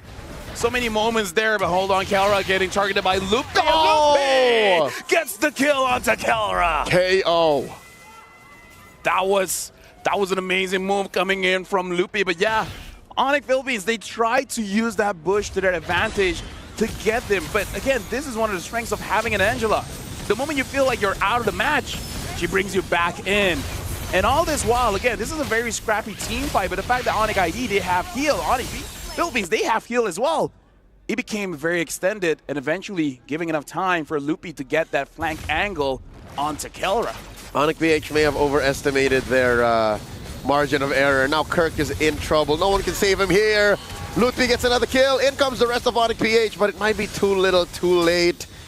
This Angela Baksha is capable of so much more than just brute forcing its way into team fights. Again, concrete example is that last engage in mid. They feigned the Kumar bush and said, no, it's not us who's in trouble, it's you. This is what my mom always says. Behind every successful fight, there's an Angela behind there. Heck, sometimes she takes the kill. I need the stats on how good Angela is in MSC. It's interesting that she did not get banned here. Now the dance begins. Onyx ID, definitely the favored one. Onyx PH, I don't know what they're thinking, trying to contest. King Kong taking this long brush down bottom. Fair strike already. Lord at a 10th of itself, a 16th, a 20th. Ooh. King Kong with a steal! He's happy with what he got. He's just gonna waste Onyx ID's time crossing the long way, forcing a response. Onyx ID will definitely punish him here, but at the cost of a Lord from out of their nose, I'd say it's worth it. It was 100% worth it. This feels like an AOT moment where they just ask King Kong's like, go and die, but get that Lord from us. A bit of a mistake coming in from Kyrie, using the Retribution a little bit too early. You saw that slither of health linger there for a very long time, allowing King Kong to get that. But hey, those are the kind of mistakes that differentiates $100,000. If I'm not mistaken, Kyrie just used, King Kong just used the first skill, didn't even Retribution. No. He was waiting for the threshold and instead made that nanosecond call to go, I will not Retribution, I will just use my first skill. And he got away with it. And I guess that does help the map equalize. It did enhance this initial wave that will be coming out from Onyx. So yeah, this allows for the Super Fam to be a little more proactive. Feigning a diversion there keeps the gold lead at a manageable 4K. Something to consider as well. Kara now has the Trinity build here. Diversion. Trying to figure out whether they want to go for it or not. Kyrie going into the bush. Here we are. Diversion is going to be used. Oh, they're bringing him in! Straight into the inhibitor! That's dirty! Very well orchestrated. A freak of MLBB nature. You see the smile on Kirk's face. Can't believe they fell for that one. Kyrie forced to take a dirt nap from what could only be called an RG experiment done on the grandest stage of them all. Can I just say, this, we can now make a compilation of every international of where the Baxia just goes inside a bush and then just escalates to become worse and worse and worse and worse. I don't think we'll see anything more dirty than that one. But hey, knowing the MLBB community, they'll figure something out. You know what? After what happened, oh, look at this. To Kyrie's Baxia and M5, this is just but a flesh wound. It's hilarious, I'll tell you that. It's hilarious, yeah. No one saw it coming up until it happened, but now we know it's possible. Now you know you can do it. Hey, that's a TikTok reel. It's waiting to happen. How many remixes? I think that will stay all the way to M10, but either ways right now, Onyx Philippines, it's like, yes, they only got 2 kills, but I feel like they won. Right? I feel like in this situation, Onyx ID, they're in full control, but Onyx PH, they kind of won. Now, looking at items as well, having the Garden Helmet for King Kong, making it easier for him to move around the Lord, which is spawning around their side of the map. Kelra at this point is just waiting for that Malefic gun, and at that point, we gotta wait for Kelra to make a play. He's farming up, trying to get that level 15, making sure that he hits every single power spike available. But something to keep in mind as well, Savero is on the way for... Forget the item's name, but more Spellvamp, man. And now the Malefic Concentrated gun energy. Thank you very much, Leo. Yeah, this is just a fight waiting to happen.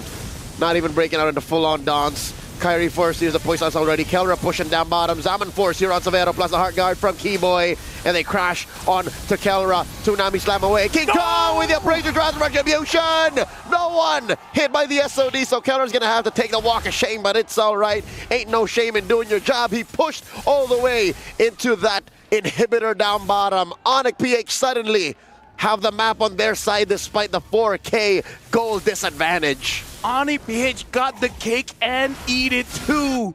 They got the inhibitor, they got the Lord, they got the psychological damage onto Onyx Indonesia.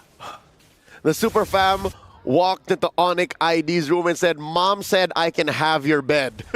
And laid in it for a month. Onyx ID is now wondering where it all went wrong because they had everything under control. They even sent Sans home to defend, but they still lost that turret. And now they're looking at a simultaneous wave push. All 3 coming in, a Lord down bottom. They're gonna lose everything here. Game 5 is solid proof of why brothers always fight. And now, Onyx Philippines, if you look at the score, you would think they're behind, but look at this. They're almost inside the base of Onyx Indonesia. Rusco just fainting, not going in just yet. The Lord is gonna be handled by Savero. Oh, there's a conceal. Lutfi thrown out a few punches. Champion stance already used. The knockout punch not going to keep him alive, but the heart guard will. But for how long? He's down. Super Prince takes him. So does the inhibitor. It goes down. The next stop, the base, maybe the top lane inhibitor. Kyrie eating a lot of damage from Onyx PH. It's a bare base for the Sky Kings. They have to defend. And now, 1 minion, they're able to deal with that. But now, the other minion wave is coming in. It's coming down mid. 4v5, Feathered Airstrike plus a Zaman Force. The isolation from Brusco. Use the Purify. Savero is down. Kyrie and Sans. Keyboy 2 left to defend. Kyrie eating a lot. Heart guard keeping him alive, but it's over. The Super Fam prove to be the supreme Onyx. They are the 3rd placers of MSC. And now the Onyx conversation has ended. as of today, Onyx Philippines rise on top. And with that, Onyx Indonesia will have to settle for 4th place. The Sky Kings have been flying very high. The internet could have sworn that this was their time to take home another title, but they fell, and they're facing their brothers. They fell again. Being in each other's heads, we saw Onyx Philippines being at a disadvantage, but that one cheesy play got back that momentum. And I have to go back to what Carl TZ said. For you to be the best, you have to have fun with what you're doing. And I kind of feel like that play gave them that fun for them to find a way to come back. And it's 2 versus 1 stone. LaFell Onyx PH found a way to have fun and show us something we've never seen with a hero like this, a combo like this. Plus, possibly, I don't know if you'll agree with me, they got into Onyx ID's heads. Oh, dude, I agree. It got into my head. Now, I don't want to be using Boxia, man. That's a lot. And the fact that King Kong, one of the kings of the jungle, getting the crucial picks on that Lord. By the way, if this is not a part of Kadia top play of the day, I don't know what's going on. There's gotta be. I don't care how good the grand final is, that has to be there. This deserves to be one of the top plays. Kadia, take notes. I would argue maybe even the top play. You know what? Forget about Savages, man. That was all 5 of Onyx PH. This was premeditated. This is how you show you play together as a team, and you just make it personal on that one guy. And now we are ready here. Congratulations to Onyx Philippines. And now we're throwing it over to the stage where we're going to be having an interview with King Kong. Yes, indeed, gentlemen. King Kong joins us. Our 3rd place here at Onyx Philippines. First of all, King Kong, can we get a flex? Come on.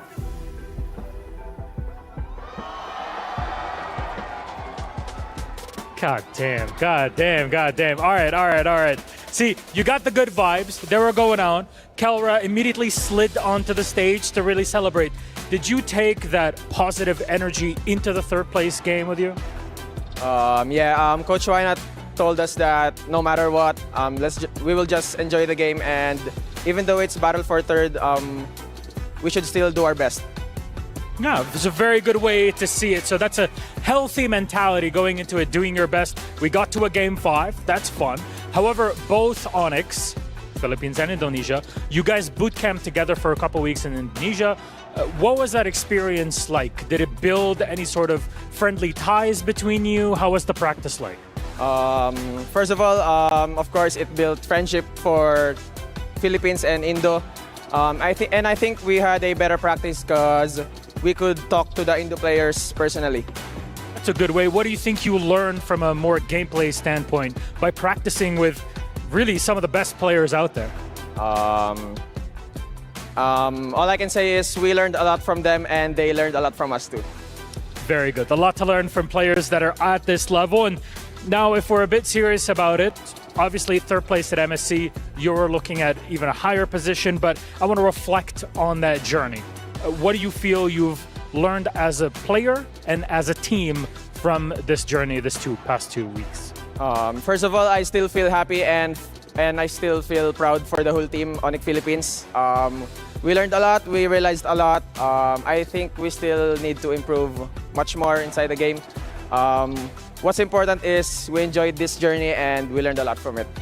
It was good to have you through it all. And of course, you had a huge Onyx crowd here, be it PH or Indo, that are also cheering for you. So anything you'd like to say to the Onyx fans that came all the way here to Riyadh to watch you play?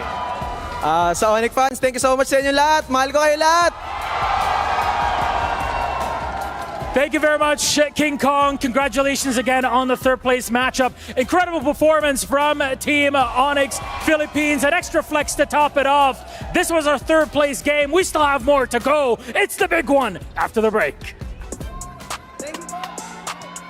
Thank you so much, Miloj, and to King Kong. Man, what a series! I thought you were going to say, what a flex. And what a flex by Onyx, the world's longest tsunami slam that went from Riyadh back to Manila to ensure that Onyx PH completes the turnaround. And they took Kyrie. Yeah, they took Kyrie. Get back to the Philippines. Actually, that was good. That was really good. By the way, one more time. I'm not King Kong, sorry. It's fine. There we go. There it is. Oh, wow. I never would have thought that that's how it would end. I mean, we posed the possibility of the lineup of Onyx Indonesia. If it goes well, very hard to stop. It's Angela, Baksha, Harith together, which can be very frustrating to go up against if you're not ready to handle it and if your damage dealers aren't ready. But then Kyrie checks a bush as a Baksha. And you can't blame him, because that's his job. No way in hell would have anyone thought that there would be 5 members of Onyx Philippines ready to go. We're taking you back to the Philippines with us. 5-man teleport tsunami slam. That's it. That was insane. I just can't even picture like how that actually works physics-wise. Like Kalea lifting up a Baksha and then through a portal. Like I mean, it was brilliant. I don't know if we're going to get to see something like that again. Actually, it's super shocking because I saw a lot of efforts when people just trying like on purpose to create this composition. Yeah. It's not that easy as you think. Yeah. And they made it in the match for the 3rd place, for like a decisive map, and they do it. It was like, whoa, what the heck is going on? Yeah, it's the 250,000 tsunami slam plus teleport. You couldn't have written it any other way. Crazy. Crazy is all I could say. And this man was even crazier this entire series, who helped launch his team to victory. Kelra is our Sony match MVP. Of course, a little bit more muted this time around the Moskov and a little bit more muted for Onyx PH in the previous game. But Kelra still stands to be one of the main conditions for Onyx victory. Kelra's always going to be, I feel like, that guy, especially in this lineup for Onyx Philippines. And it was very apparent throughout the entire run for them in MSC. You know, a lot of the teams were trying to figure out, how do we get to Kelra? How do we deal with Kelra? And that's just a resemblance of what we've seen from him in the past year especially. And, you know, even when he might not be as loud in terms of the game or, you know, making these plays, the team still plays around him. And again, that's always what enables these gold laners to do that. They have these conditions, they have this environment where they can go ahead and focus on farming up, do what they need to do, but the team allows them to do that from early to mid-game, where then Kelra gets to really shine towards the late game of whoever they're playing against. Actually, Kelra was shining like all the way around, and if we speak also about the semifinals, just like remember the situations when he carried solo versus Team Spirit. I remember a post that Kelra made on social that media. Moment, that tsunami slam.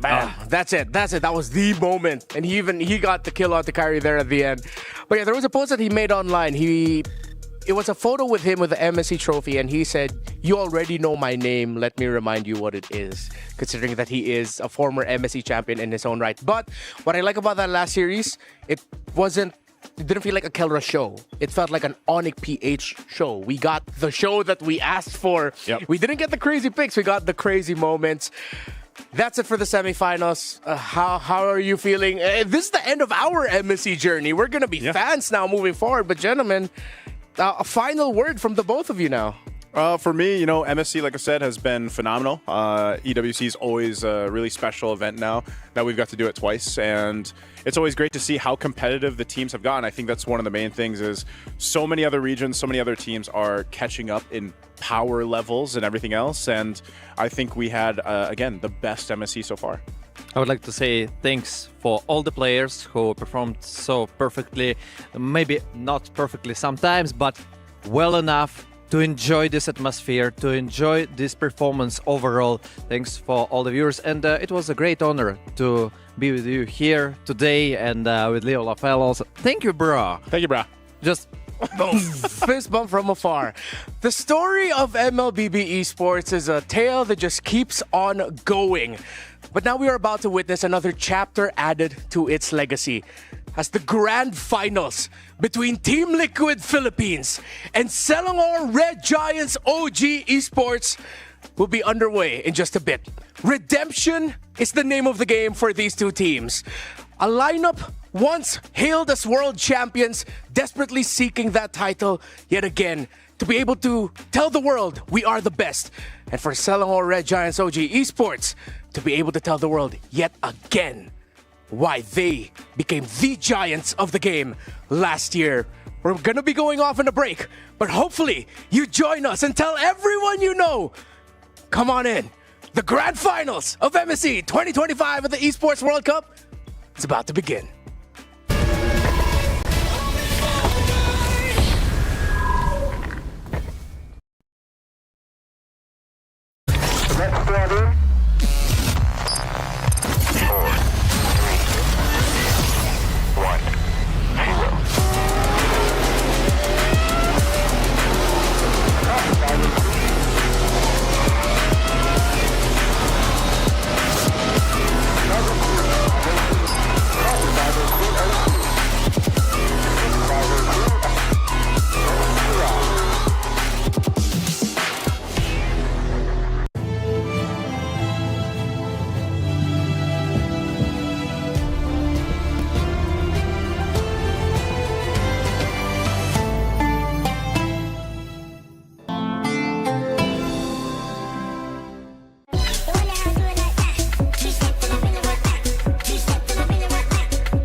Reach your impossible. Lenovo Legion.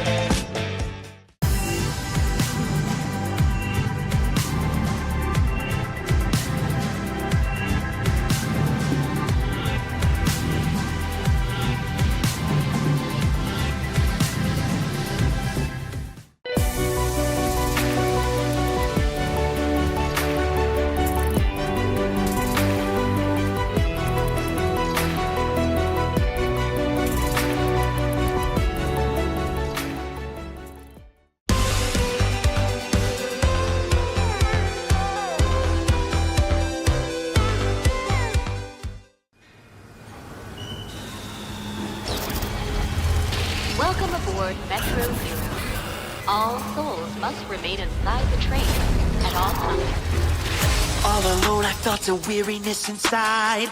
Paranoia always following in stride. Till the day that I became a spirit guide. My purpose won't be denied. Through the right, my body started to rehash.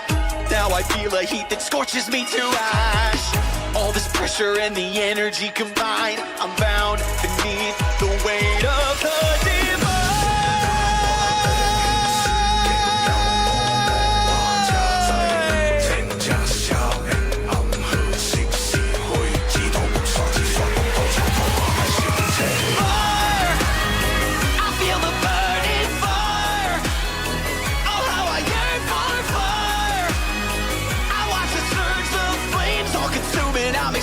I am booming with the fire. No more obsession, fire. Only possession. Look at how it's burning through. From the ash I am born anew. Summoning a storm inside the sacred breath of life.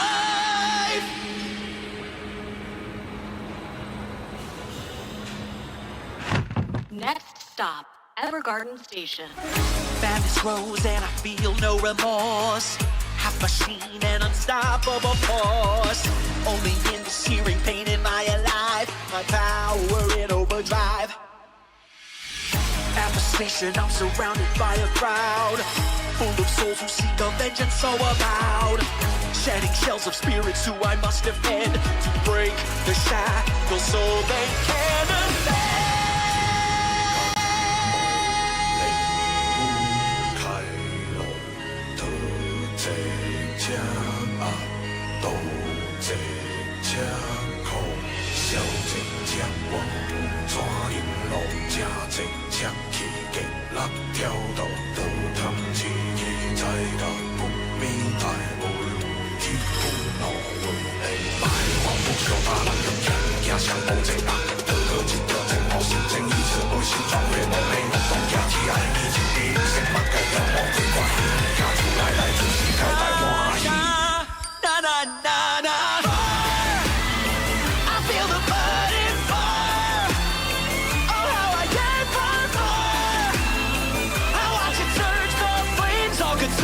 Explosive, I am moving with a fire. No more obsession, fire. Holy possession, look at how it's burning through. From the ash, I am born anew. Summoning a storm inside the sacred breath of life. Now arriving at the terminal station, Evergarden Station.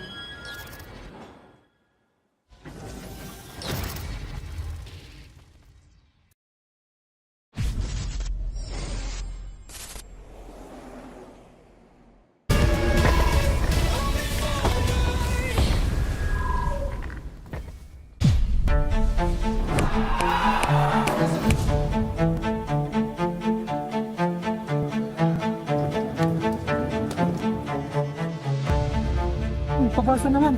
Oh, panalo na to. Panalo na. Mawag ka pa sa ako. Nag-walk sisisihin ha. Mawag ka pa sa yan. Okay, let's go, let's go, let's go.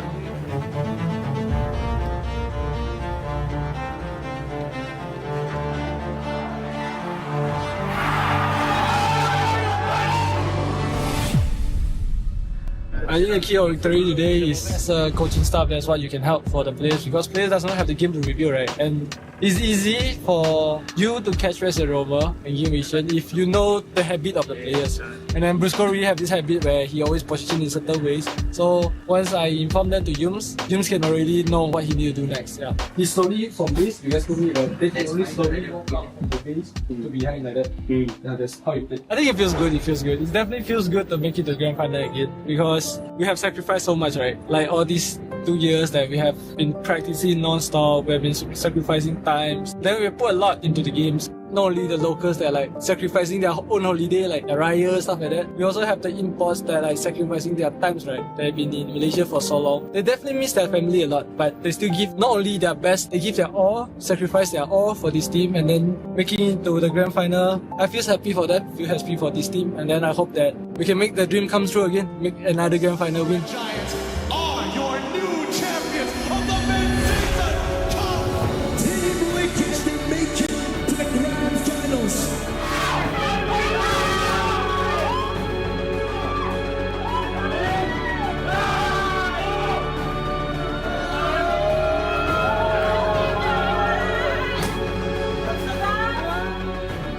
Sobrang saya ko na na-clash naman yung key ng Onic ID kasi nung MSC 2023 talagang nahirapan nila kami ng sobra, and sobrang sarap sa feeling na makabawi sa kanila. Oh, Boss Chris! Hey, Boss Chris! Hi, Boss Chris! No more curse! No more curse! Thank you, Boss Chris! Okay. Coach Arcadia, I remember you left us after losing season 9, but I still love you. Let's fight tomorrow.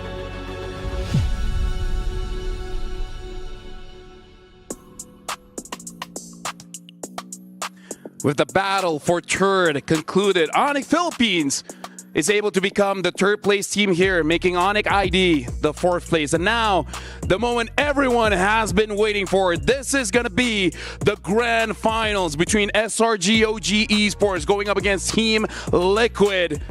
We're about to see, can SRGOG defend their title, or can finally Team Liquid secure this MSC title that has been eluding them for the longest time. And I gotta say, this is gonna be an interesting journey for both organizations, for all 10 players, including the coaches, where this has not been an easy year for anyone. And SRGOG, they're just one step away from putting their legacy here, making history to be the first team to have that back-to-back glory. Welcome to MSC here at the Esports World Cup. This is the English broadcast. My name is LaFell. Alongside with me is Leo, Brigida, and Trex. We got a stacked roster here. So first of all, Trex, you're looking incredible. How are you feeling for the grand finals, man? First of all, you're looking incredible. You've been looking Thank great you very much. this whole MSC. Couldn't get my eyes off of you. I'm excited. Grand finals, MSC, TLPH, SRG returning to try to take the championship. What more could we ask for? Yeah, personally, it's been such a ride for the entire MSC, beginning the group stage now, and we finally made it to the grand finals. And so many surprises happened this year, but if there's one thing I'm looking forward to see, if whether or not we'll be replicating it compared to last year, is that even when we made it to the grand finals, it was still a maxed out 7-game series. That is something I might like to balance my expectations on. We've seen how Liquid performs, right? And we've seen how close SRG's matches go. I'm just saying, let's not ask for a 7-game series when we don't know if we're going to get a 7-game series. But as we're on this topic, we got to look at the STC rankings here for the EWC Club Championship, because Team Liquid already won one championship in chess. And here's the thing, SRGOG is not the only organization that is here to make history as first organization back-to-back champions. But Team Liquid, if Team Liquid wins MSC here, they're going to be the first organization in history to win 2 titles in the same week. Never happened before, and they're so close to make it happen today. And it's so surprising to see the sudden change in rankings, because like just yesterday when we checked it, overall, I believe it was still Team Falcons up top. But with that single win, it's now Team Liquid. And in the previous weeks, with how many weeks we have, it's Team Vitality who's been there too. I mean, I gotta say, Team Liquid this year has been impressive, because not only do they have a chance to make record of winning 2 titles in the same week, they already broken a record with the most amount of points secured in 1 week, 1,950. That's a huge amount in just 1 week, from number 7 all the way to number 1. Team Liquid for this year looks like is the club to watch. And like you said, Leo, when Team Liquid plays, they don't make it look close. SRGOG, your heart is pumping when you watch them play. SRGOG are facing now possibly their biggest hurdle yet. Because last year, they got the whole, we're undefeated for 120 days. We're unbeatable in scrims. Everybody was looking up to SRGOG. But now, SRGOG, they even have to remind people that they're champions, that they're the defending MSC champions. All this while, Liquid's found a new way to play. Not just a Liquid Stampede, but a Stompede. I would say, though, SRG does well in the face of adversity, right? Because even last year, though they were on that streak, there was still a lot of doubt on them. There was still a lot of, Malaysia gets hyped up all the time, they never make it. But in the face of that doubt, they still accomplished. Even after going all 5 games against Aurora last year, almost getting knocked out of knockout stage, they were still able to do their thing. And I think, I have my eyes on them for this grand finals. But now, while we're on the topic, we actually was able to catch the one man that can change Destroyer's mind when it comes to Arlit. We were able to talk to Sanford, so let's see how he's doing before we start our grand finals. And we're now here with 40 Sanford from TLPH. Sanford, pulse check. How are you feeling right now? I'm feeling good, and I'm really excited to play. Really excited to play. This is the grand finals. You are one step closer to putting your key into the totem. How is everyone doing right now? Are they also as confident as you? Yeah, they can't even sleep yesterday because they're really excited to play now. And yeah, that's it. Okay. So they couldn't sleep last night. Okay. It was really hard to sleep last night because they were all really excited coming into this match. Now, for you personally, Sanford, this is yet another MSC, an opportunity to get that trophy because so far it has eluded you. MSC 2023, you weren't able to take it. MSC 2024, you were also unable to take it. What is different this time around for you? Well, for me personally, I already broke the curse, so I'm really happy to break that, and also we just want to enjoy the series. No pressure. What curse? What curse? The semifinals curse. We always, because this is my third time that being in the semifinals. Oh, yesterday being the semifinals. So yeah, we already broke the curse. Yeah. Okay, the semifinals curse. If you could lift that trophy today, what would that victory mean to you? Well, it would mean a lot since this is the only international title that we don't have, like 5 of us. So we really wanted to get this win for also like putting GOAT name in Carl Tizzi's name. Gold into Carl Tizzi's name. It's going to be gold in your name as well, you know, Sanford? I hope so, yeah. Okay, so Arcadia wants to find revenge against SRG. What do you think is the key takeaway that you guys have over SRG today? Well, I think it's all about the draft, and also like I also need to win my matchup against Cram because in this kind of meta, XP lane matchup is the really important one.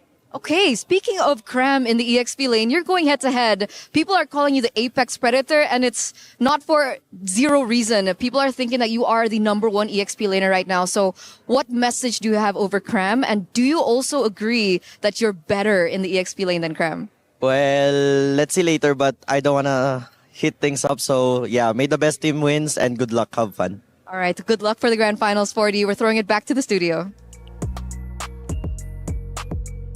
Thank you very much, Eterna, as well as Sanford. And now, after that interview, this is the MSC 2025 final boss. Because all throughout their journey here, they only lost 2 games, no series drop, and both only to Onyx Indonesia. Now, I gotta ask you, Brigida, now that they have broken the curse, they got all the way to the grand finals. From your perspective, how does they like mentally, how do they feel going to these grand finals? I think even Carl already mentioned it previously in one of the interviews he had that they feel absolutely no pressure at all heading into the grand finals. And I feel like a huge part of that is the way that, especially in this year's MSC, I feel like they don't consider anyone to be particularly their quote-unquote rivals, because in the previous times that they again failed, especially in the semifinals last year, it was up against their rivals in the entire Titans of MLBB. So now that they've gotten the pressure out of their way and that they've been performing phenomenally in the previous games that they've played so far, although you could say they played the least games, or one of the teams who played the least games here in MSC, they just seem to be so much confident prior to this grand final. Isn't that the way to take down the Giants? You know, strip away the fact that they're the defending champions, strip away the fact that they've owned MPL MY for the better part of the past year and a half, and look at them as just, well, it's hard. Again, they have names, they have faces, they have stories, they're very talented, but what Liquid is doing is saying, you know what, you're just standing in the way of our MSC title, but also your SRG OG. Yeah, now we're looking at Cram, Sky, Stormy, Yums, and Innocent. I want to talk about my boy Stormy, but since Sanford did say the EXP matchup is so important, I gotta ask you, Trex, looking at Cram's performance, do you feel like he has a chance going up against Sanford, where again, he makes the Arla look so good? Normally, I would say no one has a chance against 40 the Kid, but Cram, watching him play the CC the other day, watching the way he's able to move with his team, I think Cram is definitely going to be able to match up against Sanford in that lane, and Cram could definitely be a problem. You know what I'm afraid of? Cram's Ruby. I'm pretty sure Coach RC and Coach Tic Tac have taken notes saying, that one right there, that might be a no-no. Cram's Ruby, one out of the numerous XP laners he's already played. He's even brought out the Dairoth and the likes of that. So I think in terms of flexibility, it's definitely a given that Cram would also be definitely be able to deliver. And that's something we would probably expect from Team Liquid, because Sanford, he does have a lot of heroes to his name, but so far he's played 5. Yep. Sanford, Carl TZ, Sanji, JP, as well as Oheb. These are the players representing Team Liquid. I want to talk about the opposite lane here. Oheb, so far in this MSC, I would say he's been playing an amazing game with many different heroes. Trex, Oheb looks very unstoppable, but going up against Innocent, that's going to be a very tough matchup for both. What's interesting about this matchup is both are aggressive gold laners. They're willing to get in the middle of the fights. They're willing to use those flicker forwards instead of flicker backwards. And it's going to be interesting, not as much in the laning phase, but I think in terms of the big 5v5s on how they react against each other. Yeah, these are two clutch gold laners. Like, their playstyle is very clutch, they're very last minute, and they literally do those singular plays which change the entire flow of the team fight and the game. So I think that's what we're gonna expect between the cold-blooded Filipino sniper and the half-man, half-beast. Yeah, and honestly, while we're talking about this, we actually were able to talk to the half-man, half-beast, Innocent. So again, Innocent, are you ready for this grand finals? We are now backstage catching up with the half-man, half-beast, Innocent. Innocent, welcome. Pulse check, confidence check. How are you feeling right now? Good. Feeling good. What about confidence level? Just normal. Just normal? Yeah. Not nervous, not confident too, just normal? Just at the middle. Just in the middle. Okay, you guys ate together today? Yes. Breakfast and lunch. Okay, so it's a good thing. They had breakfast and they also had lunch together. Now, a very similar story once again from last year. A lot of people were doubting SRG, and now you're finally here in the grand finals. What does this mean for you personally? It can really boost our confidence because last year we didn't face any PH teams, right? That's why other fans in PH are, they're always talking about like, you guys are just lucky because there's no PH team in your bracket. So right now, we already proved them wrong, and we're happy about that. Amazing stuff. I mean, technically that's true, right? You've beaten Onyx PH before, which you've never been able to do before. And now you're one step closer to taking down TLPH. How does this make you feel?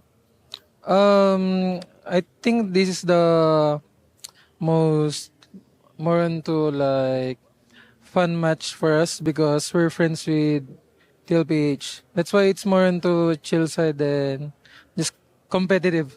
Okay. I mean, Sanford says something very similar as well. Very competitive, but it's also very chill because you guys are friends. Speaking of them being your friends, they're still considered the final boss here at MSC. So what do you think makes them so strong?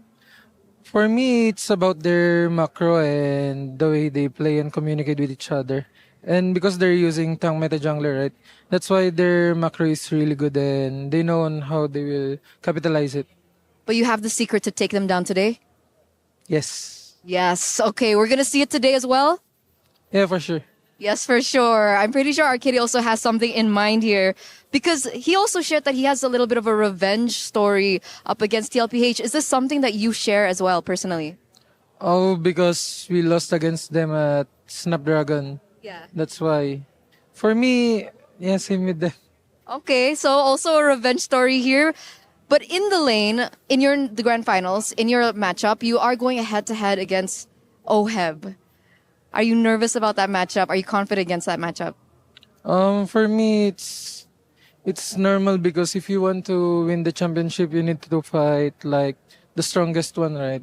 So there's no choice, just enjoy the game and give your best. I love this mentality coming from SRG as well as TLPH. Message for Oheb in the lane. Good luck and have fun. Good luck and have fun. All right, once again, thank you. Good luck, and we're going to throw it over back to the studio. If you want to become champion, you have to go up against the best.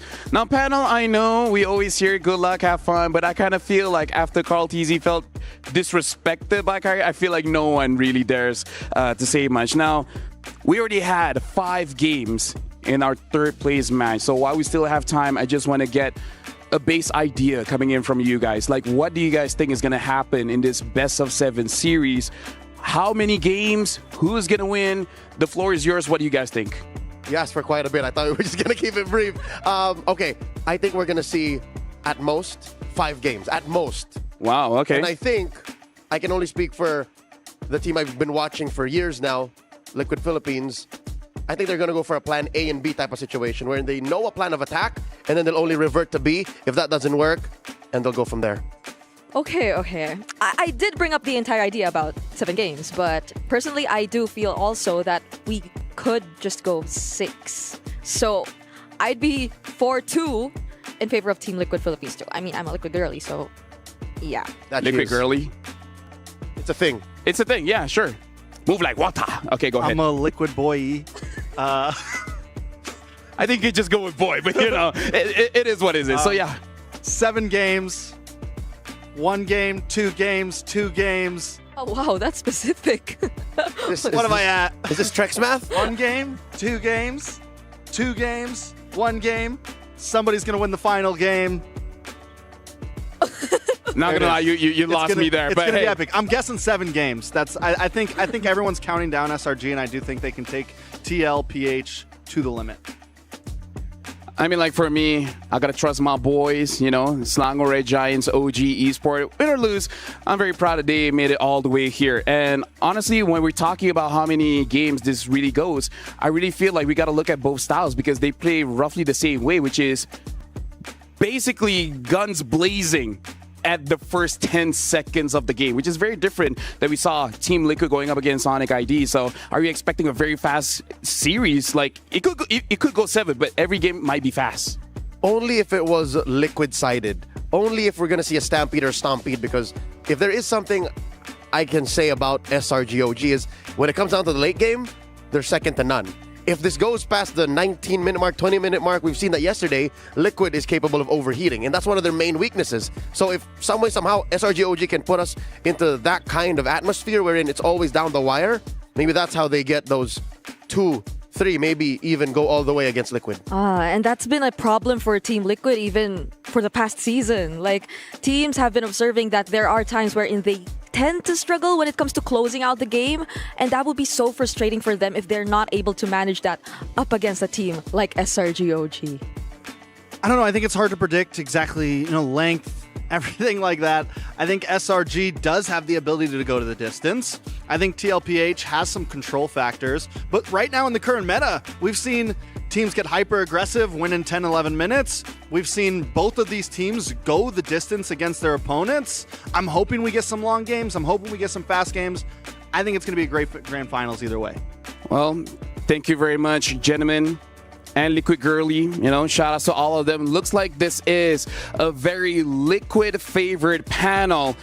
But now, this is something that everyone has been waiting for. The start of MSC here at the Esports World Cup. We have our grand finalists. And now between both teams, $500,000 is going to be the difference between champion and runner-up.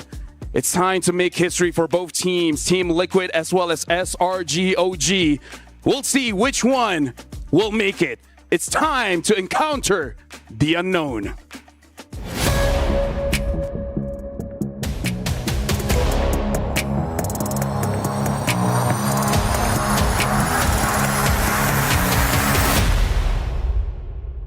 I'm feeling really happy and proud with my team that we've come this far and we want to win MSC again. Immortality down, Kelra against you, another Immortality down, and now it is just Kelra left to defend against 5 members of the Selangor Red Giants OG Esports crew.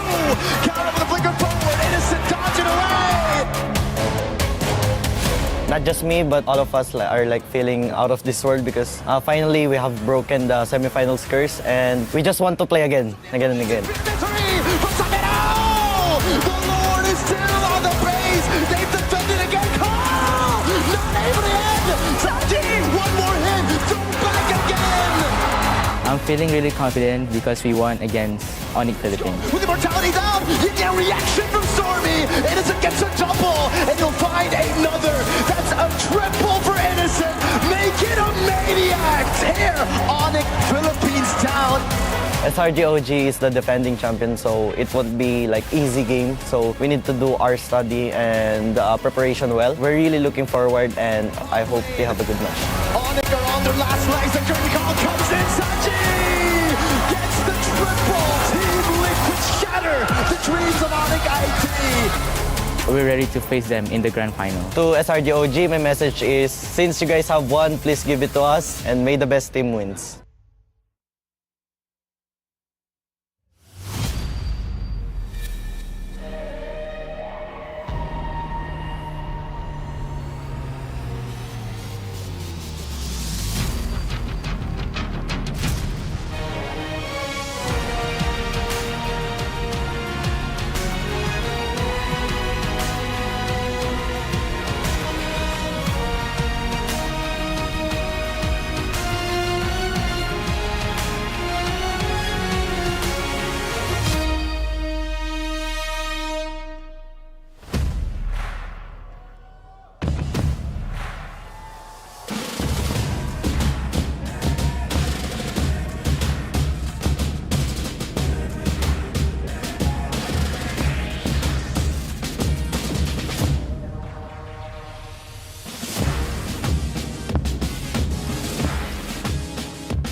Months of preparation, 2 weeks of heated competition, a $3 million prize pool, and it all leads up to this, the MSC 2025 Grand Final. Ladies and gentlemen, it is our honor to welcome you back to the Amazon Arena for the biggest event of the weekend. And as always, it's Milosh, your host, and by my side, my wonderful co-host, the ever so blossoming Rose. What a time! We made it to the final. We have indeed made it to the finals over the past few weeks. Guys, we have witnessed so many things happening over here at the Amazon Arena and over here at the Boulevard. We have seen hardships, heartbrokens, we have seen tears and drama, but all of that had led us to this momentous occasion. There's a lot on the line. Club championship points at the Esports World Cup 2025 and $1 million for whoever gets to lift this trophy and the glory of it all in only a matter of a few hours. However, the final question before we introduce our teams. Riyadh, are you ready? Let's bring them up. Our first team on the docket. It's none other than the Cavalry Team Liquid. In the XP lane, Sanford. In the jungle, Carl Deasy. In the mid lane, Sanji. On the roam, it's JP. In the gold lane, it's Ohab. For so long, the glory of being MSC champions has eluded them. For 3 years, they've tried and were always so close, yet so far. And now, at MSC 25, and after dominating in both groups and knockouts, they are closer than ever to completing that trophy cabinet. Can they deny the Malaysian Giants their back-to-back glory? They will have to become the undisputed champions of MLBB. And of course, our second grand finalist, the defending champions of MSC. Let us call on up Selangor Red Giants OG Sports. In the XP, we have Cram. In the jungle, Sakais. In the mid, Stormy. For Rome, Humes. And in the gold, Innocent. Despite a shaky performance to start their title defense bid, SRG was able to channel back their championship form showcased from their success last year. They survived the wildcard champions, Virtus Pro, denied both CFU and RRQ's of vengeance, and yesterday they have brought the reigning world champions to their feet. And now the Malaysian representative, it is looking to cement their legacy in the history of MLBB by being the first ever back-to-back champions. Malaysia, Philippines in an MSC Grand Final. It cannot get any better than that. Please, gentlemen, SRG, please, Team Liquid, place your keys. It's the last time we get to do this here on stage. Take your seats, and I can't believe it. We made it. A best of 7, no second chances for Guts and Glory Rose. It is going to be a wild and hot best of 7. Only one will be the champion today. And I'm pretty sure the audience from all around the globe is definitely ready. And with that, it is time to encounter the unknown. Thank you very much. And yes, it's wild and hot all over here. The final match of MSC at the Esports World Cup 25. And again, both teams have a lot on their shoulders. But here's the thing. This is not foreign land for them. They've been on the grand final slot plenty of time. And heck, they're even good friends. You know, a little known tidbit about the grand finals. Folks, you can correct me in the chat, all right? Go into my socials if I'm wrong. Carl TZ has a 100% win rate whenever he steps foot into a grand finals.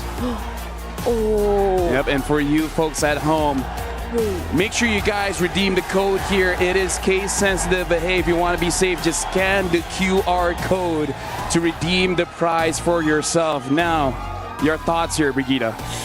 He did say 100% win rate in the grand finals. I remember one now that where he lost. But I mean, that's still very high. But for SRG OG, they also have a very high win rate whenever they're here in Riyadh. They might be 100% actually. Who? SRG.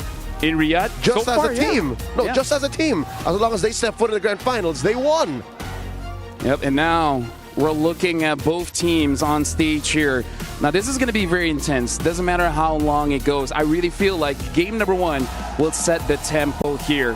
Trax, so far, Team Liquid, the way that they approach the match, pressure their opponent so much, they don't even have time to react. Do you think that's a good way to start the grand finals? I think game 1 you can definitely start like that. Most definitely. Game 1 is going to be a game about pace, who can get the first win, who can build the momentum. And we saw, when it comes to the mental, both teams are very, very strong here. Is there anything that SRGOG can possibly exploit against Team Liquid here, Leo? I already talked about it. It's that overheat. It's that overshoot.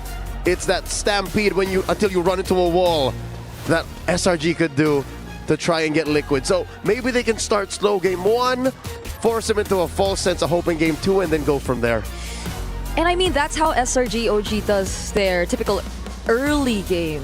It's a slow build-up before they actually hit their spikes, and before they eventually be the ones to really drive the entire flow of the game. And now we have a quote coming in from Sanford. He said, our chemistry is really solid now. Funny, because they're Liquid. It's not like before when we felt so much pressure to play for our last series. I don't think I have anything left to prove. If we win, we'll be avenging Onyx Philippines and claiming the only title we don't have. But if we lose, that's just the nature of the game.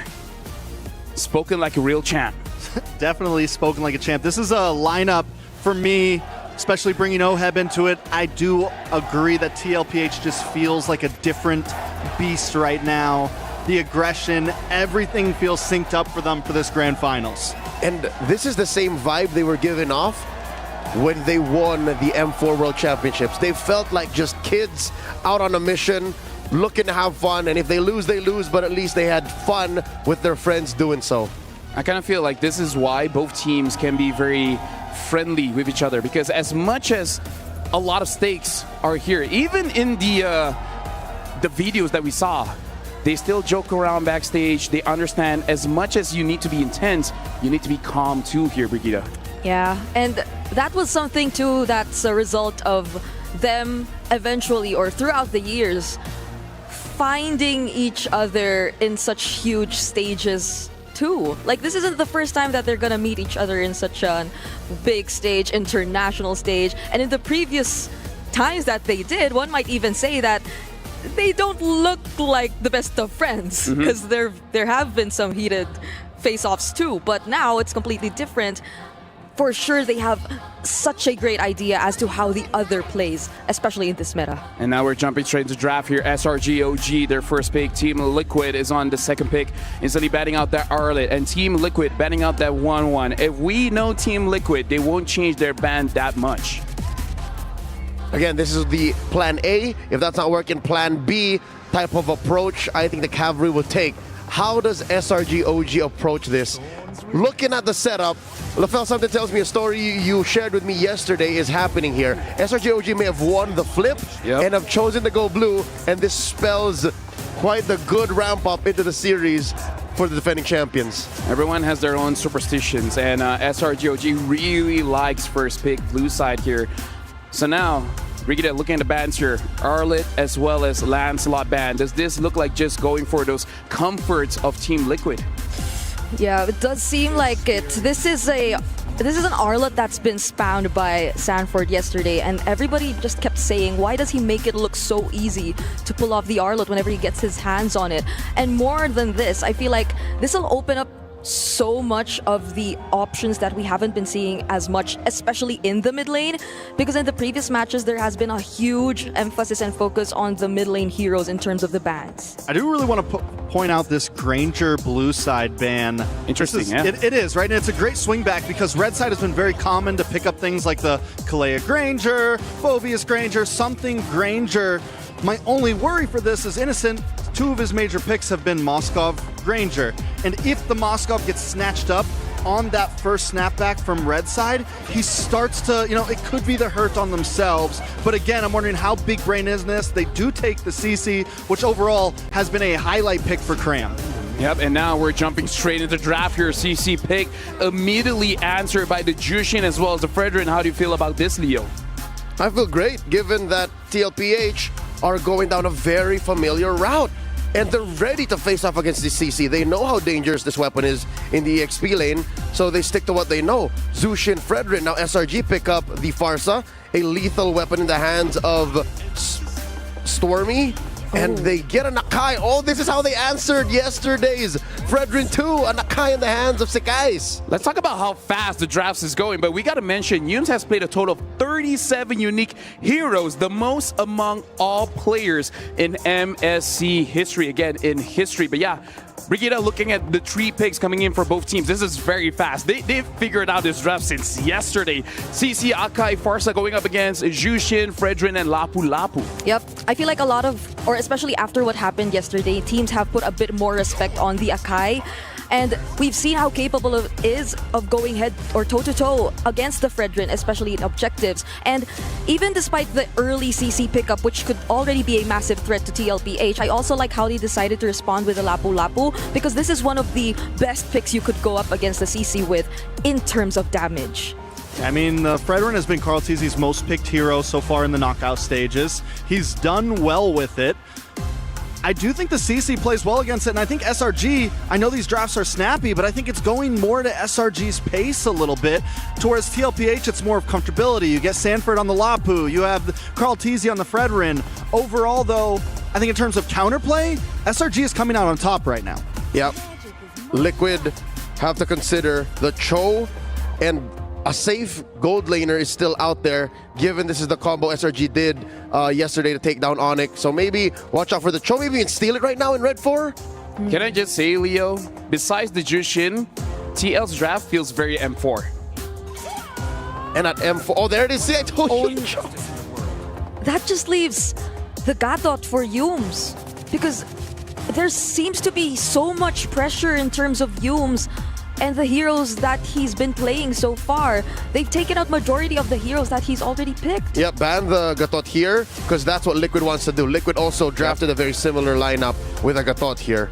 So what about gold lane though, right? We have the Harith gone, Granger gone, Moskov still open. Does TLPH pick that up to steal it from Innocent immediately? Does SRG ban it here? It's kind of, and I think that's what's taking them so long for this 5th ban. I mean, it looks like the secret strat is just to go for that Bruno and just play very, very fast. Yep, Bruno, still Iritel is out there. Beatrix, Claude. Claude, yeah. Claude has suddenly become a breakout gold laner in the span of 48 hours. And they banned the Matilda again. I feel like even in the previous series, this has been a trend. Teams just ban out the Matilda entirely because, again, it amplifies the entire idea of a utility jungler. But do they go for gold lane here? As mentioned, the Moskov is still open, or the Bruno, or they can leave it for later and instead maybe go for Got taught, and that's in. So this is what they want because it's a good answer towards the Pharsa. Yeah, and they get some counterplay in the gold lane. Because of the limitability of what is left, there is some counterplay out there. Bruno, Moskov, you have a couple options, and they get to see as well whatever SRG ends up picking for their roam position here. They can also pick a gold laner to kind of play around that. Something interesting to point out as well is the Hive as well as Granger. Very lane heavy, very bursty hero. So it looks like they are looking for a comfortable lane for Innocent here. Yeah, and Liquid are comfortable with playing with a lineup that has no burst. So SRG have to account for that. What are they going to put into the hands of the half-man, half-beast, the Innocent beast? They get the Bruno once again, all right. We saw that coming, but there's no Cho. What does Yumes play? Do they switch up? No, they don't. It's the Grok. We haven't seen Grok. Hey, looks good here. Most unique heroes. 37 for Yumes. There it is. Let's also point out that when SRG takes a new unique hero pick, a lot of the times they win. We saw it, I mean, a lot of times they're able to win those games with those random picks coming in. I like it here. I like it a lot. I think SRG looks very clean in their draft. Yeah, I was considering the Claude before this even, since it's also one of the options that is left, but the Grok just answers that so well too. Even with a single Blazing Duet coming in, you could just be cancelled by the knockup. So Team Liquid Philippines might revert back to the likes of the... Oh, Hey. okay. You know what? Having an extra monkey sometimes helps you out tremendously. Track's final thoughts before we throw it over to the casters. When TLPH played the Claude yesterday, that was the one game that they lost. Everything around that as well. Carl Teasy's going to have to be careful in these neutral objective pits. The whole draft of SRG is built around that. What about you, Leo? Any final thoughts? This is a very similar draft to what we saw from both teams yesterday with a little bit of spicy flavor. I'm expecting... I think Liquid's got this though. All right, thank you very much. And now, without further ado, we're going to throw it over to the casters for the first game of the Grand Finals. Thank you so much, LaFell. It's great to hear our panelists be so excited for this game because it's our time. It's Gideon and Miracle here at the desk to keep you guys entertained for our very first match here in the Grand Finals. And man, it is such a high-stakes matchup with two brutal competitors. Ladies and gentlemen, this is the defending champions of MSC, those who lifted the trophy that you see on stage just last year, up against a team who's been waiting all these years to compete, to contend, and to find redemption for themselves. Now, straight into the game, we're already seeing that the compositions are starting to come online, right? They want to make sure that this mid-prio is held within their grasp. And it's important, so important for both of these teams to maintain this momentum, to kick things off, to start off with a fresh impression in game number one. SRG, we've been talking about mid-prio a whole lot on the group stages, just in this tournament, how important it is to get yourself prio, tempo around the map. And that's what the Grok does. We haven't seen this pick in a while, but it's so good at clearing waves, and you can see it here. JP and Sanji are always just shoved into their own turret. Absolutely, and I think Gatot and as well as Grok kind of do the exact same thing, right? They want to make this mid lane 2-for-2 fight to be obsolete, but we were actually talking about this in the back, right? It's not just about them. The EXP has been such a large proponent of MSC so far, right? Based on the emblems that we're looking at so far, nothing too out of the ordinary, other than the Grok, of course, but he's taking Wilderness Blessing, allowing himself to rotate a little bit faster just in case JP is able to quickly jump into the fight with the AOG. Yeah, this is also a pick, technically, that we have really seen Innocent pop off on. It's funny how we didn't really get to see the Bruno on Innocent at M6 when it was broken. Here, we finally see that it's actually kind of like a final piece of the puzzle for SRG. beating Onyx Philippines and now securing the XP Crab. This is a big fight for Turtle One. Both teams want to play with the snowball early, and it really starts here.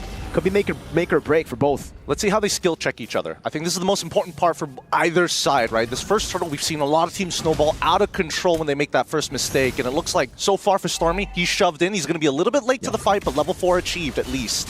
Sanford level 4. Look at the damage from Yums already. No regen, it seems, for Sanford. He's going to have to hold it. Great reset. No.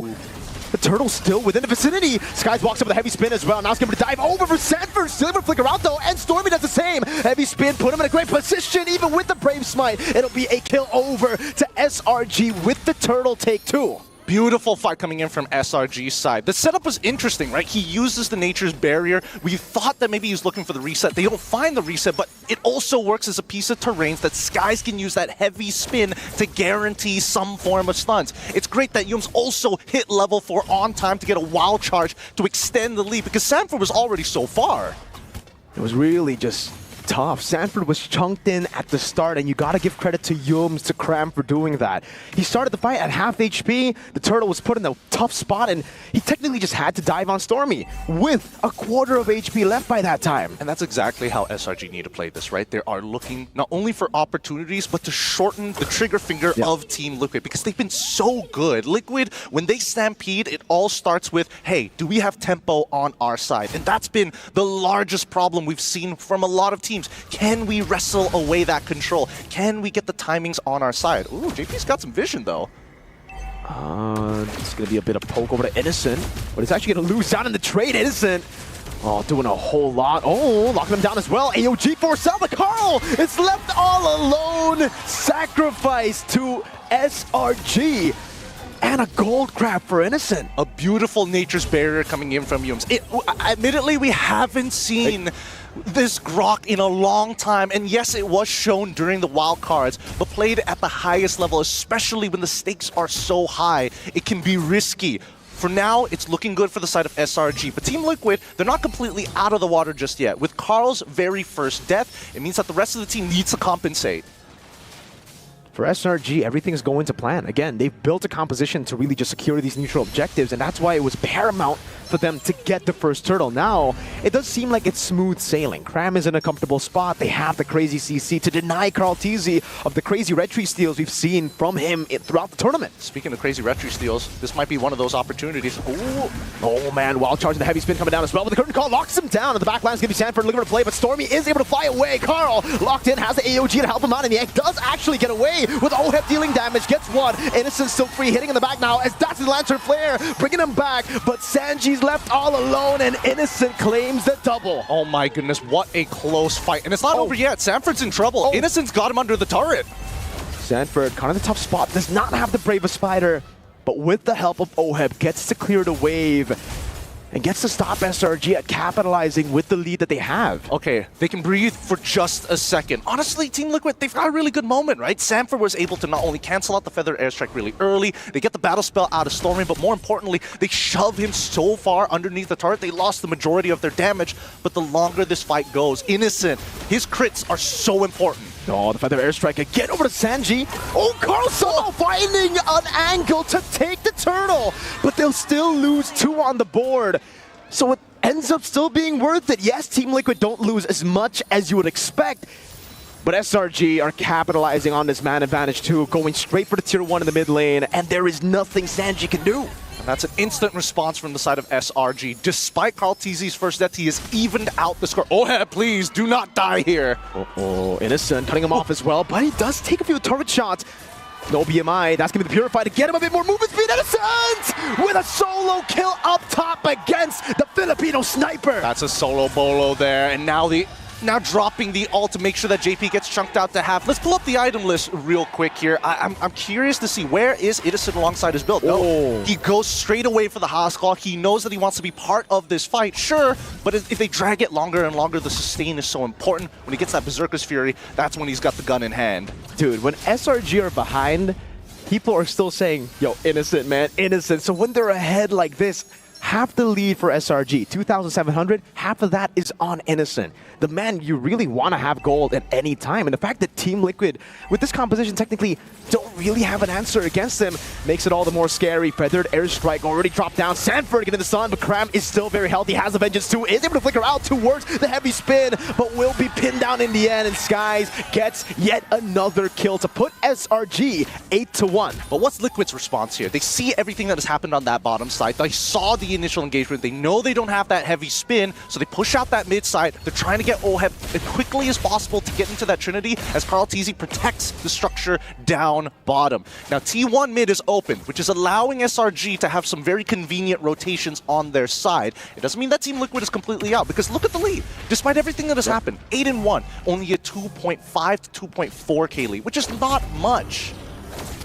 Nope, which is weird. With 8 kills and those crits landing. All right, now we feel that lead.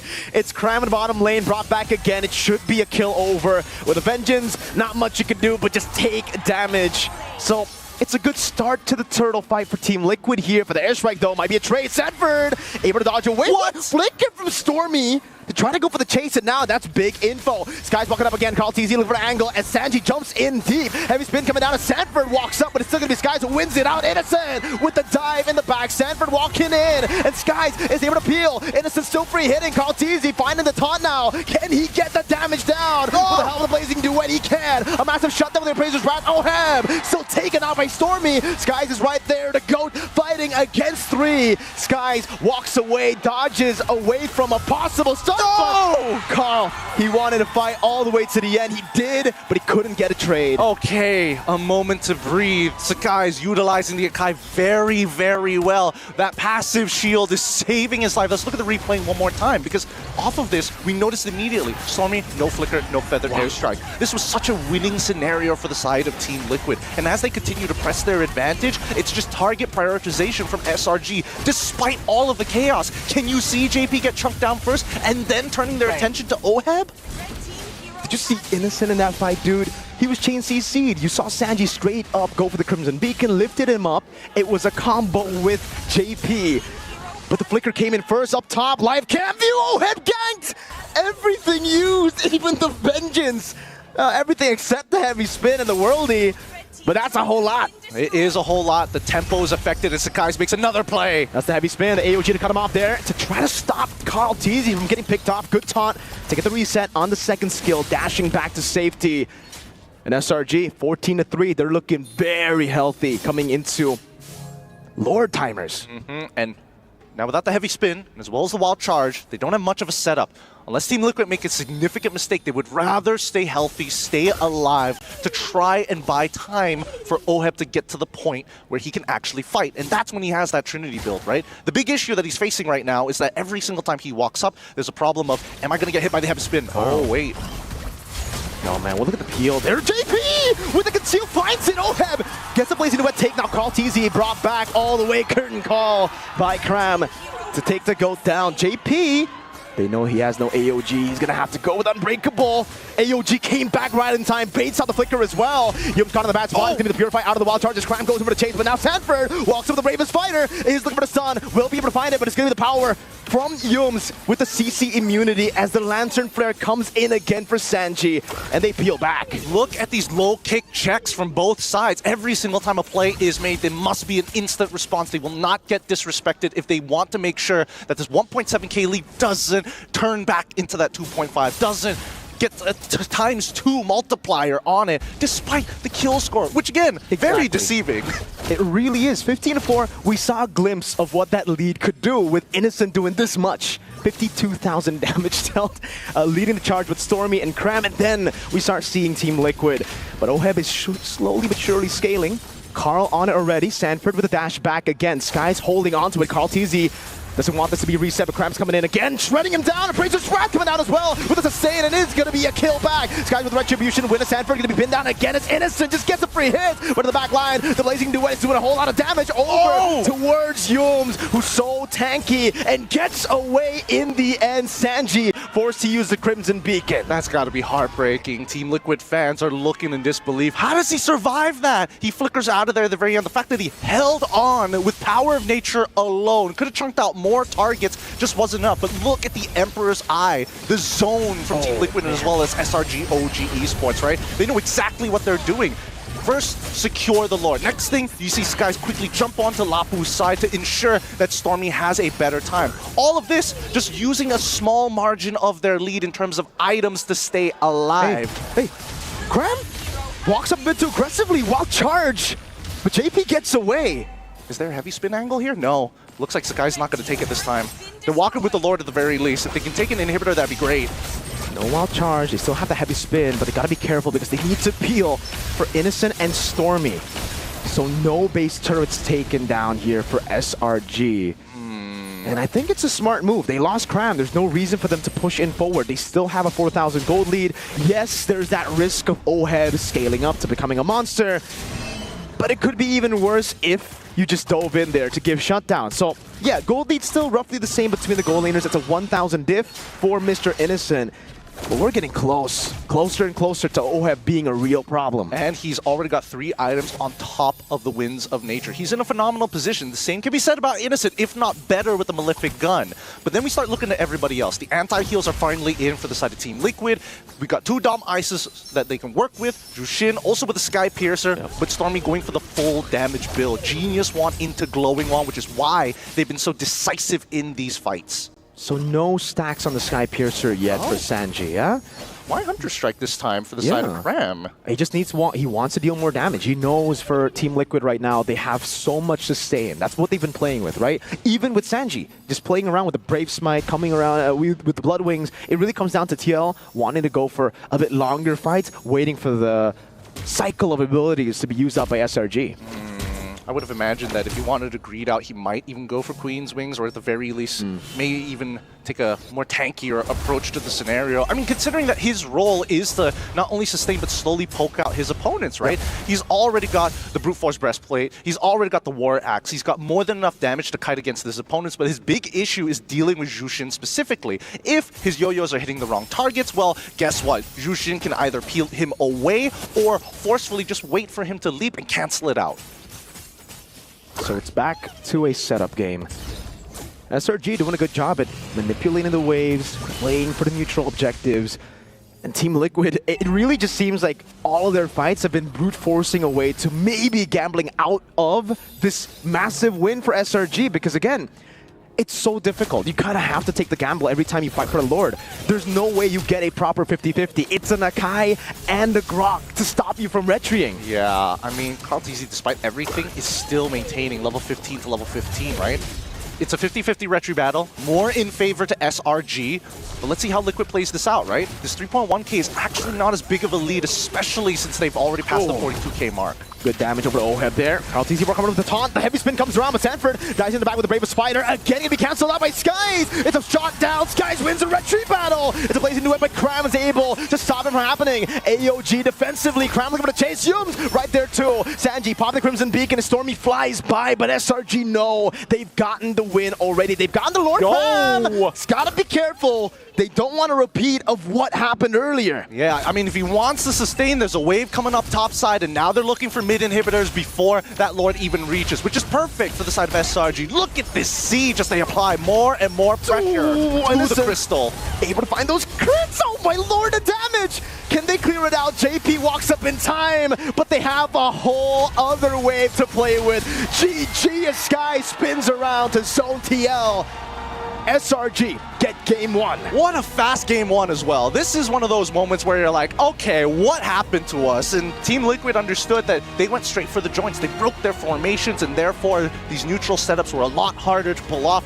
Something to think about. Blue side has been doing very, very well. I'm expecting a switch. I'm expecting some very specific bans. SRG versus Onyx Philippines, to just give you guys the bigger picture. was a 100% win on blue. It was the same, I believe, for the match against RQ Hoshi. So SRG, they really have just been leaning on that. They're like, you know what? If blue side keeps getting us wins, let's just play with it. It's a best of 7, so we need to see what that tempo breaker is going to be. Whoever finds their first red side win might just change this entire game. But with that being said, we're going to be throwing it back to our panelists. What do you think about the games? Much Mirko and Gideon, and what I think is that when you put two teams that really wants to start the game off fast, it will end pretty fast. And honestly, this is an amazing game coming in from both teams, but SRG OG brought this roughly the same draft that they did against Onyx Philippines and won that one. It looks like the same strategy works against Team Liquid. So this is the opener where SRG OG took first blood against Team Liquid, being the second team to get a game win against them. The previous one, it was only Onyx Indonesia. So now, looking in this situation, I believe a lot of people are surprised. A lot of people are flabbergasted, trying to understand what really happened for this one. So I feel very honored for the grand finals. We're going to have a little bit of help here because welcome back to the English broadcast. You guys are watching the English panel. And alongside with us will be Kid Bomba, all the way from Team Spirit to help us break down that match. So first thing I got to ask, CC first pick, why is that so damn strong now? I don't know. I've had like a lot of success with CC myself in scrims. And it's a super strong hero. In my opinion, it doesn't have any losing lanes. And as soon as you get the War X, if you play against a tank jungle and you have a tank jungler in your team, you're like one of the strongest heroes on side lane as well. So it's very, very hard for you to compete against the CC.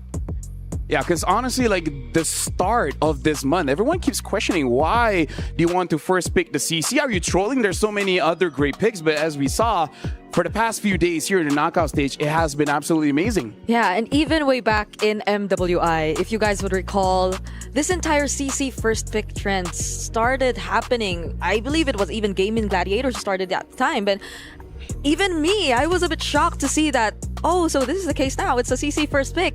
And it didn't happen immediately here in MSC, but now you see how effective it is, actually. But yeah, honestly, now looking at the game, I kind of feel like everyone was surprised by how SRG OG was able to have that commanding of a lead. Like, what do you think, Trex? Watching that game, is it all just because of the burst? Was it a draft? Like, what was it? Well, I think they came into that game knowing TLPH likes to bring early game aggression, and they decided, you know what? We're going to take Grok and Cussa Blast. We're going to take Farza, have one of the quickest clear lanes on any combo you could pick in the mid lane, quick rotations with Wings by Wings. And I mean, even in the first minute or two, they were always on TLPH's side of the river. They were controlling the map from the beginning. So now, Kid Bomba, looking at how the meta has been shaping up, do you feel like teams that get all these early leads, we need the first two turtles, did that give a lot of advantage for the team to eventually secure the W? I think it's going to be really important for both teams to understand that they should make the rotation move more to the XP lane as the series goes on. Because I saw that Sanford lost a lot of HP before the first circle started, and that was a big problem for TLPH. They had a hard time because of that, in my opinion. And for me, it's just going to be the team that understands first that everything goes to the XP. Because for me, also, Cram versus Sanford is a key factor in this series.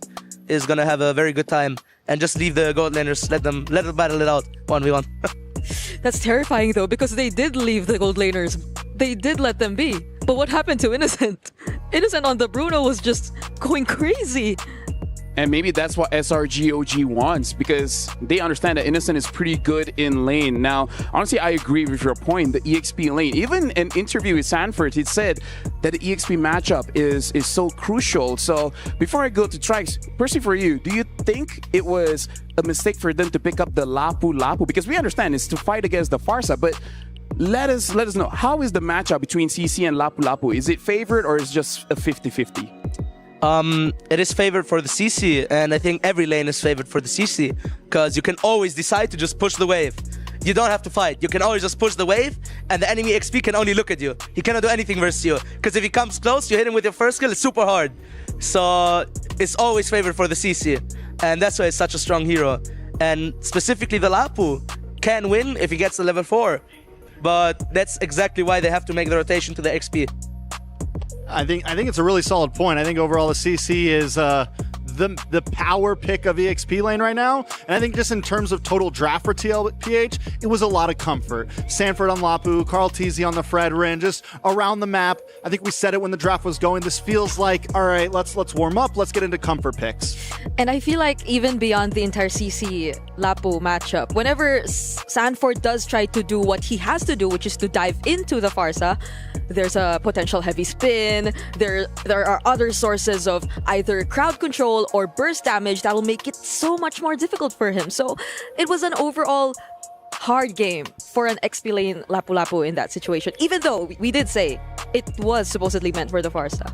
Yeah, honestly, a lot of disruption. So now, Kid Bomba, looking at the first game of that match, what do you think that TLPH really needs to adjust to equalize against SRGOG? I think on first pick, they should really try to play with all the bans. Maybe give away the 1-1, try to do something with that, try to counter pick it, and just try to play around with that, because as we just saw, the CC is really hard to counter if they don't get the correct XP laner. At this point, is it like bannable, or is there a way for you to play around that? In my opinion, the way to play around it is to force the enemy to pick something different first. And then you take it, you know? So open something juicy up, like, I don't know, Lancelot, Yeah, you bait them, right? Something like that, yeah. Fair enough. And we've seen a lot of teams take that strategy overall. SRG, though, they favor. I think the best answer against SRG might be the ban, because Cram has done so phenomenally with the CC that I don't know if they're going to fall for the bait overall. And now that we talk about the entire draft, the bans and the picks, this is actually, if I'm not mistaken, the first time Team Liquid lost on the red side so far, because they've been with... I'm colorblind. I cannot... they've lost in general, so we don't have too much statistical facts on it. That's aside the fact, but it just goes to show that Team Liquid are supposedly very comfortable with the red side, or the right side for level, but SRG have found a way around it. So that's another thing. It seems like they're definitely well prepared heading into this matchup. Because honestly, like, if we're talking about leaving the CC open for, say, either SRGOG or Team Liquid to possibly not pick it up, then that becomes the question. What is so juicy that you would let go of that CC? Because at this point, what? Is it the Yi Sun-shin? Is it the Lancelot? SRGOG, they really like the Kalia. So maybe that? Who knows? Like, what's your YSS. I think YSS is it. You leave the YSS open, maybe they go for it. I do think next game, most likely TLPH will take that blue side. So the question on my mind is, does SRG ban the CC? Or do they throw out the Kid Bomba bait tactic? So the Kid Bomba bait tactic is, again, that's what we're calling it. Is that the new meta? Is that the new name? Hey, it's the Bomba bait. Bomba bait. Bomba bait. But now, honestly, like, I just want to switch it up just a little bit, because my boy Stormy performed really well on that Pharsa. So just want to ask you, like, do you prefer just having more burst damage coming in for your mid, or more controlled, something like a Jushin? Because we've seen success with both, but at least for SRGOG, it looks like this burst damage has been helping them out a lot. I think he did phenomenally on the Pharsa, and it's a super good pick versus Zushin, I feel like. Especially together with the Grok, the way Yums played this game. I really, really liked it. He did really well. For me, he's also a key player in SRG. So quick question, Baba. I am totally on board that Pharsa is the better pick against Zushin. Do you think it's the counter pick? Do you think it's overall the superior mage in mid right now? No, Zushin should still be better, and it just depends on how you play it. All right, I'll but take Eve that. is also good versus Zushin, you know? Eve is good. Eve's good. I just think the range and the burst right now, the Pharsa just seems to be winning more games, at least against the Jushin overall. I see what you mean, but what if Zushin wins the start? That's fair. That's fair. I think the Jushin goes good against the utility junglers. There's some use there, but still, I think the Feather Airstrike is the superior ulti. I kind of feel like this is all about MLBB philosophy. Yeah. What do you like to play? Do you like to pick up your opponents, or do you just want to smash them? First, for me, I'm, Pharsa is a birdie baddie. I like that burst damage. Okay. But that's me. What about you? Should I hop in this? Yes. I mean, up to you. You're the analyst. I'm gonna apologize. I'm gonna have to go with Pharsa. No. No? Yes. Yes? Pharsa. Maybe. Or yes. you a Valentina girl? No. I mean, if it were Sanji, yes. But I mean, because for the Jushin, I would be leaning into it more if you see it alongside certain heroes, similar to the Arlot, and if you get to pair it with those kinds of combos. But the Farsa overall, I mean, this conversation has been going ever since. Damage definitely is the way to go if you want to establish that momentum and that early lead or pressure up against your opponents in the game. The fact that this can be a debate shows that this MSC at the Esports World Cup, the meta is quite wide open. Sure, there are S-tier picks all around, but there's multiple ways to play with this. So it's crazy that we talked a lot that we haven't touched on the Grok. You know what? If the Grok pops up again, we'll touch on it, Trikes. Now, going to this matchup, I really feel like for Team Liquid, if they do pick up blue side first pick, that is going to be a major win condition for them. And just want to ask the opinion of Kid Bomba, why this first pick looks so strong now? Because before this, it looks like red side is pretty good, but now it looks like first pick is just superior. You really don't want to give the 1-1. You don't want to give the YSS. It's hard to play versus the Kalia. There's the CC. There's just too many picks that you go for. And as long as you ban the OP heroes, then it's really easy to just pick one hero and you're confident. You know, you're good with it. You're fine. Honestly, that kind of sucks being second pick because you don't have a ban. you legit don't have a ban. You got to take out the 1-1, etc. But looks like SRGOG changing the script a little bit. Banning out this early, really respecting Sanford. They're showing that they do have a ban. They're showing that they do have options, and maybe they're going to throw out the bait for the first pick to try to secure themselves the CC. Because so far, TLPH hasn't banned it out. Phobius, Fanny. So still some power picks on the field. And SRG, so to answer our question, this is indeed respect from them. Whether they be on left or blue side or red side, they're gonna ban out that Arlot, and that just makes things so much more easier for Cram. But the question again on whether or not they're letting go of the CC still remains to be one of the biggest mysteries heading into the first pick. Okay, here's the thing, SRGOG, they really like the Kalia. So Bomba, do you think like it's still a fair trade for TLPH to pick up that CC and then SRGOG picks up Kalia +1? I think they're throwing out the YSS bait here. They're throwing out the YSS bait here. It looks like they're trying to take CC and Kalia right now. But Team Liquid did ban the CC, so I guess now they ban YSS. But the lands is also open, so they might trade those. I'm not sure. Honestly, the trade does seem very viable. I don't know if they want to see Carl Tizia on the Lancelot. I wouldn't. I think whatever ends up happening, if the Kalea's open, Granger's also open from last time. Let's see what the last man is. Jushin. So either Lancelot YSS from TLPH, Kalea +1, Granger, or the YSS Lancelot. I don't mind early Farsa, not gonna lie. And are you gonna be comfortable with letting Yumes get his hands on the Kalea too? Because that's gonna be another option that SRG can pick later on, since they have the next pick after this. What do you think, Bomba here, first pick for TL? Personally, I think the YSS is the strongest hero in the meta currently, so they should pick it up. But I really see the vision that they don't want to give Yumes the Kalia. So you either steal it, or you take the YSS and fight it with YSS Gatot versus Kalia. And it looks like they do pick up the YSS. Not gonna get risky with it, but it does look like SRGOG, this is part of their plan. Kalea Farza, the Jushin's already gone. You get a powerhouse in the mid, you get the Kalea. You can save your jungle for third pick. You don't need it right now. I think that's the way we go here. Okay, there you go. Looks like we're reading the draft quite well here, gentlemen. Yeah. Should be the Gatot. And Lucky Lady. So the Gatot mentioned by Kid Bomba here, I do feel like it's going to be a great answer. And might they want to reveal or pick up their OHEB hero now? The Granger. The Granger to match up, with the range. That I was thinking along the lines of that. But then that'll reveal much of where the damage and much of where they're going to play around for the draft if they do decide to go that route. I mean, seeing as they have the YSS, they could maybe hold on to the marksman pick, because they already have so much damage. They don't need to heavily rely on burst from a Granger, but it's more about, do you want to give the Granger over to SRG on Innocent's hands? And as expected, the Gatokacha got picked, and this time the Lapu as well. So, I don't know, what were your thoughts on this opener coming in from TL? The Lapu is still flex, believe it or not. Teams do play it in the goat lane. Wait, what? It is. I don't know if OHEB does it, but it is flex with the YSS. So we might see some expedient bands coming in from SRG, but I'm not sure. I don't think OHEB plays it. Yeah. I just wanted to say that. No, you know what? You're already giving people ideas. After the grand finals, be careful when you're in ranked games. Is this going to be a Lancelot pick or an Akai pick? Because I kind of feel like both does work well with the draft. It looks like they go for that Lancelot. So it's going to be carry in the jungle. Now, I don't know, personally for you, Kid Bomba, is there any hero the SRGOG really needs to ban out to make sure that they don't get punished? For sure, the Selena, in my opinion, is going to be a super good pick for TLPH. It's going to help them be able to fight easier at the start of the game, and I think it's going to be very good. Yeah, I think Selena definitely could be a pickup with the ban. They take out the Ruby, though, because there's the gold lane. It's definitely a possibility. And quick note to that, Oheb, back in the M3 days, was known for playing non-marksman gold laners. We saw things like the Alice back then.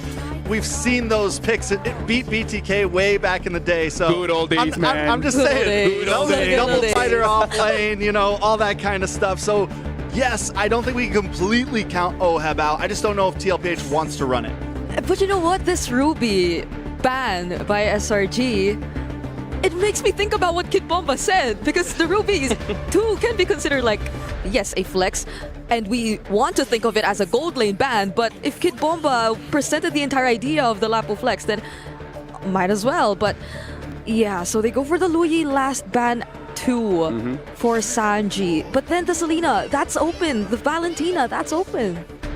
Yeah, so now looking at the Esmeralda as well as the Glue banned out here, is there any more good EXP laners to deal with this Lapu Lapu?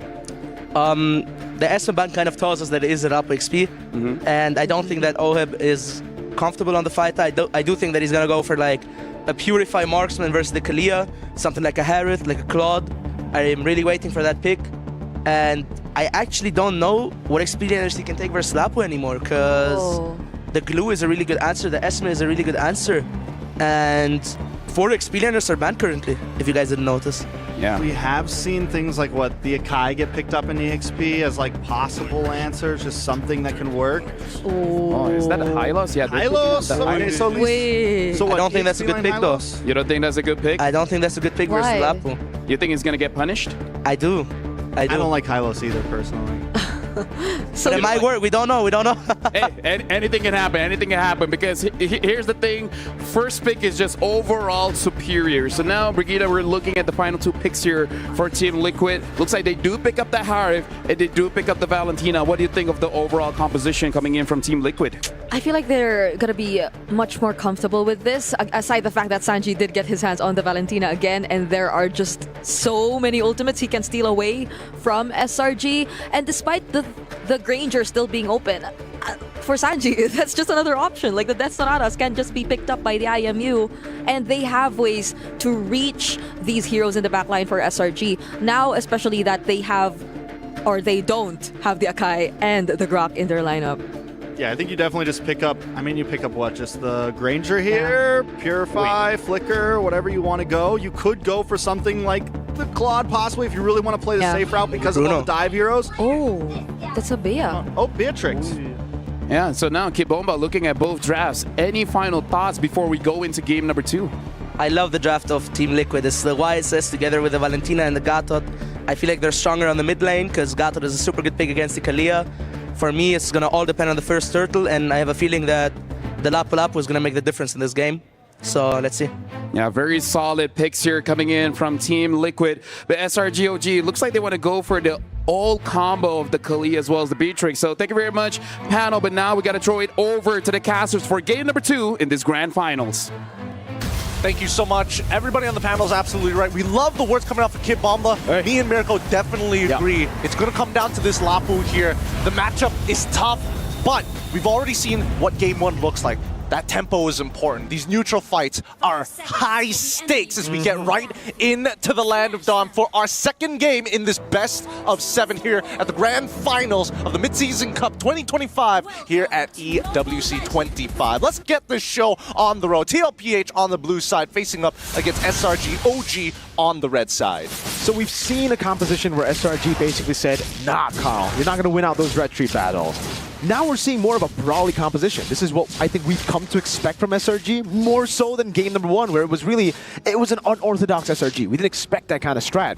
So let's see if they can actually do that. Again, Bamba mentioned this matchup going to be very good for Team Liquid. Turtle One, very important for both these teams. That guy knows a whole lot about the game. I think he should go pro. Yeah, I think he should also maybe turn into a talent or something afterwards. But it's the way that we've seen this game play out. We can tell from the drafting phase alone that SRG have kind of doubled down on the strategy of the pickoff, right? Really utilize that Tsunami Slam. Whoever they pick off, they have to instantly kill. Because Team Liquid, they see this Beatrix and they're like, wait, she doesn't have the Purify. If we can get that battle spell out, that's a huge window for us to punish our opponents. If they went Granger with a Purify of his own, I think Oheb will be a lot more confident into taking on this fight, especially if the Granger makes a mistake. Based on Emblem so far, things are looking pretty normal. Nothing too unorthodox or out of the ordinary. Only notable thing is probably going to be not only the Weapon Master from Innocent, but the Wilderness Blessing coming up specifically from Cram. He wants to be part of these fights.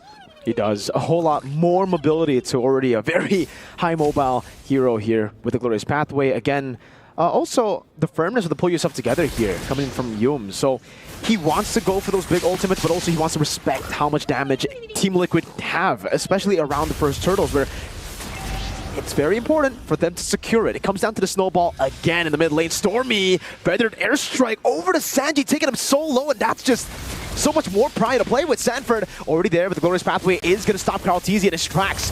It's going to be tough. Sanford diving with Wave of Spider. Onto Stormy goes. Tries to predict the flicker move. The wings by wings was a bit too much for him. Carl with the move. Again, Mountain Shocker. Predicting the move from Skies. Sanford with the jump one more time over Stormy. Good peel from Yomes. And Sanji now has the Glorious Pathway. And a third with a Renner's Apathy to turn the tide around. Skies finds up execution. The taunt dodged away from. And it becomes another from Innocent! He's playing out of his mind now. Another feathered airstrike. They're going to get it this time. Oh, JP, the next to fall. What a start coming in from SRG OG Esports. They're not done yet. Give them another one, might add it. Holy, a 3-0-1 start for Innocent. Innocent on a Beatrix. This is a big gamble. To play this in the grand finals, to be landing these shots. Oh, you can even see Oheb. He sees Innocent move into position and he's like, no. Dashing in, trying to protect his teammates, taking at least the shot. Sacrifice my HP, sir. Unfortunately, too late. The angle is good, and you can see Krammy's happy about that very first fight. Now, the tempo in control, as you can see by the live cam view, Sanford taking the brunt of that damage. Unlock Cram from his lane.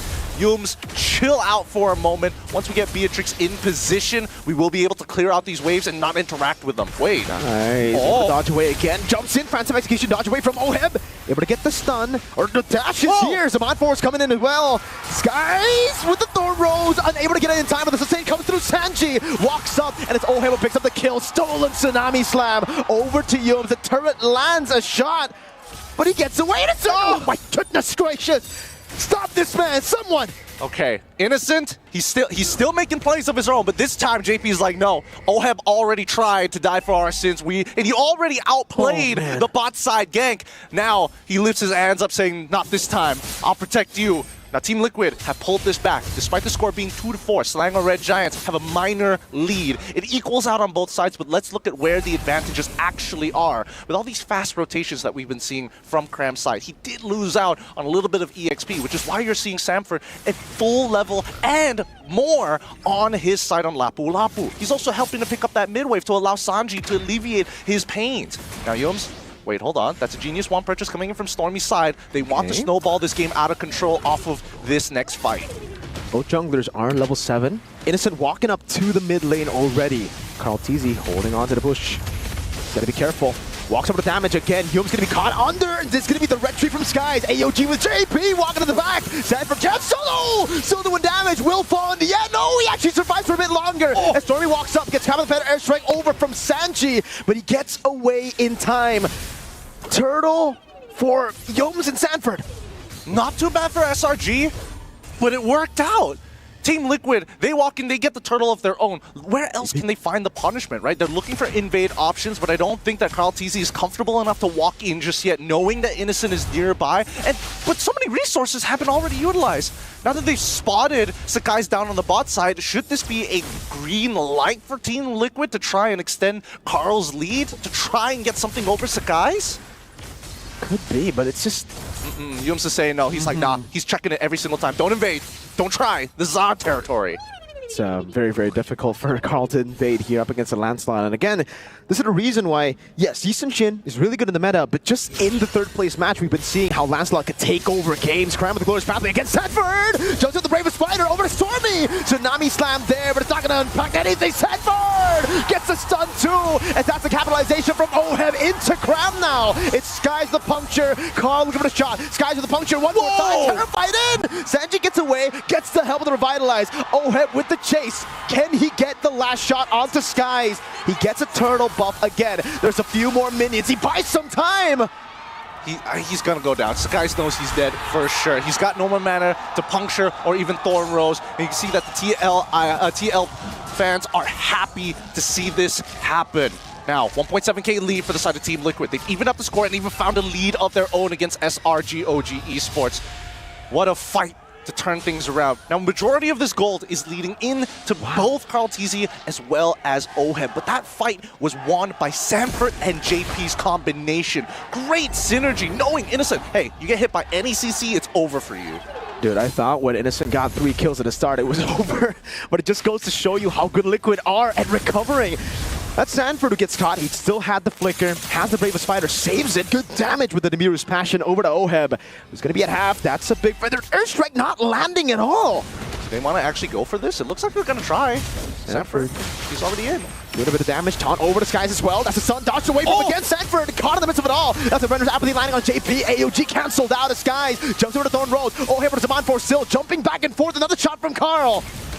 Retreat battle on the turtle. Yums jumps in, but won't be able to find the range. Sanji kiting away now. It's a retreat. KarlTzy secures the turtle. Crazy. 3v4, and KarlTzy making it known he's not going to lose another retribution battle against the rising star of Sakai's. War Axe already purchased by KarlTzy, and that's great for him because now he's got true damage in his kit, and he's going to be able to sustain in his own jungle, even if he takes a bad trade against SRG.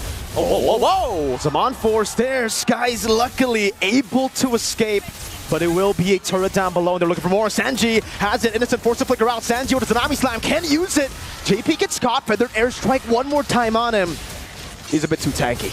Too tanky for now. All right, for now. There will be a time where JP is going to take more damage, but that Revitalize saves him so much. The execution was good from the side of SRG OG, but now that they don't have much of a lead, and technically they're playing on the back foot, Team Liquid are more than confident to make these plays. Yeah, sure, take JP. Of all people, as long as you're not taking Sanji, as long as you're not taking Oheb, we can make this work. And don't worry about KarlTzy. He hasn't missed the trace list just yet.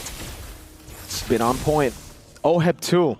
Man, again, he had to lane against a 3-0 Innocent. Has been doing it really well up against a matchup that is still very skill reliant before level 4, right? So Innocent had a lot of that advantage. But now I would want to see the items again to see if Oheb is going for the Starlium build or the Enchanted Talisman build. He's going for Starlium, if I remember correctly. Starlium, all right. And it's very close to a Holy Crystal. That is going to be the massive power spike for Team Liquid to take control in these team fights. If we're talking about punishes in terms of the item build, Team Liquid, they're aware that SRG OG, especially for Stormy, going for that Genius Wand, it's like, oh wow, it's huge if you have the lead. And now that they've taken that lead back, yeah, that Genius Wand can do only so much. Purify out of Tsunami Slam. That's a Tsunami Slam over to Skies as well. Zaman Force going to be popped in. JP holds the back line with the help of Sanford with the Ravens Fighter, but still, oh, Sanford gets a stun again, and it finds Innocent in the back line. He's still alive. Sanji walks up again, might be overzealous. Now gets all of them, pops in a Purify, and gets taken up by the Thorn Rose. Sanford look for the kill. Oheb still on the purple buff, gets it away as Yums disengages,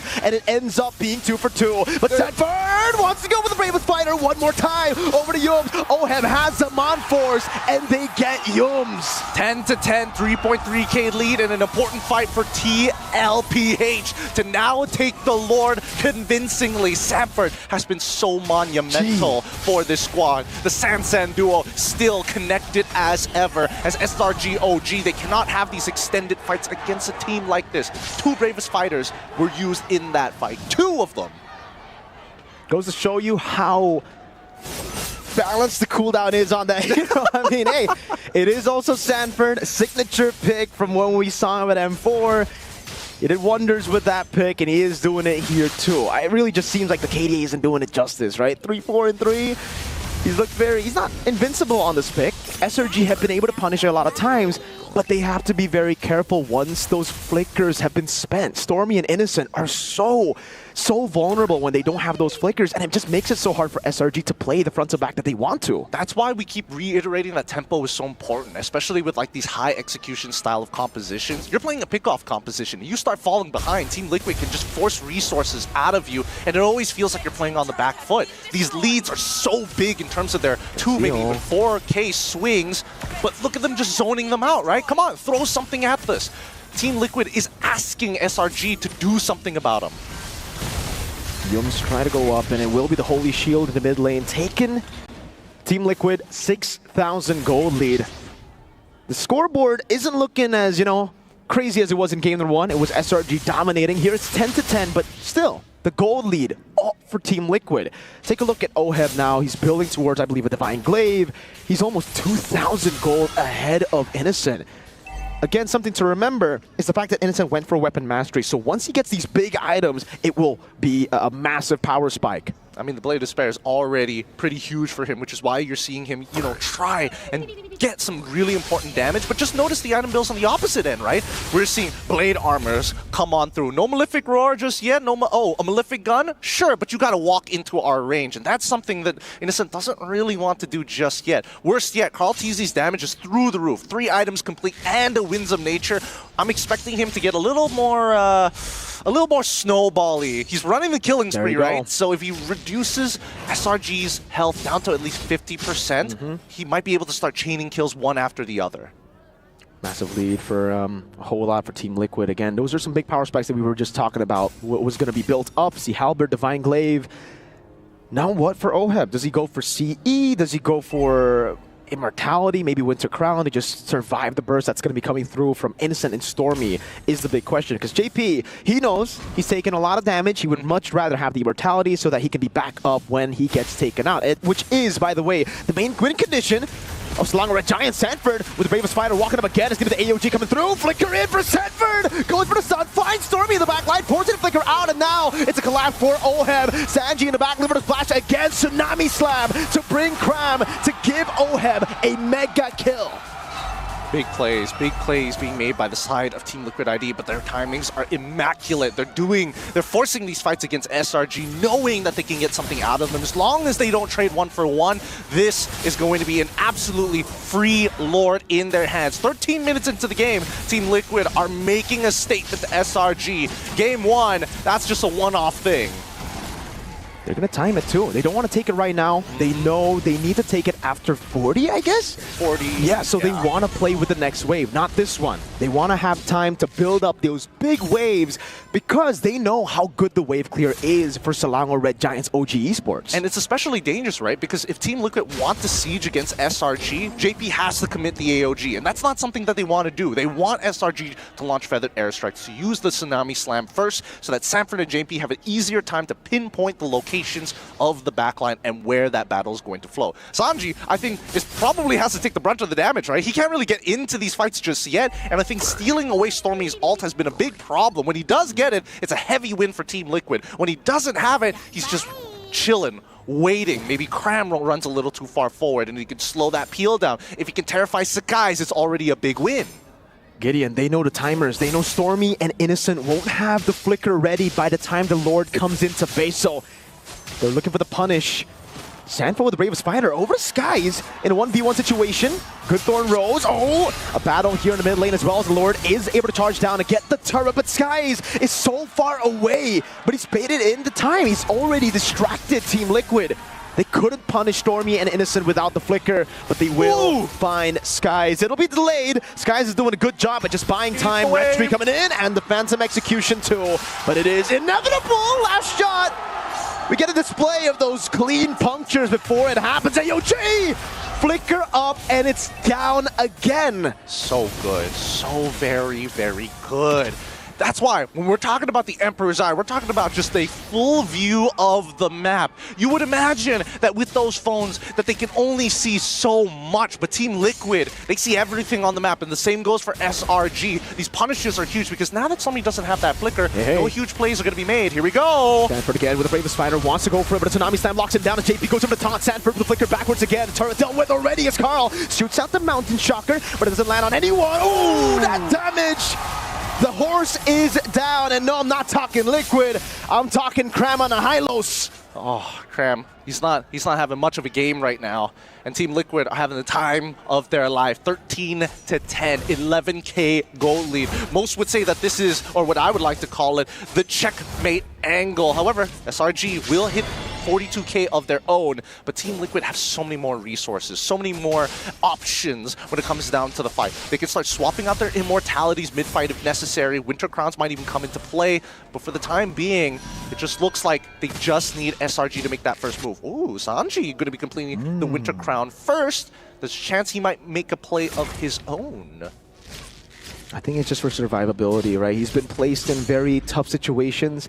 This Valentina has really just been mostly utility than it is damage. Yes, he is doing damage, but for the most part, you see the glorious pathway. You see the Tsunami Slam. It's not much of the feathered airstrike being stolen over by from Liquid, and I think it's for a good reason too. They know they have enough damage. They just need to peel and give space for Oheb and Carl TZ to dish out that damage. So now it's the Lord Dads. Bottom wave, good for Liquid. Here's the conceal.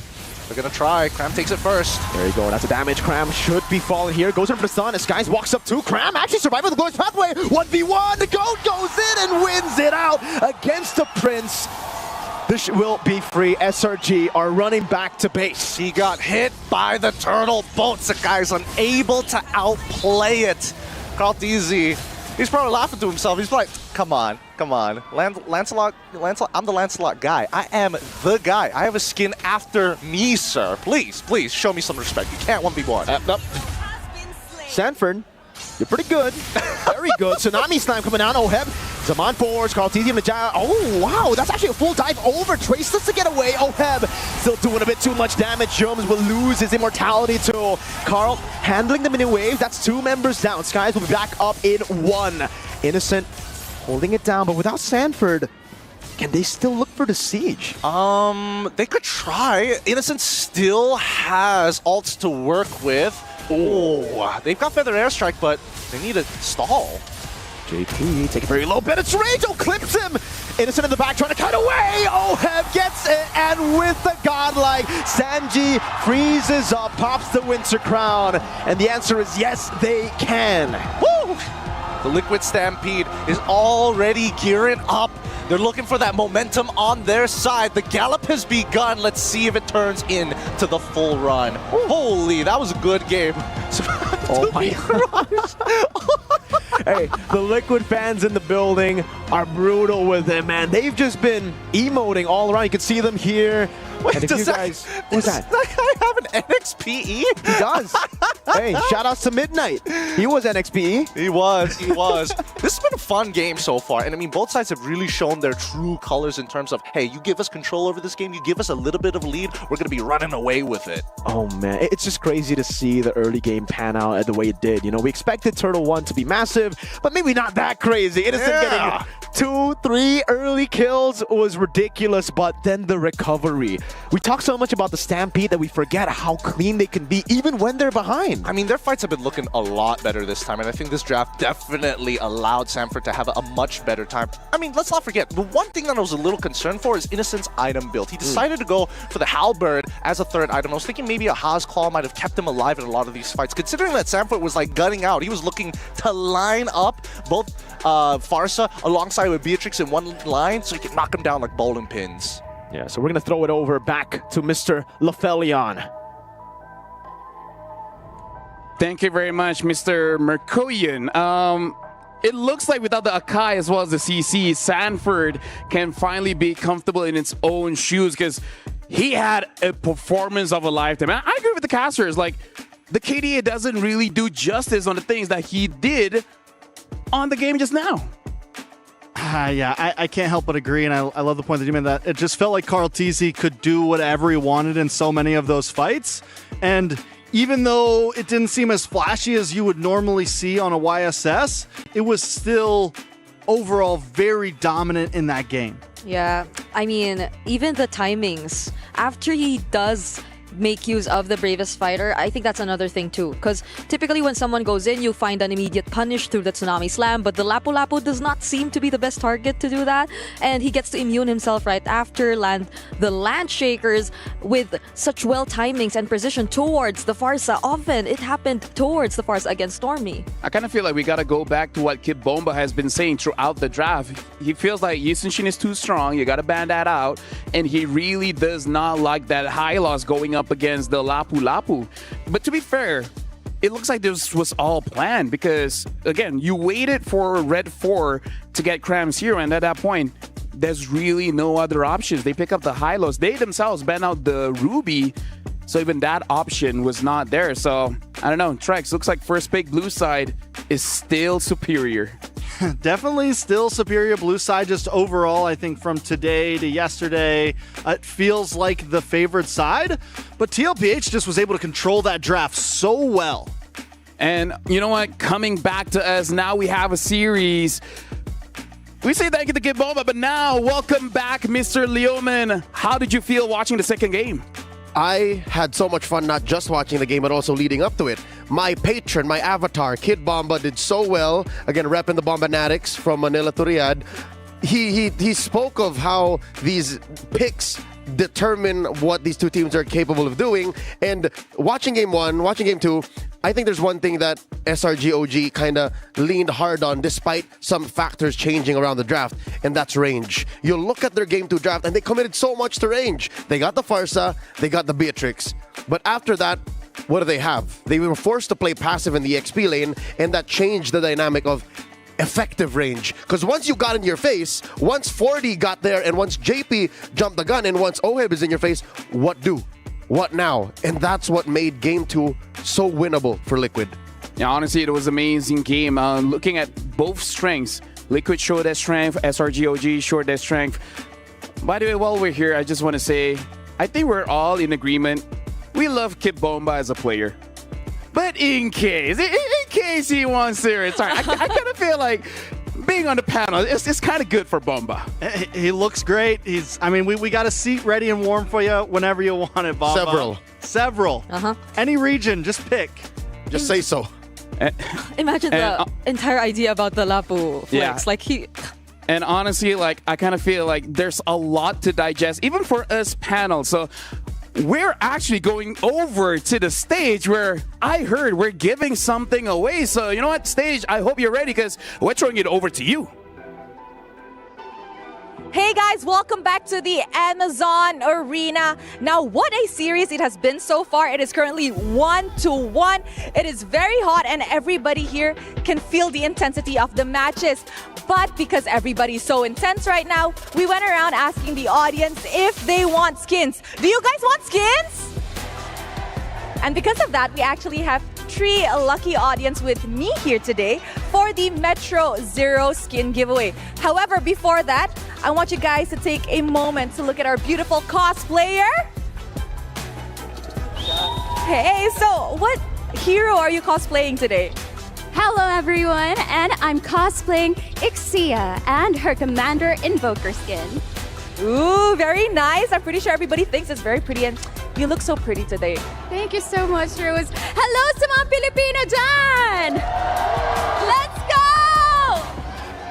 As we can see, our cosplayer is rooting for Team Liquid. However, over here we have our 3 lucky audiences. Hello, what's your name? Marte Cometa. What should I call you? Teng. Teng. Okay, so are you ready for your first question? Yes, I'm ready. Okay. I will give you 4 options and you pick one, okay? Which of the following heroes is featured in the Metro Zero campaign? Is it A, Beatrix, B, X-Borg, C, Ling, or D, Martis? X-Borg. Are you gonna lock it in? Locked in. It is correct! Congratulations, Kuya! That's pretty good. You know, we got apparently 2 Liquid fans and an SRG fan here, so, you know, things go as they do. But I have a question for you. First of all, what is your name? My name is Alejandro. Alejandro. Well, let's see if you can wow us today, Alejandro. Our question is, the Metro Zero set is set on which mode of transportation? 4 options. A, airplane, bus, train, or spaceship? It's a train. Oh, and it is correct! There you go. A second win with us here. There's still one more key. Yes. For our final audience, we have over there, he is wearing an SRG OG jersey. Hello! Hi, what's your name? My name is Silas. Okay, Malaysian. Yep, Malaysian. Hello, Abang, how are you? Good, Alhamdulillah. All right, Abang is very, very good. So, Abang, your question is, which of the following heroes is featured in the Metro Zero campaign? Is it A, Cho, B, Kimmy, C, CC, or D, Roger? Roger. Is it correct? It is correct! Congratulations! Now all 3 of them will be walking home with a Metro Zero skin. That's a cool time. That's a fun time. All 3 people got their skins. We have wonderful cosplay on here. And our grand final, best of 7, is tied 1-1. Riyadh, are you ready for more? I can't hear you. I'm sure you can get louder. Are you ready for more? Then let's send it back to our panel. Thank you very much. We're ready for more. And now we already have 2 games, a maximum of 5 more. And here's the thing. We're going to be jumping into draft very, very soon here. So again, we have to assume that SRGOG will be picking up blue side again. Now the question is, will we see an adjustment? Because in game number 1, TLPH, they banned out the Kalia. Will they change that out with banning out the CC? I think there's definitely the possibility. I don't think they let the CC through again, at least first pick for SRG. If they do, then they might not pick up Fredrin. I don't know. I think we're going to see a lot of different ways this draft's approached because for the first time in the meta, it's so open that you can take so many different avenues. The question is, if they do open the CC, because since the meta's so open, you might as well find solutions rather than avoid the problem entirely. Does Sanford have a Paquito in this current metagame? Can he do that, or are they willing to roll the dice and say, do Lapu, wait till level 4, then get out of there? Yeah, because even Onic, even teams yesterday, they've been trying to pull off the entire Paquito into the CC matchup because it does do well. And even Kid Bomba, like, behind while the game was going on, we did ask that to him too, and he did say that Paquito, is such a good pick against the CC, but it hasn't been as effective yet in terms of converting it into wins. I don't know. Personally, for me, I tried to punch a yo-yo before. I lost. What about you, Trex? What's your thoughts on this? I think we might be heading too far into the CC. I don't think that was the only problem completely in game 1. Like I said, I think the Kai, the Grok, Carl TZ had no play in those turtle pits. By the way, right now, looks like we have a quote coming in from Innocent. It's hard to defend your title because every patch favors a different team. Even throughout the tournament, the meta changes. During the group stage, it was about team fights and it was about tank junglers in the knockouts. So we're lucky to make it to the grand finals again, which shows even in a span of 2 to 3 weeks with nothing really changed in terms of patches, the meta can shift. Even in 48 hours, the Innocent Beast could have added one more line to that, and now in the grand finals, in the last day, it's about the EXP lane, because that alone might be what dictates the team that gets the win in game 3. I would like to think if that's solved, the next problem is indeed, we were on the way to this anyways, the jungle, because the Akai is so good against the Fredrin. If the US station is not open and Carl TZ defaults to the Fredrin, do they ban the Akai? Is there room in the draft to do that? I mean, teams, or at least based on what we've seen, don't necessarily bring out the Akai in the first phase. I think it happens once. Yeah, it did happen once. In game one, In it game happened. one. I feel like So, SRG is the only one that the only picks it early. Yeah. So SRG is a team who might be confident enough to introduce this entire idea of the Akai countering the Fredrin whenever they do like. So yeah, it's gonna be tough for Team Liquid if they want to stick with the entire Fredrin jungler for Carl TZ. What if from Red, they ban everything and only allow the Fredrin for SRG and do Red 3 Akai? Because Carl TZ plays a mean Akai, we know that. Yeah, we'll see. Because personally for me, I'm actually in a different angle. I agree with what you're saying, but instead of the Akai fighting against the Fredrin, I kind of feel like it's fighting Sanford. I feel like that's the one that we're really looking at here. SRGOG betting out the Arlet, and now TLPH betting out the 1-1. Looks like the Lancelot getting banned still. So at least for SRGOG, they want to go back to what worked.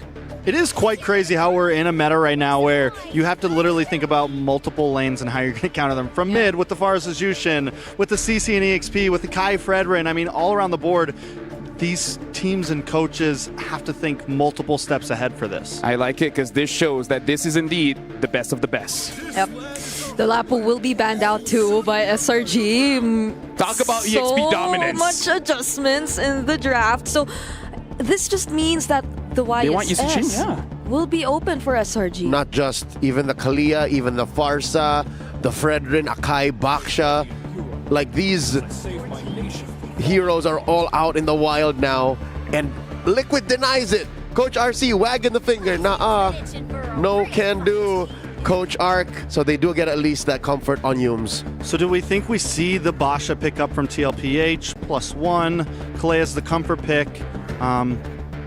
With Lapu already gone, what's next on the prowl list for EXP? Honestly, CC Lapu gone, I feel like it's a much more open pool now, a safer pool at that. Yeah. At this point, we might even see a Terizla.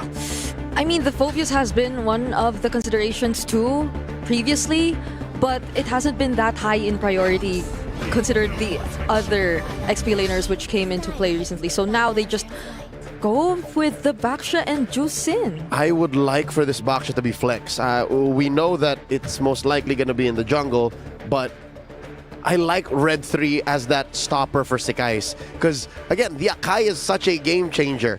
If they go and leave Red 3 here and don't attack the rest of SRG's first 3, then I think they're missing out. I don't know, I think they could just pick up the Akai maybe again. I think it can also do okay against the Basha. Heavy spin, dominate in the turtle pit, put a Farza behind it right here. I think overall solid. You get the counterplay against Zushin. I think it's comfortable. I think you might even consider an early glue perhaps, because that is one of his signatures. But it looks like they go for the Joy as well as the Farsa here. So SRGOG, they still want to go for that assassin. Yeah, I like the idea simply because it helps the Kalea be able to perform a bit more. The Joy can be the one to potentially dive in first, force out the Purifies, especially from key targets like the Jushin. I mean, that's the only one revealed for now for Team Liquid. And then the Kalea would feel a bit more encouraged to land those skills, those crowd controls. So last pick on the side of TLPH. They got a jungler in, possible flex to roam. Mid laner, do they lock in gold lane here to at least have advantage there? The Granger's been getting tossed to the side, but I still think it's very solid. Yeah. I can feel like Moskov is a consideration. Against the Joy, yeah. Unless they're planning for another Harith. So they save their gold laner for later and pick up a Hayabusa. Oh, such a great counter, the Joy. Don't need to rush the gold laner, because again, you're on Red 4. You get Red 4 immediately after the bans. So now it looks like it is going to be Assassin going up against Assassin. Again, this is two teams that really like to rush the tempo here. So, Trex, looking at the composition, what is Team Liquid missing at this point? I think I'm still so the Hayabusa pick was so clean, man. I think SRG either didn't expect it, they pick up the Joy, and maybe the Joy was too early. At this point, TLPH just has such an advantage, I think, coming into second phase.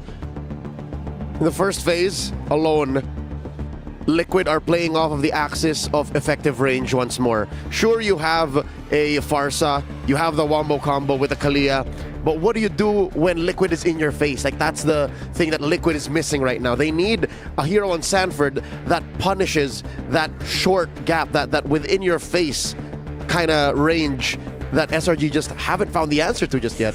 So if it's just in terms of that, then the likes of the Glue, as mentioned previously, are also still open. Yep, Glue and Harrod, like these are the two heroes that I think SRG should take out. Yeah. So that's gonna be a problem for Team Liquid if both of them are banned out. But even for Cram, I feel, because they're slowly running out of XP lane options. Cram still has a Ruby, by the way. It's still out and untouched. Now the question, what if that's the only thing left and at Red 4 suddenly, Sanford steals it? We haven't really seen much crazy picks from Liquid, save for the Alpha and the Hylos yesterday. But what if here they start to do that in pursuit of the trophy? If they steal the Ruby here, it's a very clean pickup. Yeah, because honestly, the pick would work for either side in multiple positions. Right. I like it. I think if SRG gets it, it's a saving grace possibly for themselves. Badang ban on the blue side, finally on to Red 4. Yeah, I kind of feel like that's a pretty good ban as well because you don't want that disruption going for SRG OG. So now Team Liquid, this box is still a question mark. If they want to keep it flexible, they can choose their gold laner here. But again, that's going to expose them to SRG OG. So instead, they're going to take away that glue instantly. And again, this is a good pick for them, but also a very good deny. Yeah, and the Ruby still looks like a good option.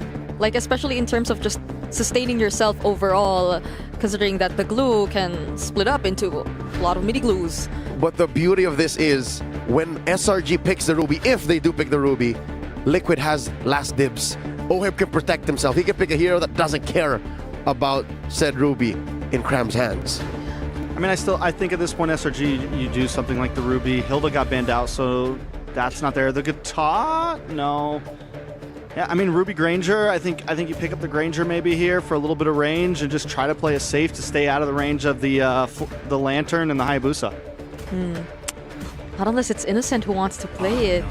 So we hear they pick up the Phoveus instead and the Granger. Okay, we're going back to the Phoveus for SRG. I feel like it's still going to be a decent matchup going up against the Glue. I would still say it's a bit glue favorite here, but now seeing the Granger, Moskov, Iritel, basically everything except Harv is open now. The world is Oheb's oyster. SRG played on the defense while in blue. That, I think, is the genius of this draft. Liquid have found that hero that lives in your face, rent-free. It's that glue. Now they can pick any of these heroes. I don't think they need to really go out of the box. If they want a bit more dive, the backline, the Claude's there. Although they have to really consider the Joy and a Purify hero. So they go for the Moskov, I think. Yep. Yeah. Yeah, Moskov is a good pick going up against this Granger as well as the Joy. So Trex, final thoughts looking at the draft here. I think that Hayabusa pick completely threw a wrench in SRG's plans, and at this point, TLPH definitely from macro to team fight control. I like the draft. Well, thank you very much, panel. You guys have been amazing. And now we're about to start game number 3 in this grand final. So we're going to throw it over back to Gideon and Mirko. Thanks, panel. 1-1, the current score between SRG and TLPH. Nobody has broken the curse of red side just yet as blue side reigns supreme. We go into match number 3 hoping something will change. If not, it might just be another blue side victory. Welcome, everybody. The grand finals continues here today at Mid-Season Cup 2025 at the Esports World Cup live in Riyadh is showing us everything we've wanted so far. Let's bring it back. It's going to be SRG on the blue side facing off against Team Liquid on the red for anybody just tuning in. Let the battle begin. Sakai's starting on his orange, Carl Teasy on his purple. Yeah, you can really see both teams starting to respect each other in the drafts here, coming together and really just forming a composition that definitely we wouldn't see in like game 1. Right? Like they're letting go of a lot more picks, they're opening up so much more, but they're also denying so much more that we've seen in game 1, game 2. So at this point, yeah, I agree with Blofeld. I really like the glue into the Phoveus. Thing is though, all Phoveus needs to do is just win out the early game and set SRG up for a good Well, early games just weather the storm. Because, like, again, TL want to snowball with this composition with the Hayabusa, Juicin. Everyone on their composition really wants to just snowball and take control over after Turtle 1. Yeah, I mean, that's why we're seeing a lot of that struggle come down from the EXP side. Like, Cram, if you look at the emblems, he's decided to take Concussive Blast because he doesn't want to interact with Samford, right? And Samford, he's like, okay, sure, you clear decently fast, but I'm going to try and freeze underneath my lane, and I'm also calling JP to my side of the map just to make sure that if you are going to hit level 4 in time, there's going to be a brass tax on your HP. He's hoping to chunk him out at least 50% of it. Okay, taking a look at the emblems here. Nothing too crazy. Tenacity, vitality for Sanford, so he wants to be very, very tanky. Just knowing that this has been a pattern. When you're on the glue 2, you're very vulnerable. You have to go for the flicker, and Kaleas usually punish that very early. So having a little bit more sustain will be great, and Team Liquid are already en route to that first turtle. Pryo over for Sanford, Pryo for Sanji in the mid lane too. Oh, let's keep in mind, Stormy also took the Wilderness Blessing on his side. He's not going for the tenacity, he's not going for pull yourself together, right? It's all about rotating fast across the map as soon as possible. First turtle, now contested. Yeah, Sanford putting the stacks down on Yums and Cram. It's fully loaded on Cram. He will lose it now on Yums. Puts the stacks down. And Carl is still taking it slow. Meanwhile, Sky's over there. That's going to be the jump forward. Sanford able to play again, has it fully stacked up. Mount, and he will be able to go for it onto the Phobias. All alone has Dark Wave, able to go back and forth. So Oheb lands the SOD and comes into the fight. But Innocent does the same as he walks by. Crab still going in with the infinite pursuit. Sanford still in the midst of it all now. Sanji picks up the kill, and that's the retry from Carl Teasy. A long, long rotation. Oh. The shadows are close. The shadows are very, very close, but it's so clear. No, he's not going to kill him here, right? He's used the quad shadow. Sanji's nearby. Oh my god! Skies just ran him down. Knew there was no quad shadow. Carl went a bit too ham, and he pays for it with his life. I'm surprised that Sanji didn't immediately show himself. Even he was questioning like whether or not this was going to happen, but it's not over. Stormy gets picked off in the mid, and now they find a trade back into JP. It's not the best of trades, though. It's still great for Liquid, just because, again, Stormy was taken out. They only got the roamer here. Roam for mid, Liquid still with Pryo, but SRG, they have the kill lead in this game. And Skies should have a bit more to say now, as he was able to take Carl TZ down. So more space to farm to get that lead for Turtle 2. I think there is a bigger argument. It's time to rehash the Farsa ult, or are we going with the Jushin ult? Because right now this 2v2 is heavily in favor in Sanji's, all because Baxia is part of this equation. Oh, okay. All right, gets the ult out. Okay, this time, nothing too crazy. At least it's going to expectations. But I want to see whether or not Carl TZ is going to be able to develop a lead of his own, right? With that turtle on his hand, and also picking up an EXP crab, good sacrifice coming in from Sanford's side, it allows that full level lead from Carl. And then we're back to just setting up again. The old game of just waiting for neutral objectives here. Cram is going for it again. Skies walks up, but there's no kill threat here. At least there shouldn't be. Sanford can just walk away with the longs back to turret. It's just big chunks, looking for anybody to make a mistake in lane. And there we go. I mean, SOD as well as JP, the fact that they're pressuring so much. Wait, did they spot Stormy out? They just really want to deny that. Oheb blinks away. JP pops the Revitalize, and Innocent is able to get his hands on the cannon minion. Now it's the invade down below, as they've seen a lot of those members from SRG rotate up top Turtle. Yeah, I'm surprised that Stormy was willing to sacrifice his mid wave for this. Oh, okay. Cram's out of the fight. He's done for him. Walks up. Sanji still has Crimson Beacon. Will decide to pop it in now. Skies can get away. Oh, Sanford with a lockdown on the flicker already. Now pops a long Tsunami time with the shadow kill coming down too. And it will be the backline targeted down. Skies still able to survive. Good peel from Cram as Innocent goes for the shots. One last one with that Sonata finding it there. Sanji unable to get the kill back, and it is Innocent with a double. Look at the instant response. They knew, TLPH understood. Hey, it's too late for us. Innocent's already here. They're not going to be able to run away. They quickly steal over that purple buff to enable Carl TZ to maybe snowball out of control for the next fight, while Oheb helps him out and even gets a free push on top side. So take the turtle, take a couple of our members. We're not falling too far behind. But now it's getting real dangerous for TL. Innocent has secured Skypiercer. We know what he's done in the past when he gets a Skypiercer early. Oheb walks up, stunned up, Purify comes down, he dodges away from the feathered airstrike, but he can't from the Death Sonata. It's JP brought back by the Dark Wave. Just as I mentioned it, it's 2 on the Skypiercer, make it 3. It's Sanford who buys a little bit more time. What? Maniac as well! Oh my lord, Innocent! Tell me that this man can do no wrong. It's in his name! Maniac this time. Oh, wait, hold on. Carl's trying, though. He clears the wave with the help of the SOD as well. Oheb is able to recover a little. Luckily, nobody dies just yet. Oh, I was ready to eat my words. I was ready for Cram to go down just randomly. Oh my lord. Oheb, yeah. Way too aggressive. The snipe from Innocent.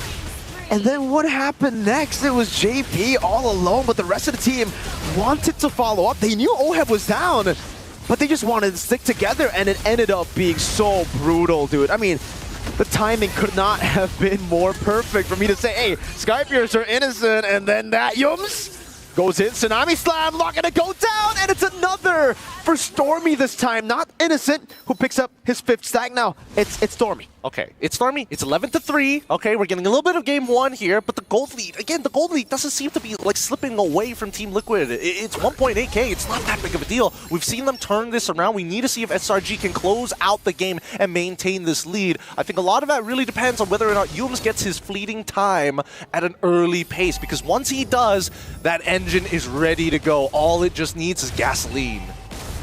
Thing is, Innocent is massive right now. He's 6-0-2. 6-0-2. 4 kills on the Skypiercer, you gotta remember. So he's at 40 stacks here at the 7th-minute mark. And it's going to be tough because TL kind of want to prolong the fights. But how can you prolong the fights when Innocent always has an execute threat ready? Like, you get low enough and you just have to back away. You just have to back away. He's also got the Malefic Roar as well, so JP's got to be careful. JP pops a shield Unity. Dark Wave landing. Skies now looking for the stacks again. Able to get full stacks on the electrifying beats. SOD landing too, but it will be a turnover. Sanford already in there. Carl winning the retreat battle, but Tsunami Slam locks him down, but he still has the Quad Shadow back. Innocent unable to get the executes down as Cram walks it forward. So what? Cancelled by Oheb. Shadow kill is Sanford with a jump in the back from out of nowhere. And the game is turned on its head. Woo! What did I tell you? Nothing to worry about. Kill score in favor of SRG. There's not enough gold in the bank to turn it around. Sanford, what a play. 2 for 2. His flickers have been immaculate. As you see, TL slowly cover the map and turn it red. Let's look at this fight one more time, right? Because everything looked like it was going well. They even found the Tsunami Slam on the correct target, which was called TZ. However, when you're clumped up this much, and especially since Innocent was looking for an angle with no energy whatsoever, Carl TZ does amazing here by baiting himself, absorbing the shots, and then going in quickly with his Oki Shadow kill. Sanford saw the angle, and it was perfect. That was...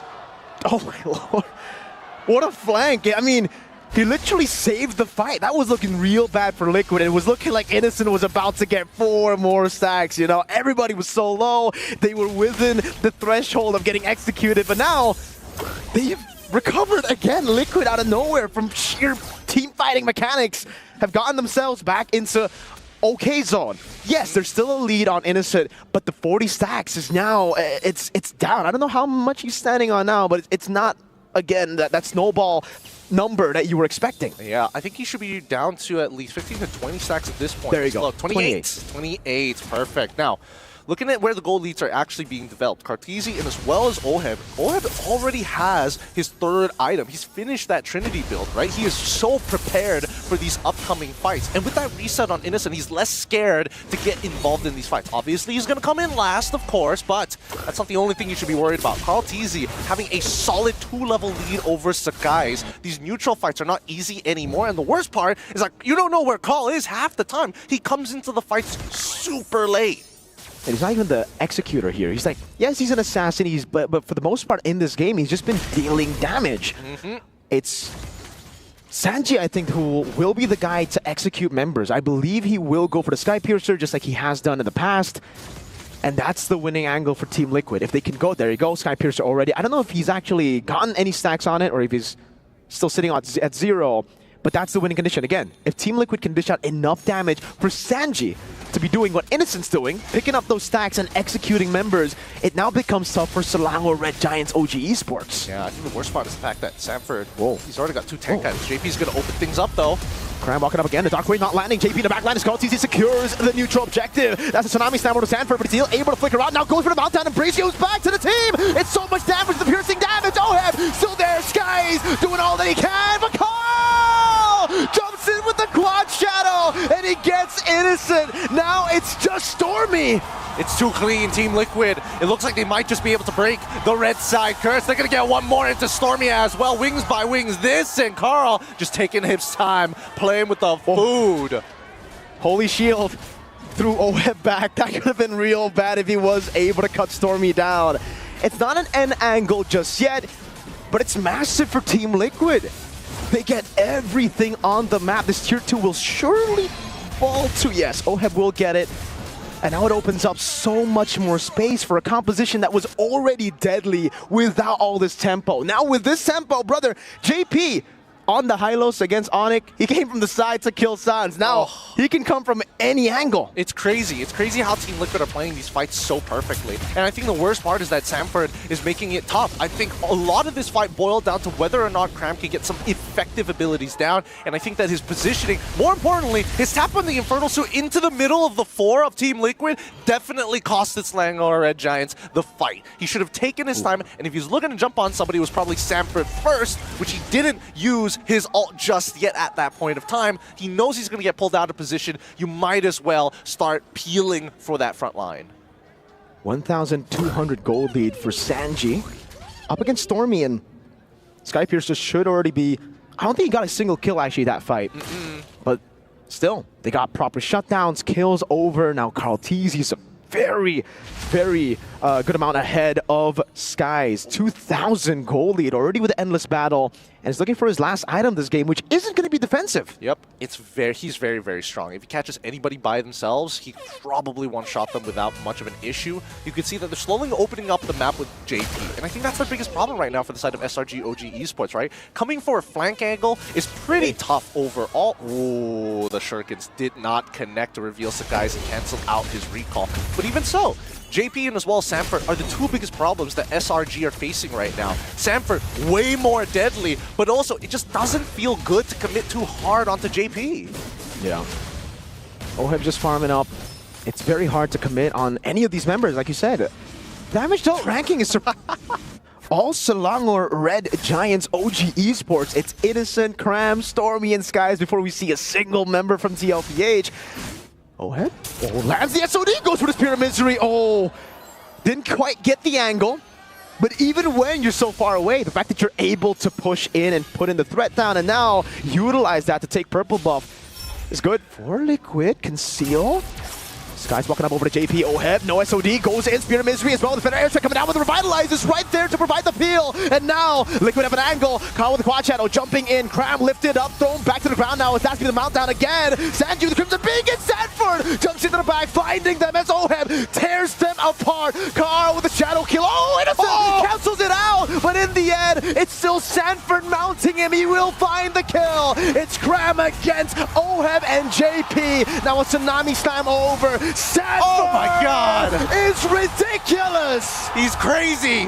Oh my goodness, Sanford straddling them. It is over for game number 3. Red side curse broken wide open by Team Liquid. They are going to make sure that this is going to be one hard-fought battle of SRG OG Esports are even going to try and climb up this mountain. What the hell, Sanford? God. Dude, How many like resets was that? 2 resets? 2 full resets? Like, yeah, Oheb, amazing plays. He got the triple. But how the hell did Sanford just do all that, dude? They just facilitated everything. They gave him glue, they gave him flicker, and that was the end of it. That's all he needed. Just the battle spell and glue's kit. He turned the game around. He was able to get the 2 in the back. He's assassinated Innocent. We were expecting Hayabusa to be the man. Glue is the man. Glue is the man. All right, we're going to be throwing it back to our panel to break it down for us. What do you guys think? Is it too early to say if Team Liquid becomes a champion, Sanford should be the MVP? I mean, like, what a performance coming in from the EXP. I mean, like, to be fair, the entire series, it is all EXP, but Sanford clearly shows how strong he is on this picks. In this game, the ecosystem the food chain was very clear. The Apex Predator stands tall on top of everybody, and you stand in his way, you're automatically prey. The innocent beast in that last sequence here, you'll see it now, stood no chance. Well, he did kind of he got away with that until he's like, oh no, I have stacks on me, and then 40 wasn't done. Yeah, and I feel like for majority of, we did say the entire focus on EXP lanes, and we put so much emphasis on their performance, especially when they're especially when they're ahead. But in this case, the way Sanford played it was through plays that changed the way the game goes, and it favored their team suddenly just after those 1 or 2 plays that Sanford did, coming in from the back lines and just surprising them with the flickers. Even with the fact that SRG started strong that game, Innocent started strong that game, and TLPH, all it takes is one big play to flip the table. I love what Gideon said, 2,000, 3,000 gold is not enough gold in the bank to topple TLPH in a game. Either ways, right now, whenever you're thinking about a draft, you always have to think about that EXP matchup, because at this point, I feel like you're in the grand finals, you just have to be honest.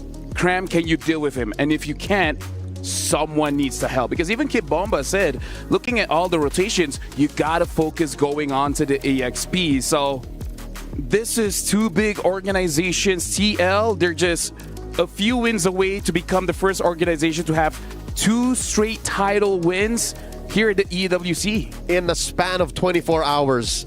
Last night, Magnus Carlsen took it home. We are 2 games away from Carl Teasy taking it home. Big 4 here for game number 3. Oheb, big money, big pockets. Innocent, though, still dealing a lot of damage. So it's not like Innocent can't do his job. It's just, what does the rest of SRGOG do with what he's bringing out?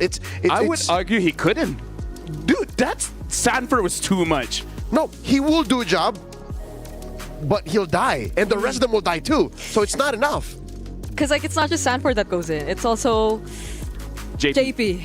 And that happened one time. I think it was in the objective which spawned in the upper portion of the map, where it felt like SRG OG were the ones ahead. Well, they were ahead, but just because of that single play done by JP and Sanford, they could not position themselves at all. Yeah, half the time, Sanji is the one who's willing to die. That's how beautiful and how well Liquid understands their dynamics. Half the time, Sanji will be willing to go, all right, Crimson Beacon forward, 40, you got the stacks, 40, you got stacks, all right, let's go. That is what makes the whole 3K, 4K is not enough to make Liquid stop. That's literally putting a pillow between you and a stamping cavalry. It's tough. At this point after game 1, it feels like TLPH has kind of found the way to win that EXP lane, have found a way to conquer not just that, but in multiple lanes. We saw it as well in the jungle. I feel like overall, TLPH has grabbed the wheel of the draft once again. I can't believe the ban on the CC changes the entire flow of the game this much. To be fair, I would say the entire draft changed as well, because the other thing that happened in game number 1 was that Akai, and even Kid Bomba said, there's no way for the Lapu Lapu to play here because there's so many peel, making it so that if you're being obvious that you want to chase after the Farsa, you're going to get punished. So maybe that's something that SRGOG just has to respect. As strong as everyone from TL, Sanford is just leading the charge. And it's not like they banned the Akai. They just created an atmosphere in the draft wherein the Akai would not flourish. And they gave Sekais, they gave SRGOG an ultimatum in saying, you pick Akai here now, and we punish you. That's how powerful Red 3 is for Liquid. How does SRGOG get out of this maneuver, this trap, this chokehold? I think most importantly, the big whiff on that last one was picking the Joy that early. I don't think the Joy would have ever got banned. I think they could have saved that for second phase. And they immediately opened themselves up to the counterplay of the Hayabusa. The Joy essentially could do nothing in some of those matches. It was completely on the shoulders of Innocent there. Yeah, honestly, I think that's why Ivan brought up they should have picked Glue as well as Farsa, because it was still open. And at that point, there's not a lot of good counter matchups against the Glue, because we saw even Cram had to choose the Fovea. Strong hero, sure, but it is very Glue favored.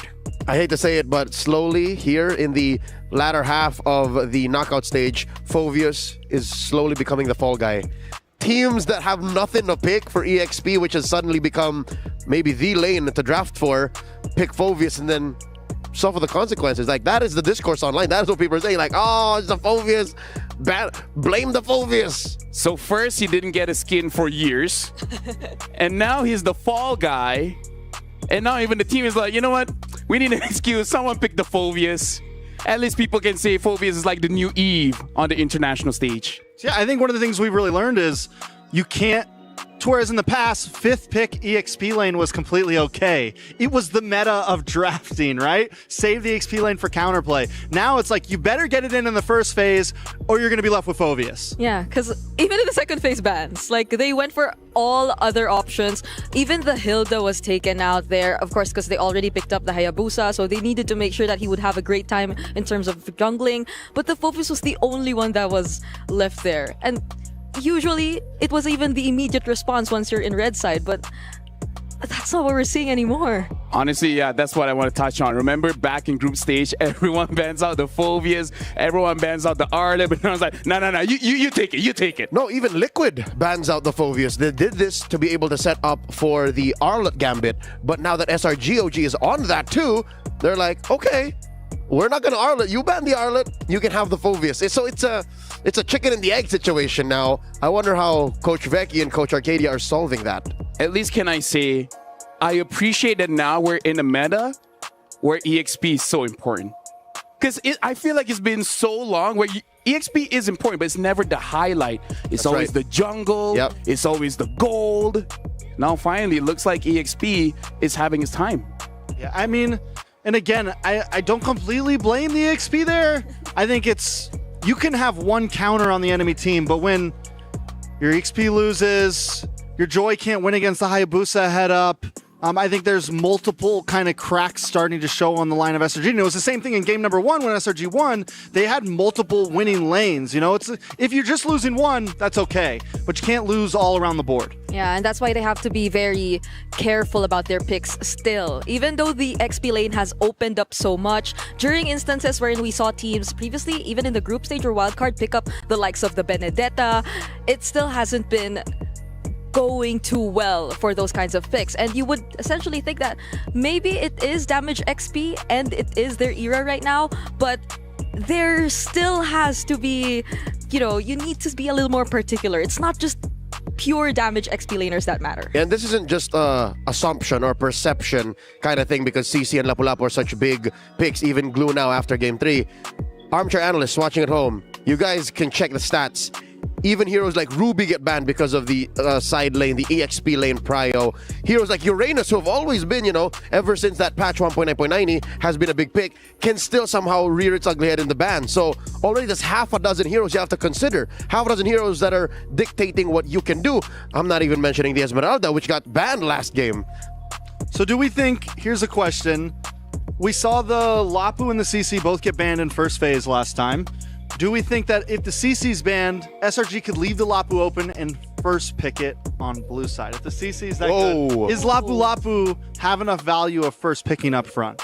I kind of feel like if SRG picks up the Lapu, might be a bit dangerous because I kind of feel like that is Sanford's hero. I'm pretty sure he's played that, I don't know, at least 4,000, 5,000 times. So so he would know what he likes to use against the Lapu. He's even got into a scuffle with his very beloved coach, Tic Tac, because there was this video going online wherein Tic Tac was asked by yours truly, when I say Lapu-Lapu, which player comes to mind? He goes, Edward. And then Sanford took that personally.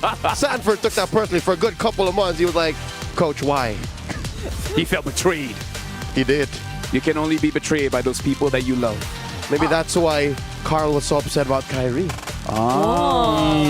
Comparison is the death of happiness. I shouldn't have asked then. No, it's on TikTok. It's on Coach TikTok. Yeah, I mean, you threw him. We all knew what the answer should have been. You could have said. You didn't say Benedetta or anything. What's with the players and the coaches nowadays of Team Liquid? Even yesterday, Carl was like, so do you think RC's the better coach? Excuse me, sir. Which child do you love more? Dude. That other family's kid over there. Coach Dick, come on. Either ways right now, looking at the matchup, the score is 2-1. Team Liquid has the advantage here. SRGOG, even though they got first pick, they were defeated in the previous matchup. We'll see which pick they decide on this time. But folks, looks like the big question really is on that EXP. Cram versus Sanford. This is going to be the biggest conversation we're going to have all throughout the grand finals. So at this point, if it's a tough spot, my question is, now that TLPH has won blue side and red side, it's a huge advantage, right? We know that blue side has essentially, I think, been the stronger side for a lot of teams, but TLPH has shown that we can outdraft you either way. So SRG really has to think of something big here. But it's always what? Because I kind of feel like Yisun Shin, CC, and 1-1 should not be led through. And so far, their priority has been Kalia all the time. Will the priority change after this? Herbert, Trex, they already opened up the series with a surprise. They showed us the Grok, and that was a game changer. They brought back the Akai, answered the Fred, and answered Sanford. That was big. Is there a way for them to go back to that? That's what I'm looking at. I think there is. I think the Akai could be clean again. I think Grok, things like that, show that they work very well. Again, for me, the last draft, the big mess up was the Joys. Okay. If they're gonna plan to go to that same draft or something similar to that draft, then this is likely gonna be the Lancelot ban next for SRG, because I believe that was the same pattern that they had in game number 1. But Team Liquid Philippines, I wonder if they're planning to change things up a bit too. Because they could also opt to not let SRG get their hands on their expected prio picks, such as the likes of the Kalea. And there you go. So SRG very telling.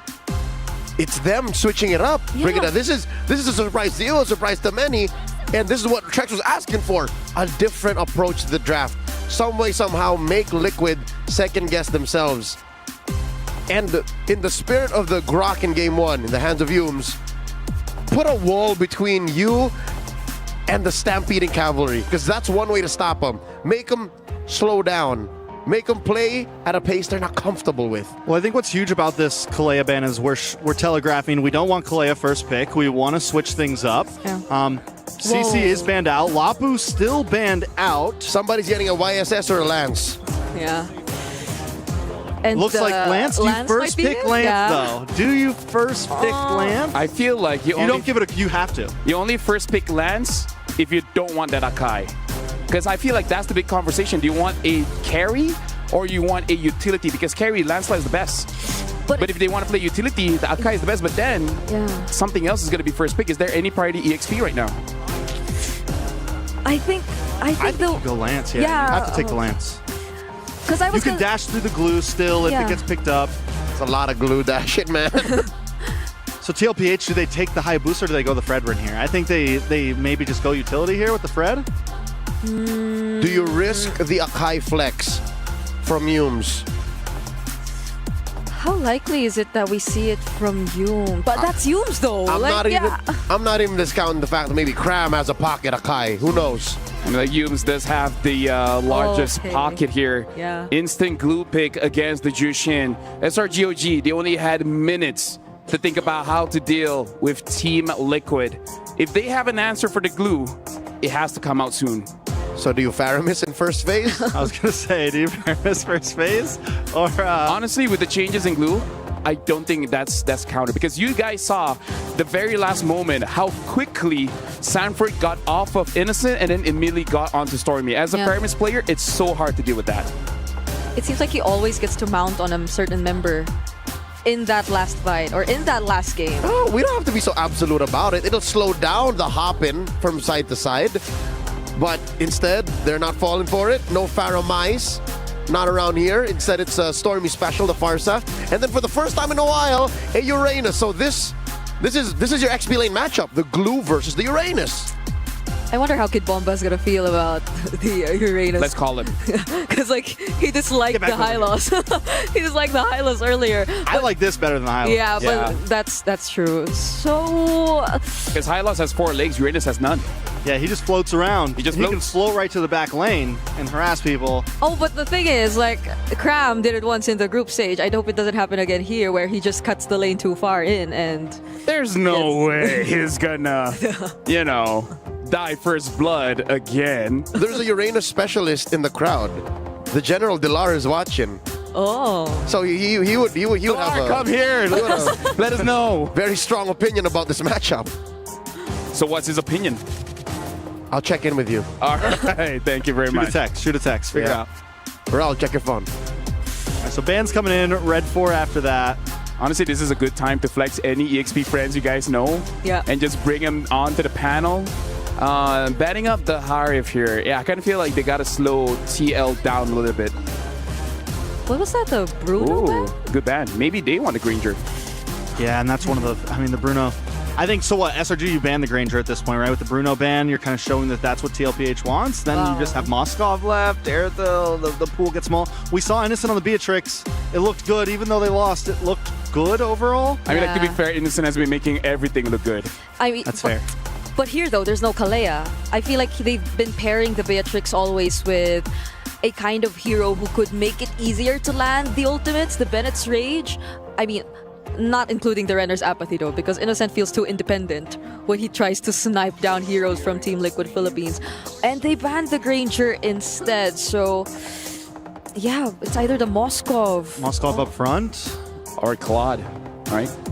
TLPH's Claude win rate isn't too great right now. There's an because the Lancelot makes things so weird for heroes like the Irithel too. I'm wondering if they're... So they do get a Hilda here. And this is it. Oh, wait, that's a Roam Hilda? Wait. Oh! Roam Hilda. It's an in-your-face fighting lineup from Liquid. I mean, I kind of feel like when you have a Jushin, you need someone like that, right? That's your best friend. So now SRG, after seeing the Hilda, how do they respond? They need heavy crowd control, I think, at this point. They need something that can either slow down the Hilda, something that can... I mean, they have zero crowd control currently other than Farza. We've been talking about the Ruby for a while. Could be a possibility in the hands of Yumes. Ruby, Gatot. Oh, no. Yeah, the Gatot's still there. Oof. The Badang's the only one that's banned so far. So... oh! Is this Kimmy Gold? I'll be damned, it's a gold lane Kimmy. What's interesting here is they blind picked this gold lane Kimmy. Because Oheb can do anything, but I don't think Oheb should Irithel. Because he'd be dead, or at least half dead by the time he's in effective range. Kimmy has been looking good at mid, but this is new. Being in gold, I wonder how it's going to turn out. Yeah. So I'm not crazy about it. I don't know. I like Claudia. I think at this point it's like, hey, Oheb, what do you want? You know, just pick whatever. So, Briggs, final thoughts on the draft? TLPH does seem like they're going to be able to keep themselves safe enough. I mean, the Hilda definitely going to be leading the charge, always going to make sure where SRG is going to be planted.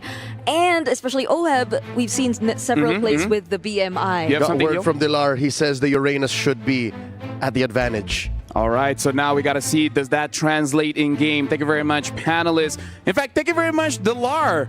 But now we got to throw it back to Mirko as well as Gideon for this game. Thank you so much, LaFell, as well as our panelists. Once again, we're going back at it one more time. Match number 4 in this best-of-7 series. SRG unable to win on blue side. Have TLPH figured it all out? Is this it as we go into the land of Dawn one more time? Looking at the compositions, I mean, me and Mirko, we already called it. We were like, okay, Oheb, he can go onto his Claude. He has reason to. Yep.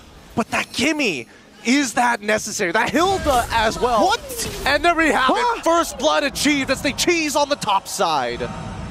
Gideon, I know we want to talk about that matchup in the gold lane, but we have to talk about the Uranus. Like, all right, we got info from Mr. Dilar, General Man, who's watching probably right now in the venue.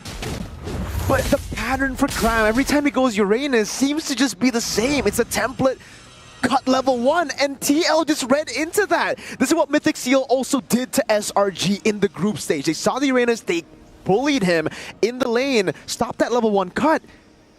And I hope it's not going to be the same story, because that was a stomp from Mythic Seal. It was a stomp from Mythic Seal's side, but SRG, they have to play on their strong side, right? They have to go towards where Kimmy is, and JP right now opening up the map perfectly, knowing exactly where to go, forcing out a very early flicker as well.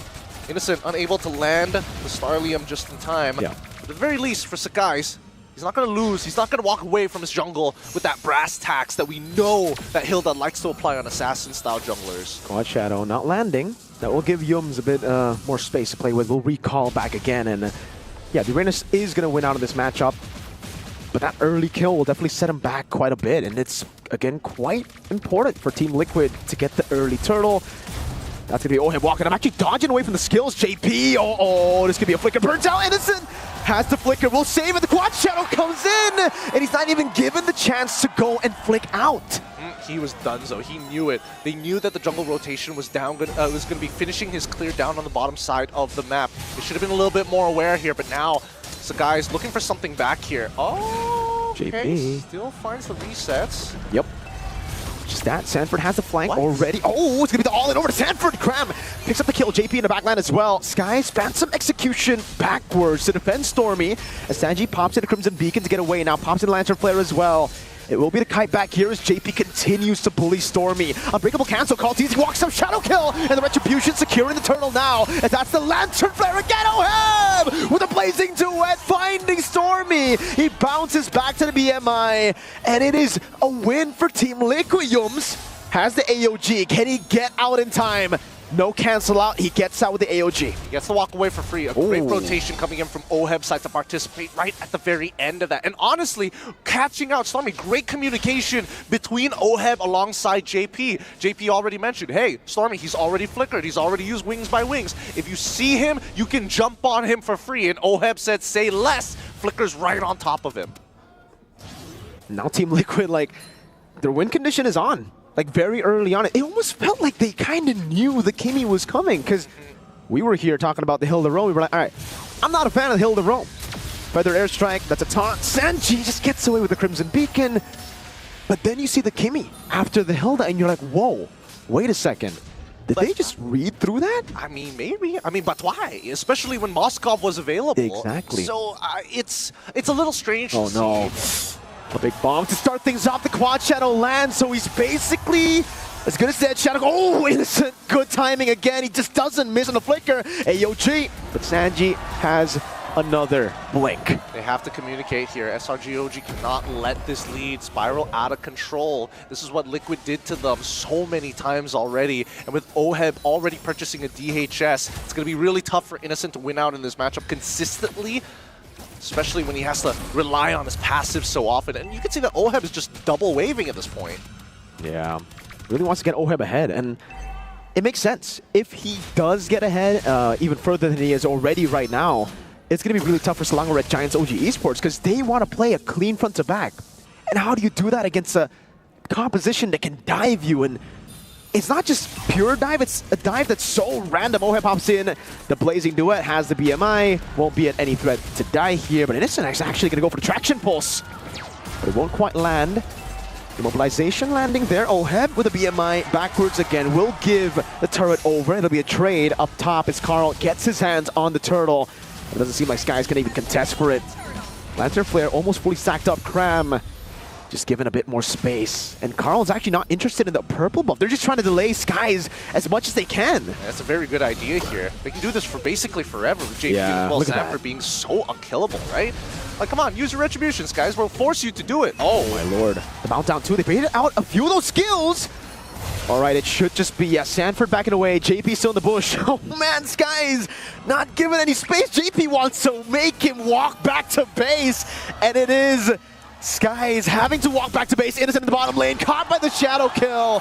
This time, no flicker. Smoke and mirrors once again. Innocent, they knew it. They knew that Innocent's flicker was going to come back up. They had a window that they must punish Innocent, and they find it once again after having full information. JP on this Hilda so far has been disgusting. The amount of pressure he has applied, the pure vision they are getting off of this is more than enough. And all in again, fully stacked up. He can go for the mount down, but Skies gets away just barely. And Sanford didn't actually have the ultimate up. Oheb in the bottom lane, continuing this push. Look at Sanford He's not going to give Innocent space. He knows Innocent has Flicker. He wants to take it away from him. But luckily this time SRG have 2 bodyguards to guard him in the bottom lane. And Sanford's like, I don't even need my top wave anymore. We've already unlocked the bottom side. Let's just let the split pushers do what they do best and start split pushing. Get neutral objectives, get structures. Watch how to land it. He's going to hold on to it now. Oh, last one there. Good move by Skies. Evades from a possible kill over. But he just walks into his jungle to recall again. He's not finding any gold. He's already fallen behind. Oh, man. 3 levels behind. Such a whopping lead 6 minutes into the game, especially for Carlteasy of all people. Hey. It's good traction, Pulse. Skies with the walk up again. Has the puncture. But their composition built to withstand assassins. They're very thick. And they can keep on fighting for as long as they want to. Now that Oheb has the golden staff, he doesn't mind these long fights. Oh no! Flank again, the Mountdown comes in and JP has already split them up. Sanji in the front has a Crimson Beacon still. Thornrose coming out as Oheb jumps in with a Blazing Duet, the Shadow Kill as well. Yo's with the AOG back, but now he gets immobilized by Sanford. And mounted on, brought back again. Skies gets killed by Oheb, and Sanford gets rid of Yums. This game's already done for, right? You can see how much of a lead that TLPH has. It is difficult unless we see a major mistake, but they don't even have the goal to press that advantage. The 4-level lead from Carlteasy says it all. The fact that Oheb full level ahead of Innocent with 2-0 and 3 as well. Oh, no. What are they gonna do about this? No way, not Cram, that's a tag! Uranus able to flicker out in time. Sanji caught on the Feather Airstrike, but he does still have the Flicker. Well, hold on to it. Skies walking up. Sanji Flicker is out, and he survives baiting Skies. Now it's Carl and Oheb going in as Sanford brings him back. A complete wipeout for Team Liquid. This might just be the fastest game here. There's still the Holy Shield that they have to get rid of, but they will get at least 1 inhibitor off of this. 3 minions all still alive, and they crush it just in time. The lead is just too big. Team Liquid Stampede. You can feel the ground shake beneath them with a 9.4k lead 8 minutes into the game. Gideon, we've seen Stampedes. This game right here, this is a Stampede. We got a glimpse of that against Aurora, Turkey. And we get to see it again in the grand finals. JP, oh, he's healing up at the damage from Skies. He has more EXP than Skies at this point. They are just that far ahead. Look at the player level ranking here. 14, 11, 11, and 10. Nobody on the side from SRG OG are breaking into the double digits other than Cram. And if you ask Skies to explain how he's so behind, he just goes and says, it's JP's fault. Because it really is. He keeps on going in. This is the classic Hilda matchup against the Assassin, dude.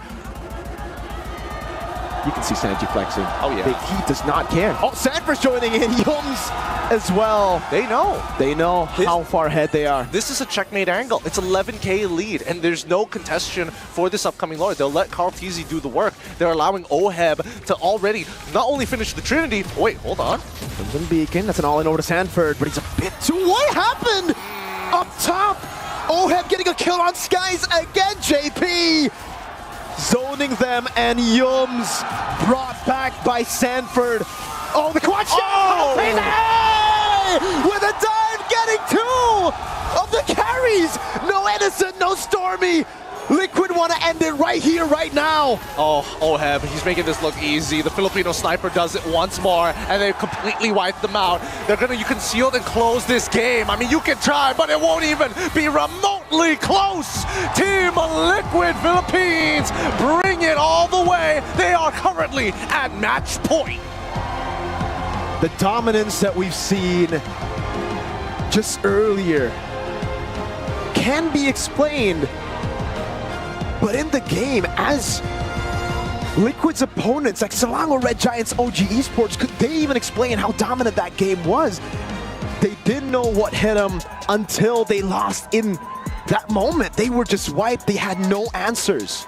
They really didn't. They lost as soon as that first blood came through, and just the raw dominance from JP's side melts down from EXP all the way to the gold, and you can see that compounding interest in OHEB alone. Every smoke and mirror that was thrown up by the side of TLPH, they took advantage of him every single time Innocent used that flicker. Beautifully done by Team Liquid Philippines. And Selangor Red Giants OG Esports, they gotta go back to the drawing board. They gotta pull off a crazy comeback here to stay in the grand finals. Maybe our analysts have an idea. Let's throw it back to the panel. How do they break out of this? That is going to be the question, because they only have one more opportunity to survive in this grand finals, because as of now, Team Liquid has match point. And like our casters talking, the game just keeps on going faster and faster and faster. At this point, SRGOG, what else do they have? It seems like Liquid have reached maximum velocity, and this is the cleanest we've ever seen them. Even though I'm saying that's absolute cinema, that's what we want. But there is a weird part of the script that I don't think any of us expected. The gold lane Kimmy. What was that? Yeah. I have zero words for it. It threw me off, and you know, we saw in game one they were willing to throw out some picks that caught us off guard, but they were for a reason. They had a job to do, and the gold lane Kimmy just didn't feel good for me. It made my insides hurt. Yeah, I gotta feel like, because Kimmy, you don't actually auto aim, you gotta target. And going up against a Claude, it's pretty fast. And overall, the lineup, usually where we see the Kimmys come in, even for the mid lane Kimmys, have to have people who could literally guard for the Kimmy or stand in the front lines. And I feel like it doesn't just matter for SRG just because of the Kimmy, but also because they needed something to stop TLPH and the speed that they were going at, the way they just kept pushing in towards SRG, and based on their lineup, they had absolutely nothing to do that. Maybe at most Yums, but that's just the Unbreakable or the AOG, which you still have to channel before you get to land, and he had to use it several times to get away from the stampede of Team Liquid. For the last hurrah here, this SRG OG has to consider just go back to utility. I think that's definitely a possibility. If they're going to pick a Kimmy, they need utility in the front line. I think they need to go back to having a hard crowd control setup against a team like TLPH that wants to be all around you and attack. Crowd control's going to win games right now. Look at TLPH. They're focusing heavy on being in your face. You need something to stop that and put them in their place. And as of right now, so far, the most successful is with that Akai. We're going to see if they're going to be changing it up, because, again, this is their final opportunity for them to defend their MSC championship. And Team Liquid is just one win away from making a lot of history, a lot of records, completing their own trophy cabinet, making Team Liquid the first organization to win 2 different titles in the same week. I gotta say, right now, if I'm, you know, the bosses of Team Liquid, I'll be smiling. You would be more than just smiling. I think the energy in the arena is palpable, and I'm wondering, how is Liquid keeping their energies managed? Because that's one of their problems, right? Overheating. They have to also watch out for that. And right now, since we're talking about breaking records, the GOAT Carl, he broke a record as well, a personal record for himself, where I believe this is his 100th turtle on MSC. Talk about breaking records. Carl has been in 3 MSCs, the 3 past MSCs, and that's where they fell in the semifinals each. That's what Sanford was referring to as the semifinals curse.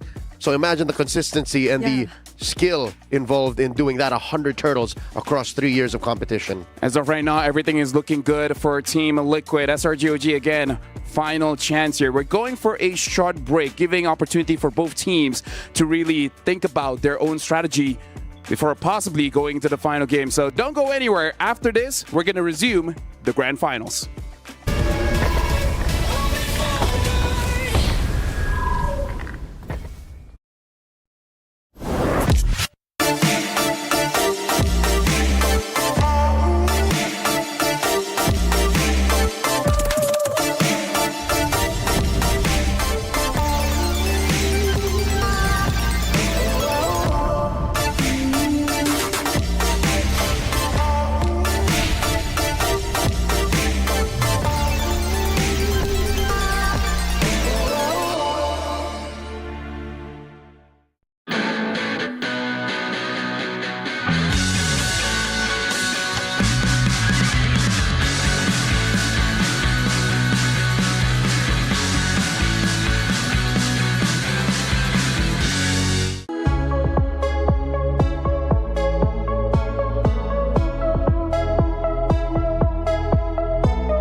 Level up your gaming experience with over 8 billion playlists, only on Spotify, the official audio streaming partner for the 2025 Esports World Cup.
This land is calling.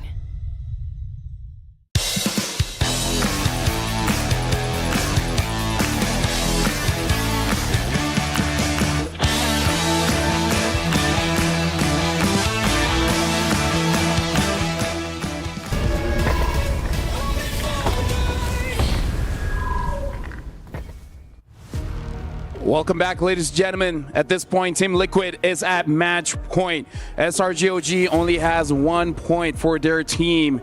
3-1 is the score. 4 is needed to become the champions here. Team Liquid 1 step away. This is the English panel here. Leo, you were the one predicting that it doesn't go more than 5 games. At this point, looks like you're on the money here. That's a lot of pressure to put on me, but that is nothing compared to the pressure that the defending champions are under. SRGOG now, yes, they get to pick their sides. Yes, likely they're going to go blue. But when you're faced with a force of nature, such as Team Liquid Philippines, playing the way they have for the past 3 games, what other options do you have? This feels like, all right, we went from a feel-good underdog sports film to now a horror thriller where it's Liquid chasing you down and there's nowhere to go.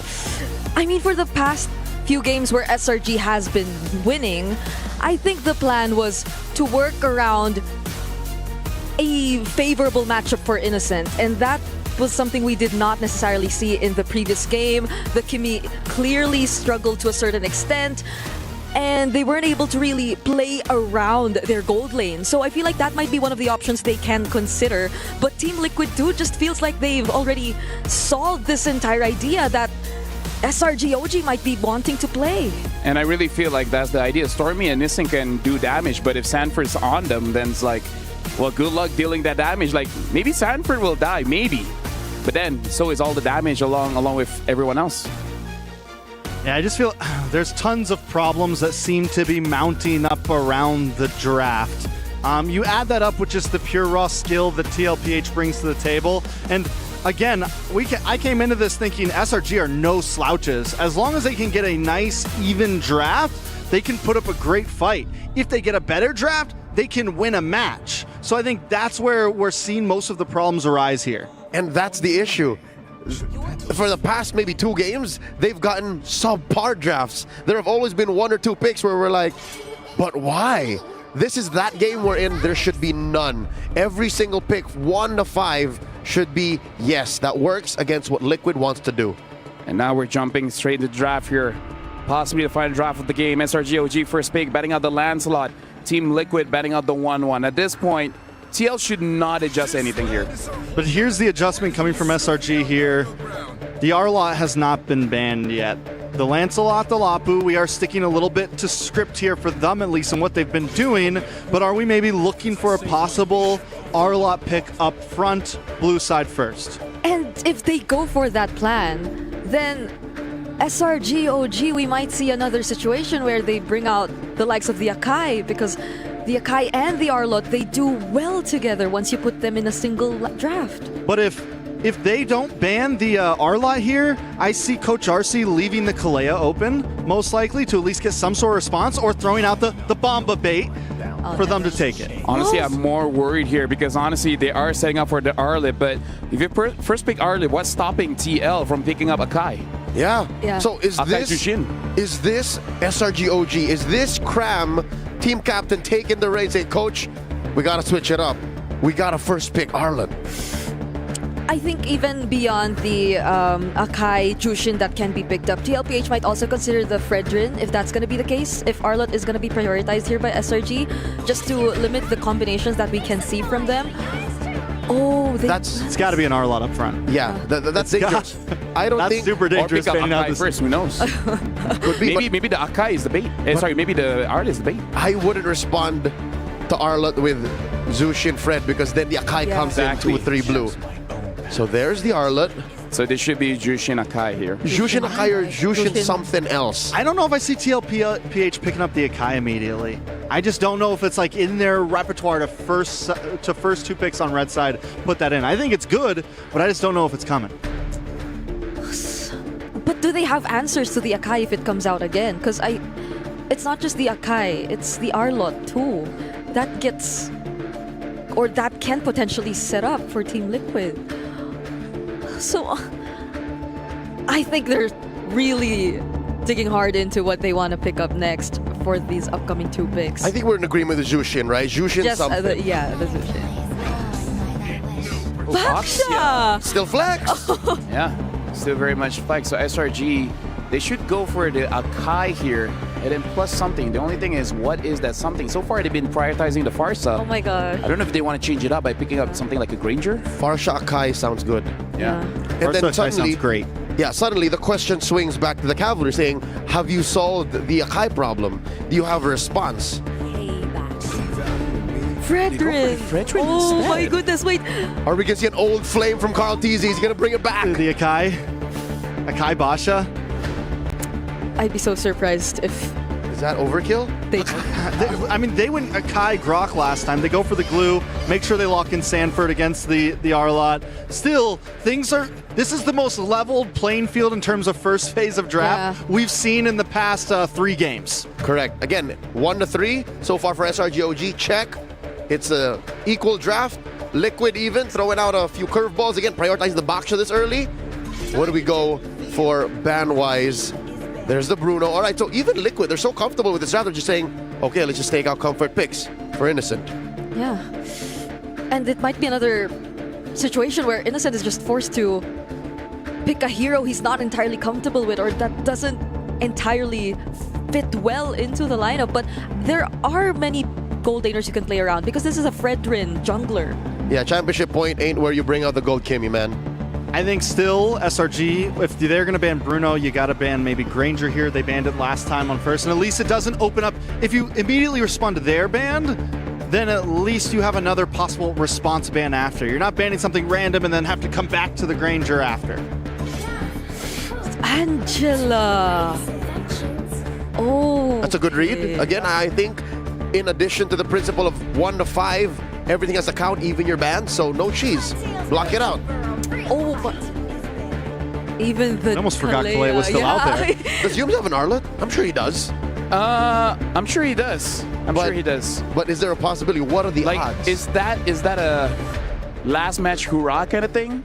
Right? Because unless you have an answer for the glue that is not the Arlott, I don't see this Arlott going wrong. Yeah, I think Arlott EXP is clean, and then you pick up. I mean, honestly, once again, they could go for something like the Grok here in the Roam. It worked really well with the Farza. You get the concussive blast, you get quick wave clear, and if this Basha ends up if TLPH sticks with a utility jungler, then you're doing well in Turtle Pit. Quick to dead a bull like a Minotaur. Did we hear that right? Why is it not showing just yet? We heard ban. They banned the Minotaur. They banned Minotaur. That is the hero that Liquid used to take down Onyx yesterday. So they're convinced that we haven't seen the roamer yet. SRGOG are on Coach RC and Coach Tic Tac. Or could they be setting up for the likes of a Claude or a Harith? Because you do not want that knock-up to cancel you out once you do go in with either the Zaman Force or the Blazing Duet. But it's a... Oh, what are they going to go for here? I think this definitely, at least this should telegraph that Basha is jungle. Yeah. The Matilda pick. And all they need now is a gold laner. So SRG has a good read at least how they can pick these last two picks. Kind of feel like if they don't pick up the Claude, Team Liquid will probably pick it up. Because again, what's stopping them from picking the Claude again? Yeah, once you do the double laning again, you also have an immediate answer to shredding down the tanky heroes if you do go in for the Claude. But they pick up the Cho, so could they consider another Beatrix or something? The world is Innocent's oyster because, again, there's a lot of gold laners left. But consider that Oheb will be able to answer to it. There's the Moskov. Granger's wide open. Claude is wide open. Lavelle. I'll be damned. Harith is open. But you're lacking physical. So this is 99% sure of physical. How do we like the Cho here? It's one of those when all else fails, you pick up the Cho. Because does it win when all else fails, though? Yeah. Okay. That's Hume's signature. But again, there's a time and place. This is gonna be a hard game for the Cho, but sometimes you just gotta throw it up to fate. You know, like this is my best hero. If I win, I win. If I lose, at least I have no regrets. So honestly, SRGOG, it does look like they're just going for their final strongest pick. Works or not, this is their last possible chance to extend the series. So thank you very much, the panelists. And now I'm going to be throwing it over to Mirko as well as Gideon to call this game. Thank you, panelists. Match point for TLPH. They figured it out. Red side is now their side. Despite having hearts of blue, they challenge once again the defending MSC champs. They're not gonna let them take it that easily. They're looking to stampede. They're looking to roar. They're looking to charge into this next game. Good luck to both of these teams. Whatever happens will happen. SRG, Selangor Red Giants, OG Esports playing from the blue side. Team Liquid Philippines on the red side. Such a dominant force. And it's now or never for SRG. They gotta show what they've got here.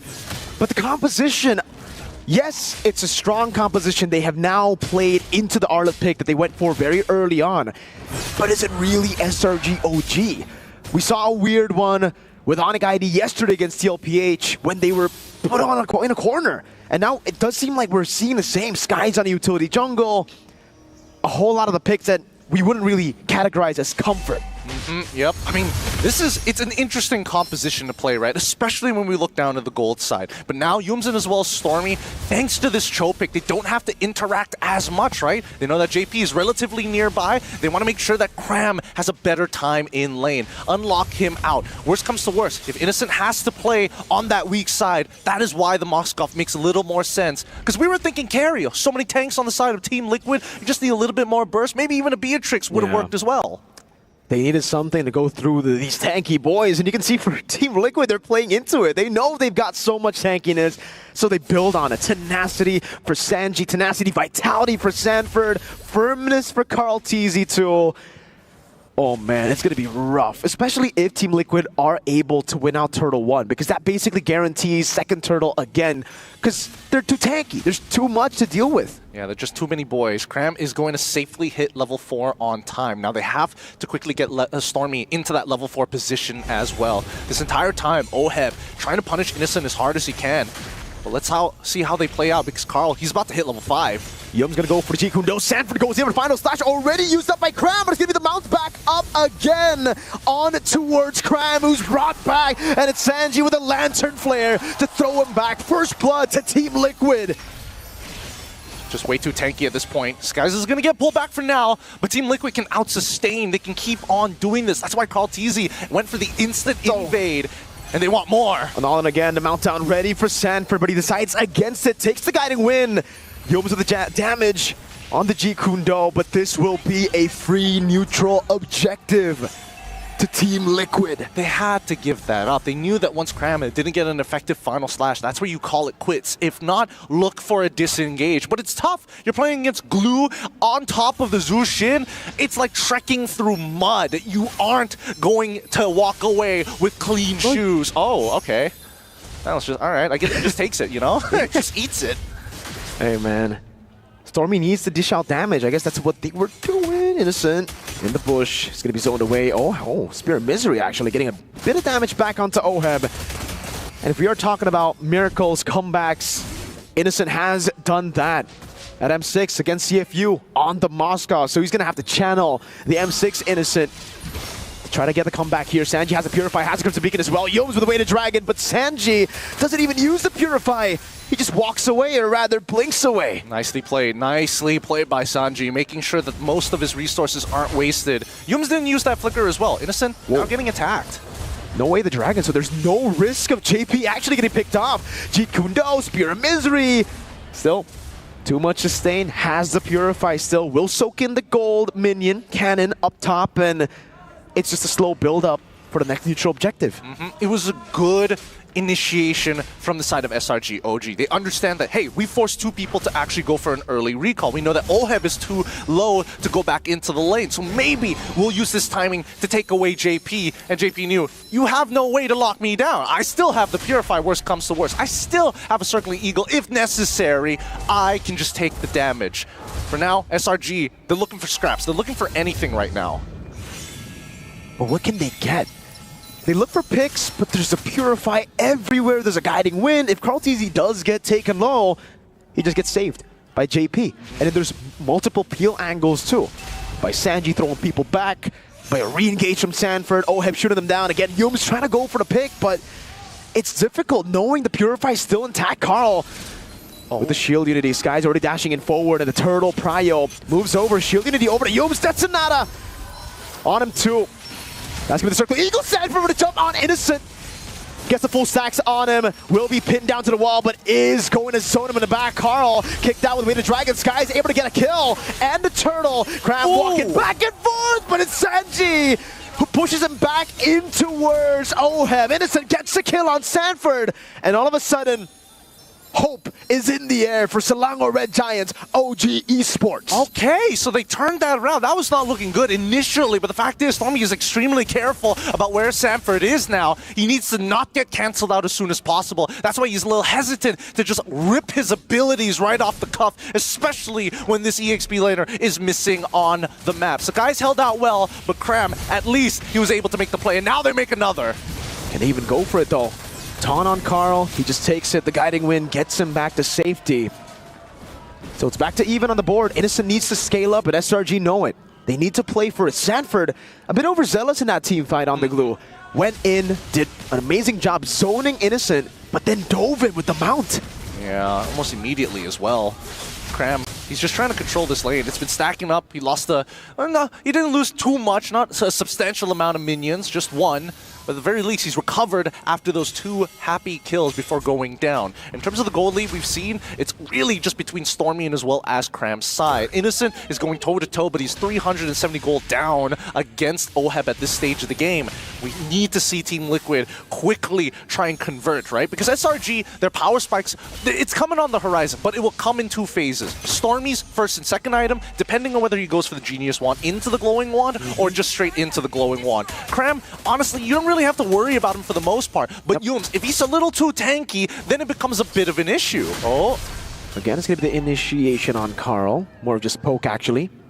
See, Selangor Red Giants OG Esports have the advantage when it comes to making it to the late game because they have so many more damage dealers. Meanwhile, Team Liquid are really just overly reliant on Oheb for the late game to deal damage, for Sanji to maybe also get executes down if he goes Sky Piercer, but seeing the Granger, don't really think it's going to be a double Sky Piercer angle here. Wait the Dragon over to Carl TZ for the airstrike as well. Everything used with the Guiding Wind gets him to safety. Sanford gets a 3-man immobilization as Skies gets thrown back by the Crimson Beacon and Lantern Flare, and Oheb is right there for the taking. It's going to be Sanji with the kill. Cram mounted up. Sanji still with the Lantern Flare again as Sanford jumps in again, but Oheb gets the death Sonata in. Sanford immobilization, and the chain CC keeps on coming. It's Cram dashing back and forth, but in the end will be lifted out. Carl jumps with the shield unity. JP wants to go for it. It's a 3-man dive, and it's Oheb, the Filipino sniper, with a triple kill. What am I telling you, man? It's about that conversion, and Oheb finally finds it. He's already got a Malefic Roar in the bag at this point. Sky Piercer's going perfectly fine, but the worst part about it all is the fact that Sanford, these initiations, these long fights work out in his favor. You can see that Innocent, he can't just auto-attack him for free, especially when Sanford is on top of a crucial team member. He doesn't want to hurt his own team, but Sanford doesn't mind, and this is costing Innocent free auto-attacks for him to eventually reset his own dashes, which he can't do, which is why Oheb gunned him down. Look at the gold lead already for the Granger. For Oheb on the Granger. It's building up so much and everywhere. It's a lead for Team Liquid. Even for the lane, maybe you would expect it's also an odd build, but it's a desperate build, and they kind of need it right now. Cram's going full damage. Fury Hammer into the Sea Halberd. He's going to have to try his best, because at the end of the day, it really boils down to, can you kill Sanji? Can you kill Oheb? Everybody else is, well, basically for free. Oh, no. He's going to try for it at the very least. Oh, going a bit far. Look at that, Yums. Oh, my lord, not even given the chance to do anything. Carl walks in the jungle. The Stampede is looking good for Liquid, and for Selangor Red Giants OG Esports, hope is all on Innocent. Can he save SRG? The Team Liquid Riders right now are just holding strong. If they keep up this momentum, this 4.4K is eventually going to 2x very quickly after this mid-tier 1, and they know it. Feather Airstrike to clear up that wave, and a genius one finally purchased, but it's 9 minutes into the game. They're so far behind. They really are. Sanford again with a jump on Skies, and with it fully stacked, you can't really walk up because that's what's going to happen. Mount down, Sanford flickering in again. Yums cannot go for the way the dragon gets lifted up again by the juice hit of Sanji, and will fall for the 4th time this game. Team Liquid, this could be a free lord again. Sanford just taking every shot, and he gets the guiding wind back to safety. Carl gets the lord. An SOD landing, but there's no way he takes it. Sanji again giving Oheb all the space for now another Cram falling to the bullets of Oheb. There's just too many of them.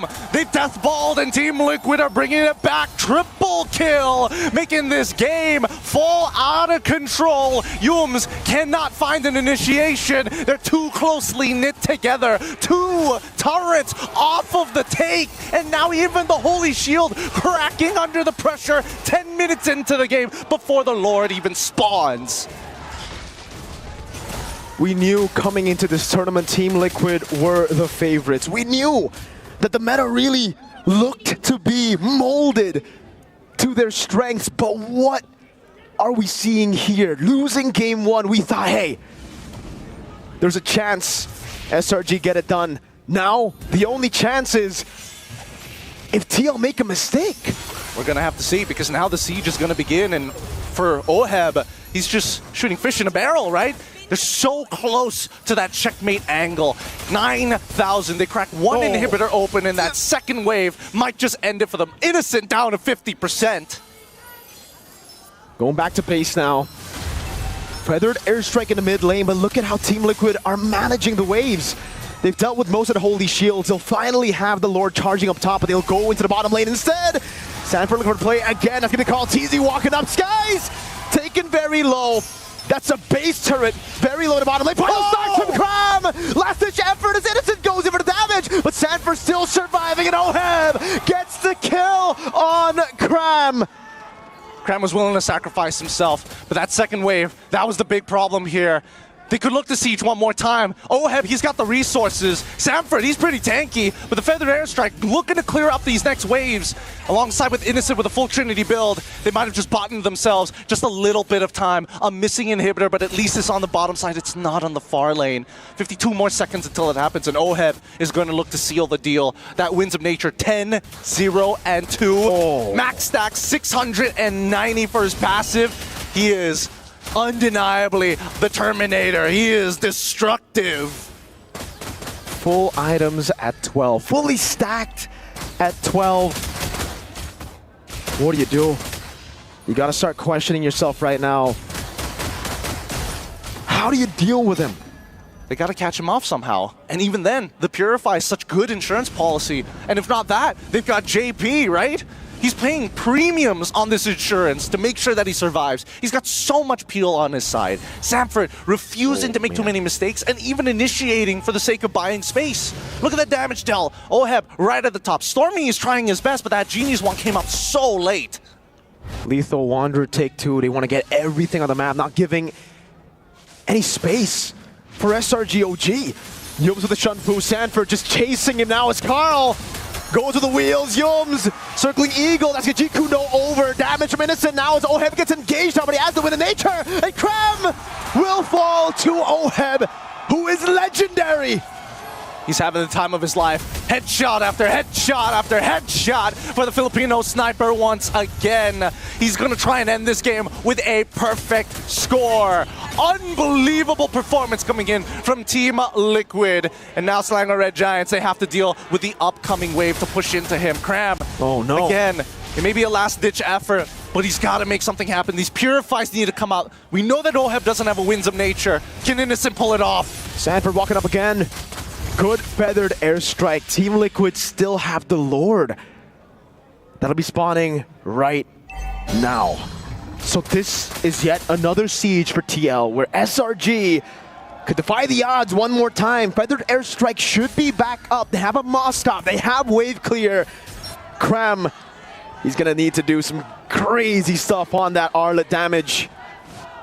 The insurmountable wave. The pressure. You can feel Team Liquid building up like a tsunami, and the charge begins. They're going to continue their siege, and they've got the Lord on their side. Lord of the bottom lane looking for it. Sanji with the Crimson Beacon as Carl jumps into Stormy. That's Sanji with Lancer Flare again. Carl in the midst of it all. Sanford jumps in, and it will be 3 members immobilized. Forcing away to Dragon. Oheb very low, still able to go for it. SOD landing. That's going to be Crow. Oh! Looking for the play. Oheb losing immortality. Has it with a nature, and he turns it around now with a Detonata, but he falls to Cram. Sanford still alive. Cram in the midst of it all there. A base turret falling up top, and Sanford still zones in the back. Innocent fighting for his team's life. The circling eagle takes him down. And there you have it. Team Liquid taking all 4 members down with Stormy the last to fall. And you can see that they know it. The fans, they see it. Team Liquid crack open the base. Forged in heartbreak. Fueled by hunger. The cavalry charge shatters the throne of the defending champions. And now they ride into the glory of completing the crown that have eluded them at the Esports World Cup.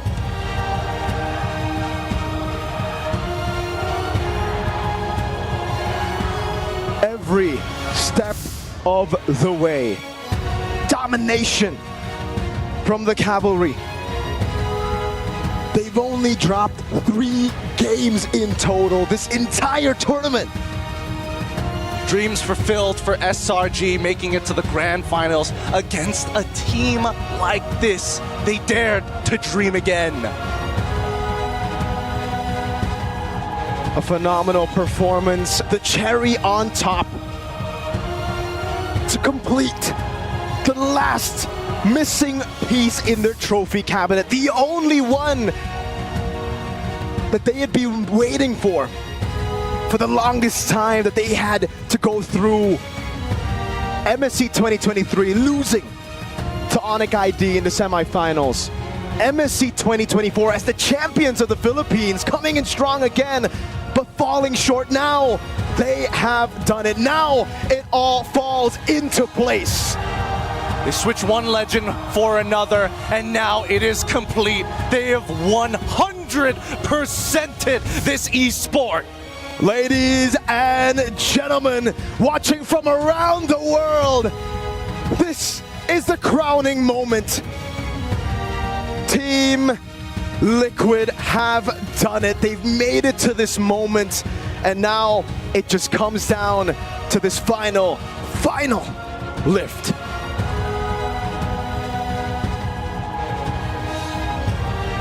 Team Liquid are finally MSC champions!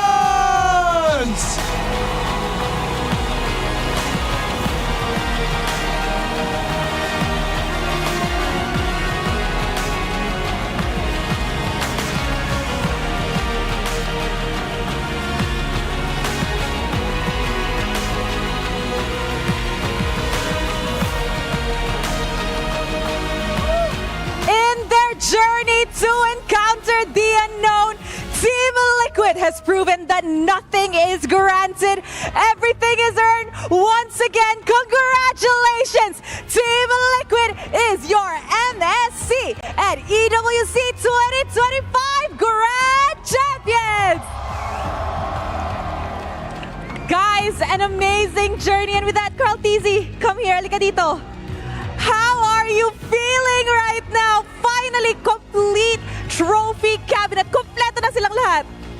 Sobrang saya ko lang po talaga ngayon. Talagang hindi ko ma-explain yung feeling, pero kakaiba to sa mga past tournaments.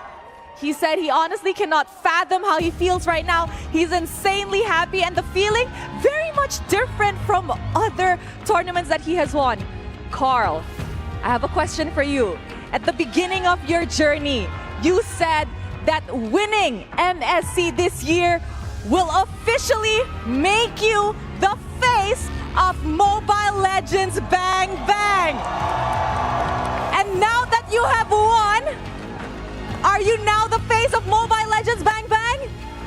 Yes! And there you guys have it! The GOAT! It is Carl Tizzy!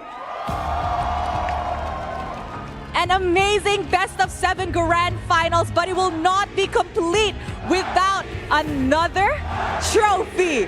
So let's call on my co-host, Milosh. Hello, Rose. Hello. It's been a while. It has. What an incredible matchup we just had, but we have one more trophy to deliver. Our Sony Finals MVP. Do we have an idea of who it will be? Do you guys have any idea?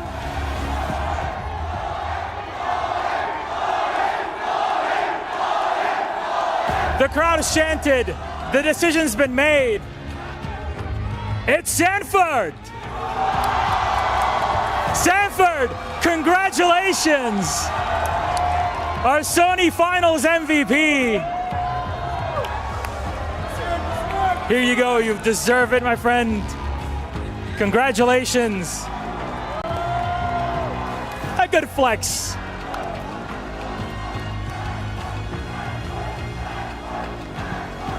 A question here, look, you used to be known as Baby 40 back in the day. You're not a baby anymore. It's been a while.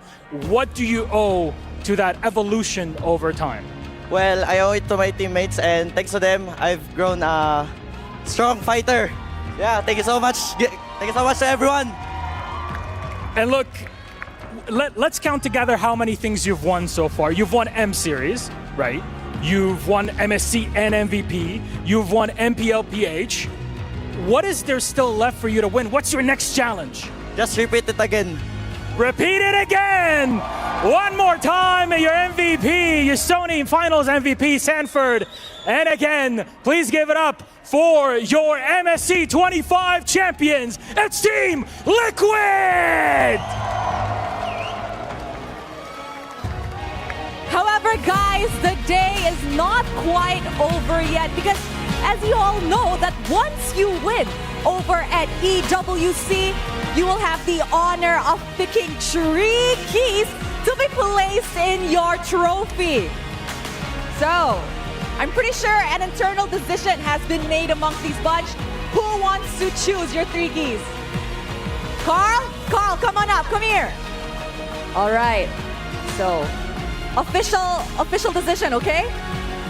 Which are the 3 keys that you want to be placed in your MSC trophy? Let's go.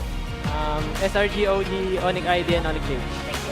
And there you guys have it. SRG, OG, Onyx Indonesia, and Onyx Philippines. However, I had a special request from Coach RC just now that he said he wants to give a message to everybody before we wrap this up. Coach? Sa lahat ng Pilipinong sumusuporta sa amin, salamat po sa lahat ng sumuporta. Ito na, iuwi na namin yung MSC sa Pilipinas. And sa lahat po ng tumulong sa amin, thank you so much din. Special mention kay Coach Daki, kay Coach Joshua Alfaro, sa family ko, sa wife ko, at sa baby ko. Hello sa inyo dyan. Champion na yung anak nyo. Congratulations once again to Team Liquid. And now let us show it back to the studio. First time in EWC history, Team Liquid have made it, winning 2 different titles in the same week. Chess and now Mobile Legends Bang Bang. First of all, what an incredible series. Let's talk about Sanford being surprised. Let's be real, he shouldn't be. He definitely shouldn't have been. The guy was a monster from start to finish. We were watching him as MVP, I think, from that second game forward, and he did not disappoint. So every game Liquid won was off the back of Sanford's efforts, Sanford's ability to dictate the pace of any fight he's a part of. In a majority of his games, he played glue. I mean, SRGOG did not let the Arlot through at all, and that happened in as soon as game number 1 began. So from the very beginning, they knew they had to respect Sanford. But the other thing that we do have to announce, finally, Carl Teasy has admitted with a resounding, confident, yes, I'm the face of MLBB. And I gotta say, he deserves it. After years of discussion, the debate is done. TLPH are your champions. Take a look at how the knockout stage bracket of MSC 2025 at EWC concluded. Maybe mix up a few results here and there, and this is my forecast. It's the wrong equation midway, but it's the same result. I saw this Liquid Stampede from light years away. Yeah, I think none of us, I mean, a lot of us didn't doubt them out. They came in swinging strong. They ended strong. I mean, overall, TLPH have earned their win here. I mean, like when we read the patch notes, this looks like an EXP's dream.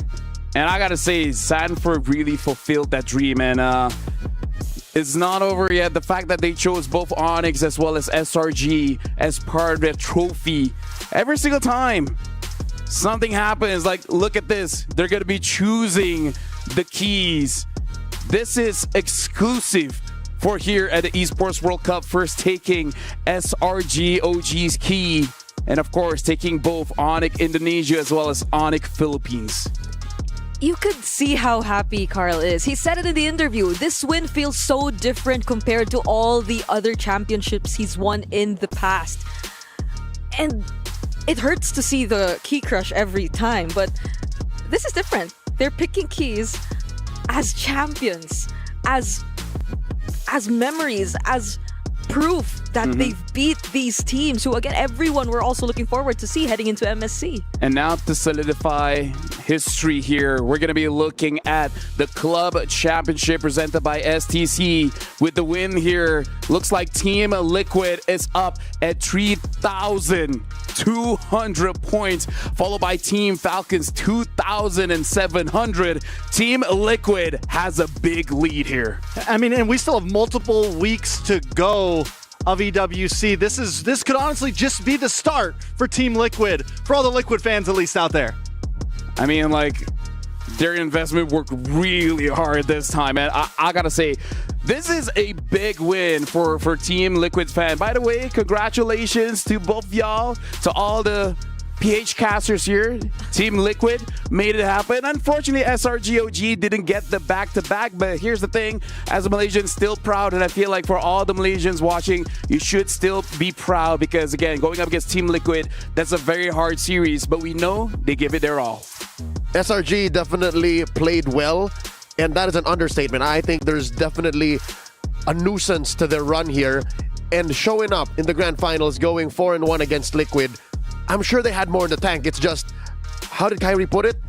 This competition, this contest it's mostly mental. So I'm hoping that SRGOG, they're able to gather themselves after this match and, you know, recollect and say, you know what, guys, we can do better. We can come back. And again, MPL Malaysia season 16 is just around the corner. Yeah, who knows? They might be the ones to turn things around in the upcoming M series too, because that's what they failed to do as well in the previous M6. And the way they fought against Team Liquid Philippines, a bit of tweaks here and there. Definitely the draft was a question, but I believe they still have it. SRG still has it. And now, to make sure all of this is recorded, to let the world know, right now we see Team Liquid Philippines with His Royal Highness Prince Faisal bin Bandar bin Sultan Al Saud. They're gonna solidify this by putting their key on the totem for the whole world to see that they've made it. The story, it began months ago, heck, years ago. And now Team Liquid, this is their moment. This is their time. This is what they have earned. MSC at Esports World Cup champions. Looks like the GOAT, the face of MLBB rising up and putting that key. Team Liquid, the champions of MSC. Not more than 24 hours ago, the chess man put his key on that same wall. Now, tonight, the chess man, Carl Teasy, puts one up for Team Liquid for MLBB. Yep, and now, again, big congratulations to Team Liquid. But that's it, concluding MSC. And for you guys, let's check out the Kadia top plays of the day.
Snakes and ladder.